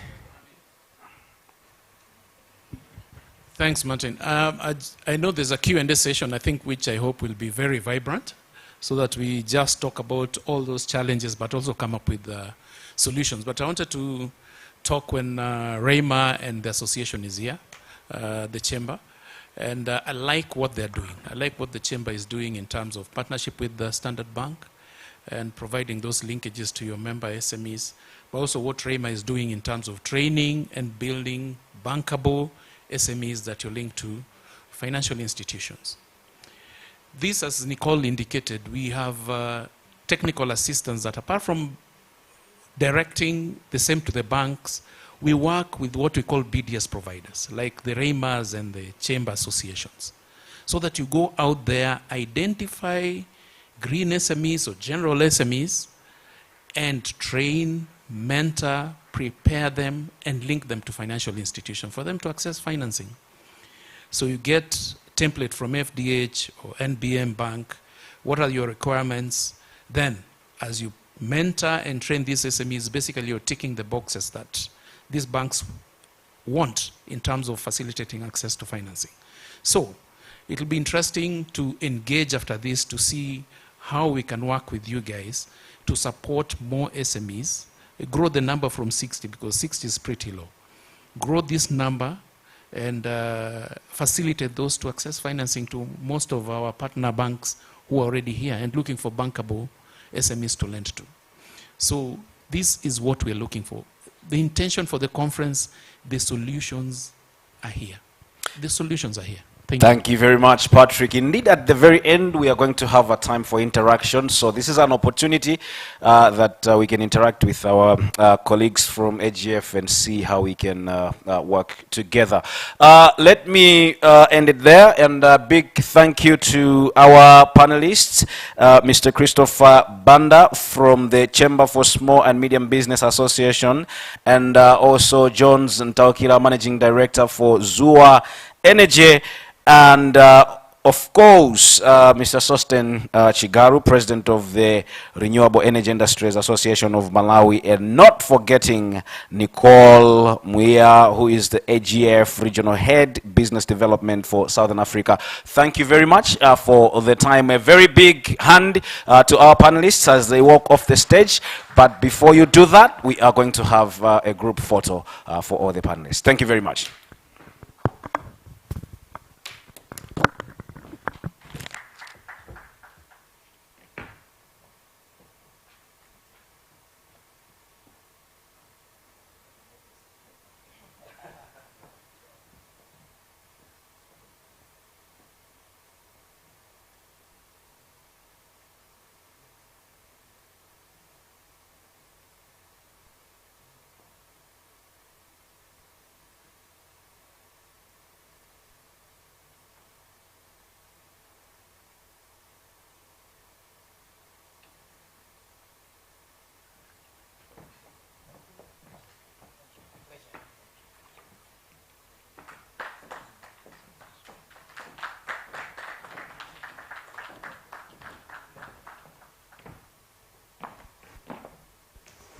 A round of applause once more for the panelists and for the panel itself. Well, as he hinted to it, we do have a Q&A session now for anyone that would like to fire a question to anyone. So this is all good. The floor is open. Feel free to shoot your hand up, and we'll take your question, direct it to whoever it is that you would like to actually have a response from before we actually head out to our networking session. Is there anyone that has a question in the room? Yes.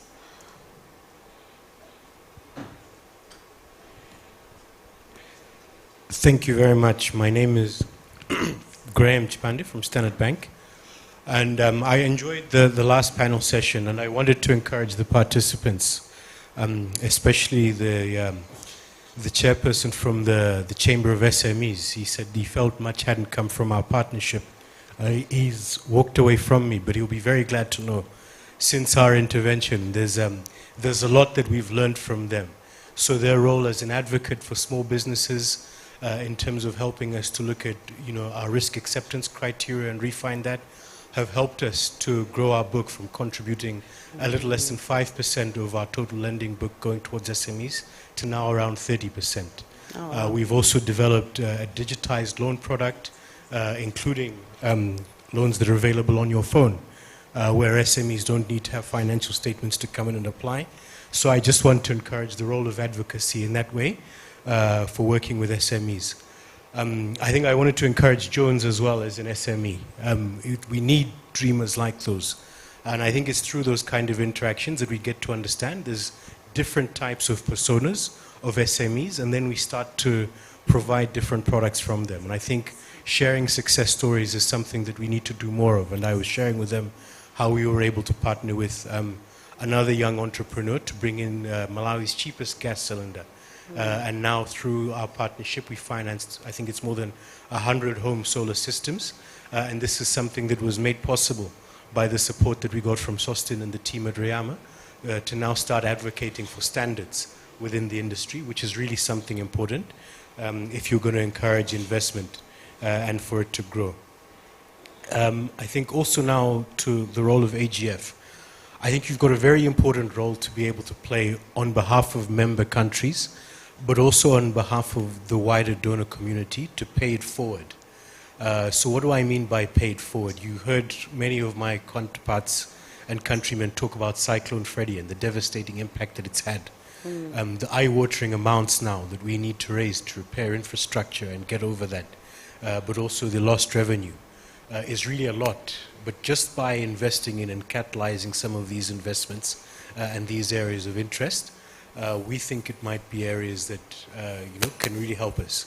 So getting down to my question now, which would be for those financial institutions who would say want to invest more in capacity building or technical assistance, but maybe might say we've got our own way of looking at risk sharing or wanting to bouquet.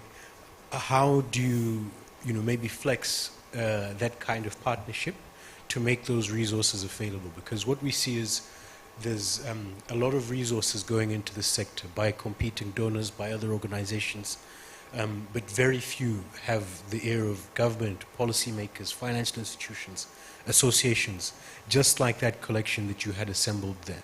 So how can we use the platform that you're creating, number one, as a clearinghouse for a lot of this funding coming through, but also number two, to help institutions kind of pick which areas they'd be able to benefit from to catalyze this investment, and then use that network to kind of share stories and ideas so that we can also pick out of the basket of what works for everybody else. Thank you for your question. That's for AGF.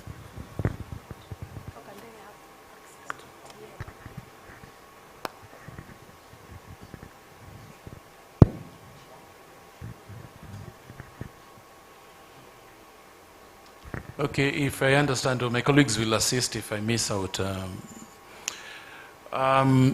AGF, as I said, has various technical assistance or CD support.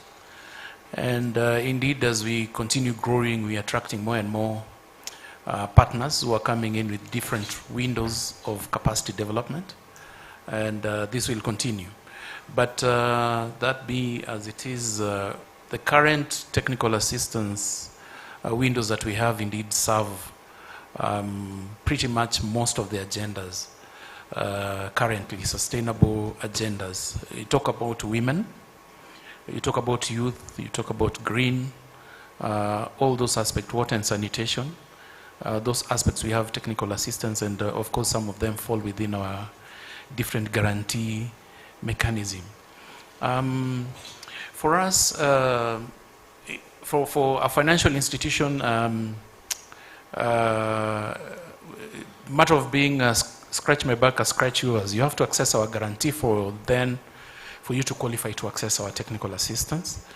And as we've reiterated all day, is that our technical assistance target financial institutions directly. And that potentially, to address one of your questions, is that we undertake a diagnostic assessment of the bank to appreciate the strategic direction of the bank in terms of the different segments of SME. Where does the bank want to go in as far as women financing is concerned or green financing is concerned?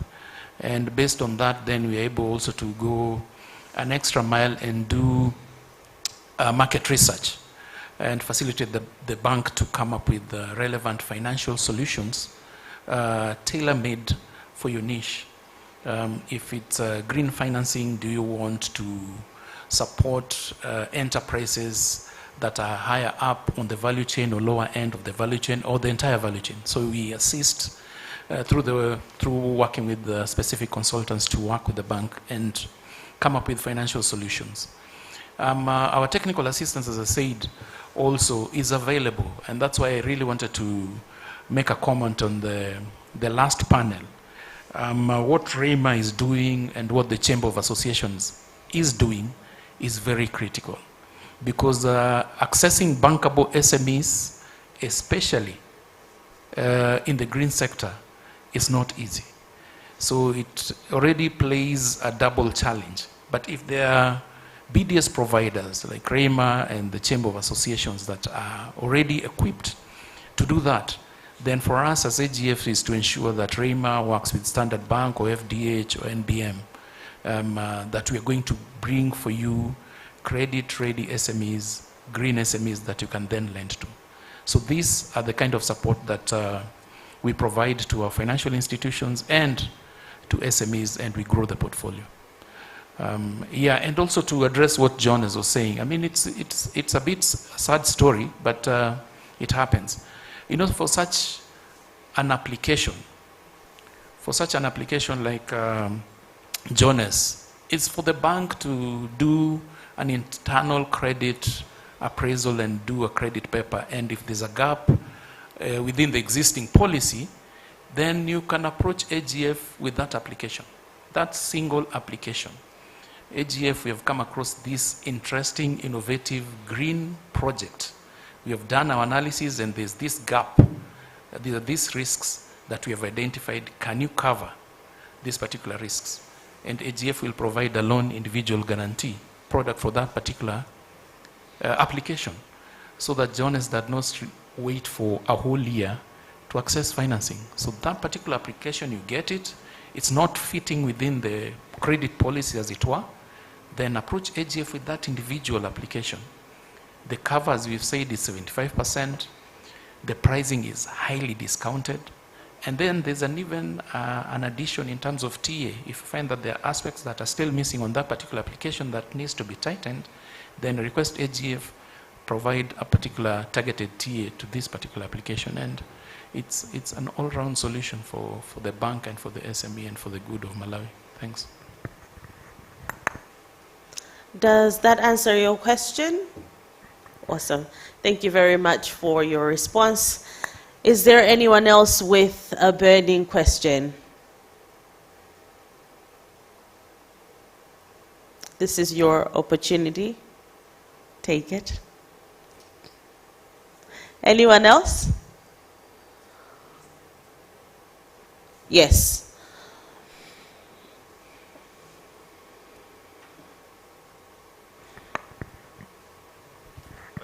All right, thank you very much for the opportunity. Great insights. We really appreciate everything we've learned and seen. Mine is just to throw it in the air whether there is an opportunity for us to capacitate the SMEs. This would range from documentation, business plan development, sales, etc., so that they're in a better shape that when they do receive the support, when they do have access to finance, they're able to run their businesses, not to rush into, just to put it on the extreme side, not to buy a Mercedes-Benz, etc., but to run the business. Because what we have seen also as banks from experience, there are occasions when SMEs, isolated SMEs, I must say, when they do access the funds, perhaps they do take a significant proportion out of the business, maybe to address maybe real needs as well as wants, and that tends to suffocate their endeavors to the extent that at the end of the day, there is no winner in the process. Because trust me, it's not in the interest of banks or African Guarantee Fund to really take care of bad loans. The idea is for us to continue forging ahead, to achieve the vision, and to grow the economies. Therefore, should we have an intermediary intervention at that level, I think it will also go a long way in making all these efforts a great success. Thank you. I believe that was a comment. Yes? Or would you like someone to address some of what you said? Yeah, aspects of the question, yeah. Whether coming from over 40 countries, whether there are countries that have such such initiatives that are in place and that are working, or indeed, if it's none of the above, what has worked elsewhere, especially at the SME level as an intervention, just not focusing on capital. Thank you. So that goes back to AGF for a response, and then we'll come to you for a question. And up front. Yeah, briefly.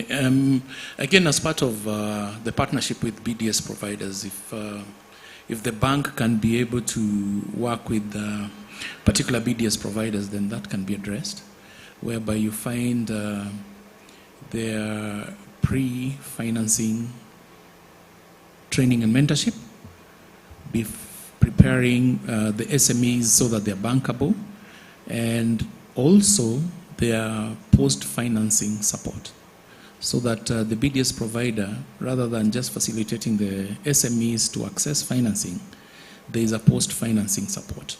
It may be lighter than the pre-financing support. So we've structured this elsewhere. I think the most recent and particularly green is in Côte d'Ivoire, whereby working with a BDS provider, Green Invest Africa, they were able to work with 40 SMEs, partnered with our partner financial institutions who already have our guarantees. That ensured that immediately these particular green SMEs were ready and potentially they did not have adequate collateral, then the institutions that already had our guarantee were more than ready to provide financing. And then there was a structured light post-financing support. So again, I think it's how we can structure such a partnership between banks and BDS providers. Thanks. Thank you very much. I hope that was helpful. We'll take it to the back. Good afternoon. My name is Brave Mhone. I'm working as the General Manager for Sunny Money, but also a board member for Rayama. Actually, my question carries a bit of a comment in it as well. It's an extension to what my colleague also mentioned about BDS support. And I think also the comment from my colleague there about the prior and post BDS support to entrepreneurs. To me, it's mostly going straight to the banks, probably our central bank as well, on how we can create an environment where our entrepreneurs, they know where exactly they can get such kind of support. Because at the moment, I don't think there is a centralized kind of institution which is truly providing such kind of support to SMEs. And it becomes very, very difficult to identify where you can get that support. I know that there's some other development agencies like JZ who have developed such kind of initiative, but it's time bound. We cannot expect an entrepreneur to receive 2 months, 3 months, or 6 months worth of training and expecting that person to flourish running a successful business. It's not possible, because we've got people who have gone to school and studied years and years on how to run a successful business, and translating that knowledge into someone over a period of 6 months is not practical. So all what we're doing is just giving the basics of how to run it, but not exactly in-depth understanding on how the business operates. So my question is, how can our banking system create that clinic where SMEs can know, I go there, I'll get A, B, C, D, E, and this is how it will translate into my successful business. 2, is there an opportunity for Rayama and the banking sector to work together and come up with a product which, I don't know, whatever we could call it, SMEs clinic or whatever, where it's purely set up and established to provide such kind of long-term supporting system in a more structured and long-term way. So basically an opinion, question, and a comment, I guess. Thank you.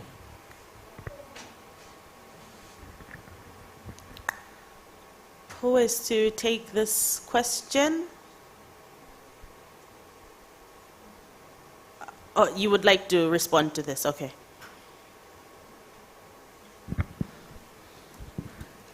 So I think it's a great question, because if you talk to most of my colleagues here, we all have some form of an incubator program or something aimed at capacity building for SMEs. But as he says, it's typically time-bound. We'll do it over a day, a few weeks. People graduate and then they move on. The Malawi government, I think through MITC, has invested in the One-Stop Investment Center. But I think you'll only find them across the way from here. If you're running your own small business in Area 25 or Lumbadzi, or even further afield in Dedza and Cheu or Ntarire, you can't be able to access them. And that's one of the ways that we need to be able to work with our colleagues like the AGF to now identify sustainable ways of investing.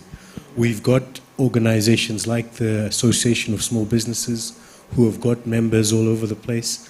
We're able to develop content, put together the curriculum, and even provide, I think, networks of expertise through the Bankers Association and many other bodies that are there. But I think we need the help and collaboration of associations that have got that nationwide reach to have that infrastructure in place. Two, funding partners to help, sustain that long-term capability. But then also, financial services partners that can provide content. But I think the most important thing will be the commitment of the members to support those associations and pay their dues so that they can actually get benefits like that from those associations. Thank you very much. Is there anything else that you would like addressed from your question? Are we good? Yes, okay. I think there was one more question in the back, right? Or was that a comment?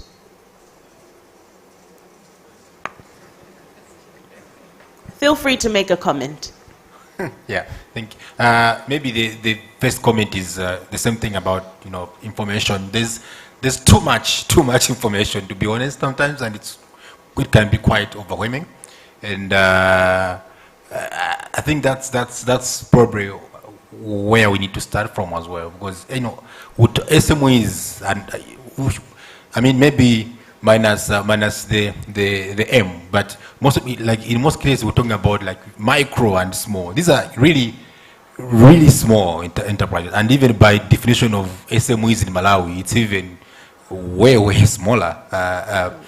So I think even for an entrepreneur whose revenue is 2 million kwacha, I don't know, maybe a month, even for them to just start accessing this information, it's already costly for them. So sometimes they just don't bother. So yeah, I think having that kind of centralized information, even from this meeting as well. I think we have this SMEs. They are not here. Probably those are like how can we get them more involved as well, because they are responsible ultimately for policy direction around guiding SMEs, but they're not here. So that was just a comment. The question that I wanted to ask, this is probably to the central bank, I'm sure there's two here, is I just want to understand why has Malawi for so long struggled to have development banks? I know now Harold mentioned about NBM Development Bank that they've set up. I think there's Mike as well, just set up. But I really want to understand why is it so hard that as a central bank we can create an environment where we have more development banks? Because I think those are the ones that can somehow help as well, because their investment approach, I think, would be different from commercial banks. We can continue to complain about commercial banks, but as it is said, they also have their own line of business and thinking, and we can't push too much about these things. So we can complain about interest rates are too high, or they're asking for collateral, but it is true, that's the business, they have to do that. But what else can be done? So really, just understand why is it that we don't have a lot of development banks like other countries do?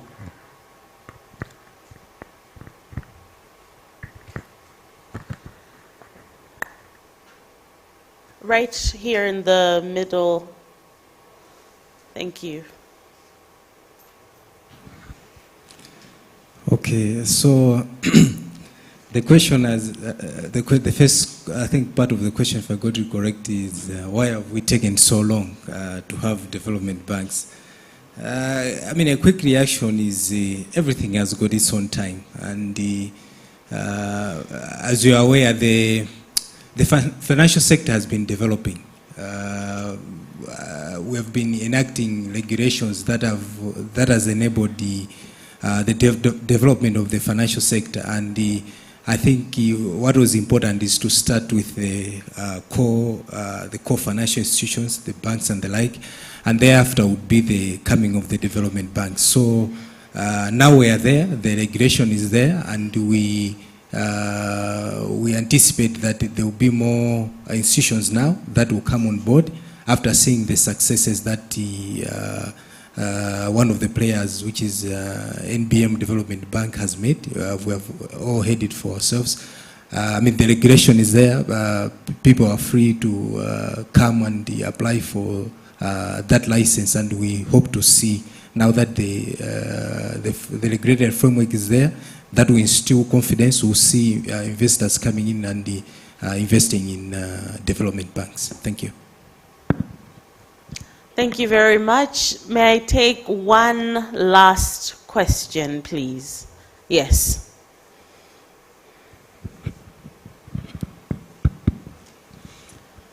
Yeah, my name once again, Sostin Chigal from Rayama. Maybe before I delve into my question, I need to be corrected. In terms of the development banks, I think we've had development banks in the country for a while. Perhaps we have to be talking about the impact. I think from Reserve Bank, you have got EDF. I'm sure it's a development bank specialized in export development. So is the MIC and NBM Development Bank new. But perhaps the issue would still be on impact, because actually most times we learn about development banks when they are about to get bust. When they are operational, less is known about them. But when money has been lost, that's when we hear the headlines in the newspapers. So perhaps we should call more impact. I think the issue of awareness is very critical. Even National Bank, NBM Development Bank, it's not known out there. It needs to be marketed, just like NBM itself is marketed, so that more people can access the beautiful products and services they are offering. I raised a hand to put up a question and perhaps a recommendation as well. The key issue I would like to propose is on credit score, or we hear about credit scoring, because currently I stand to be corrected, whether SMEs or corporates, is there a credit rating? I know there is a credit reference bureau, so if all is done and you are about to sign the papers, rush to credit reference bureau to check whom else are you owing. But SMEs, as well as individuals and companies, we keep building goodwill and reputation over time. Either it be from Reserve Bank, do we have something, or the Bankers Association, do we have an institution that is there that can do credit scoring, so that everybody is aware that whatever I'm doing, it's building towards my credit score.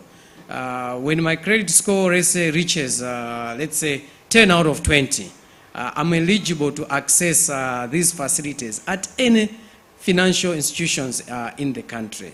I think the discipline that Leva Nkunika was pointing out, it could bring the discipline that SMEs or any private sector player will conduct themselves so that they know I'm being marked, I'm being scored. If I misbehave, I will lose my score and I will not be credit worthy. So the question is, do we have that facility? I mean, that referencing, or if you don't have, can the appropriate institution put up a credit scoring institution that, just like KYC, you have to meet one requirement. You don't have to convince every bank that you're bankable. Why should one bank agree with you and another bank reject you? What type of assessment is that? I mean, if you are worth a credit, you should walk to any financial institution and get credit. Thank you. Thank you, Mr. Chigaru. Who is happy to take, okay, right next to you, yes. Thank you very much for that question. As of now, there is no credit scoring agent in Malawi. But what is happening is that every institution has its own credit scoring mechanism, and it uses that, and possibly that's the reason why when you find that you go to another bank, they say, no, this is not acceptable. When you go to the other bank, you accept it. It's the type of scoring that they are using. But suffice to mention that going forward, I'm sure the regulator will correct me, going forward, I think this is an area that we need to put in place. And I believe that, I think I had a discussion with some colleagues in Reserve Bank. They had indicated that, that's the area that they are looking at, that you need to have some credit scoring agencies in town with the intention that, as he's saying, when you have a good rating, you should be able to go to any bank and, access that. But that as it may, as we stand now, every applicant has got to go through the process where we get the results from the Credit Reference Bureau, and that actually goes into really assessing the ability of a particular person to actually borrow. But as I'm saying, it's something that I'm sure the regulator is looking at, and I'm sure at some point we should be able to have that. Thank you. Thank you very much, and thank you for the question / recommendation / outcry for the credit scoring there. Thank you very much.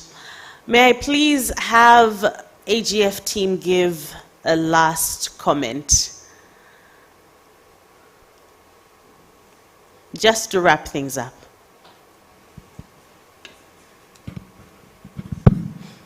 Thank you so much. Mine is to appreciate all the delegates who found time to come to this conference. I mean, you've left all that you're supposed to do. Some have come all the way from Blantyre, so indeed we truly appreciate. Secondly, we also appreciate on the comments and feedback. And my prayers are that this is not just another conference. We have given out our cry for financial institutions who have not joined us to come and join us, because we've seen the testaments from NBM Development Bank and FDH. I know some of the subsidiaries like Standard Bank, we are working with other subsidiaries in other countries. So the solution is here. If green SMEs are risky, there are a lot of guarantee products that AGF offers. And one of the things that we like is to structure solutions, not copy, paste, or plug and play. We look at a deal and structure, find a solution. There are technical assistance support to your financial institutions. We do not know these green projects. We do not know how to appraise them. We do not have products. We do not know whether there are commercial value for starting green financing solutions in my bank. This we can help you through our technical assistance, do a market survey, market research, come up with relevant solutions that fit within your strategy as a bank. So we tailor-make the solutions for you. If you feel that these particular SMEs, they still require a lot of support, just the way we've discussed, we can partner, you can partner with BDS providers to work with the group of green SMEs so that pre and post financing, they are supported through and through. So Again, as I said, the solutions are within. We have opened our arms for you to come and join so that we facilitate financing to more and more SMEs in Malawi to access financing. And has been reiterated, SMEs are the only conduit to development. So we are here to support you and provide you with any kind of support that you may require so that you grow and be able to contribute towards development within Malawi. So thank you so much for taking time, for being here up to now. I appreciate it. Just hold on. I think I'm told we could take a group photo somewhere after the session. Okay. All right, thank you so much and God bless. Bye.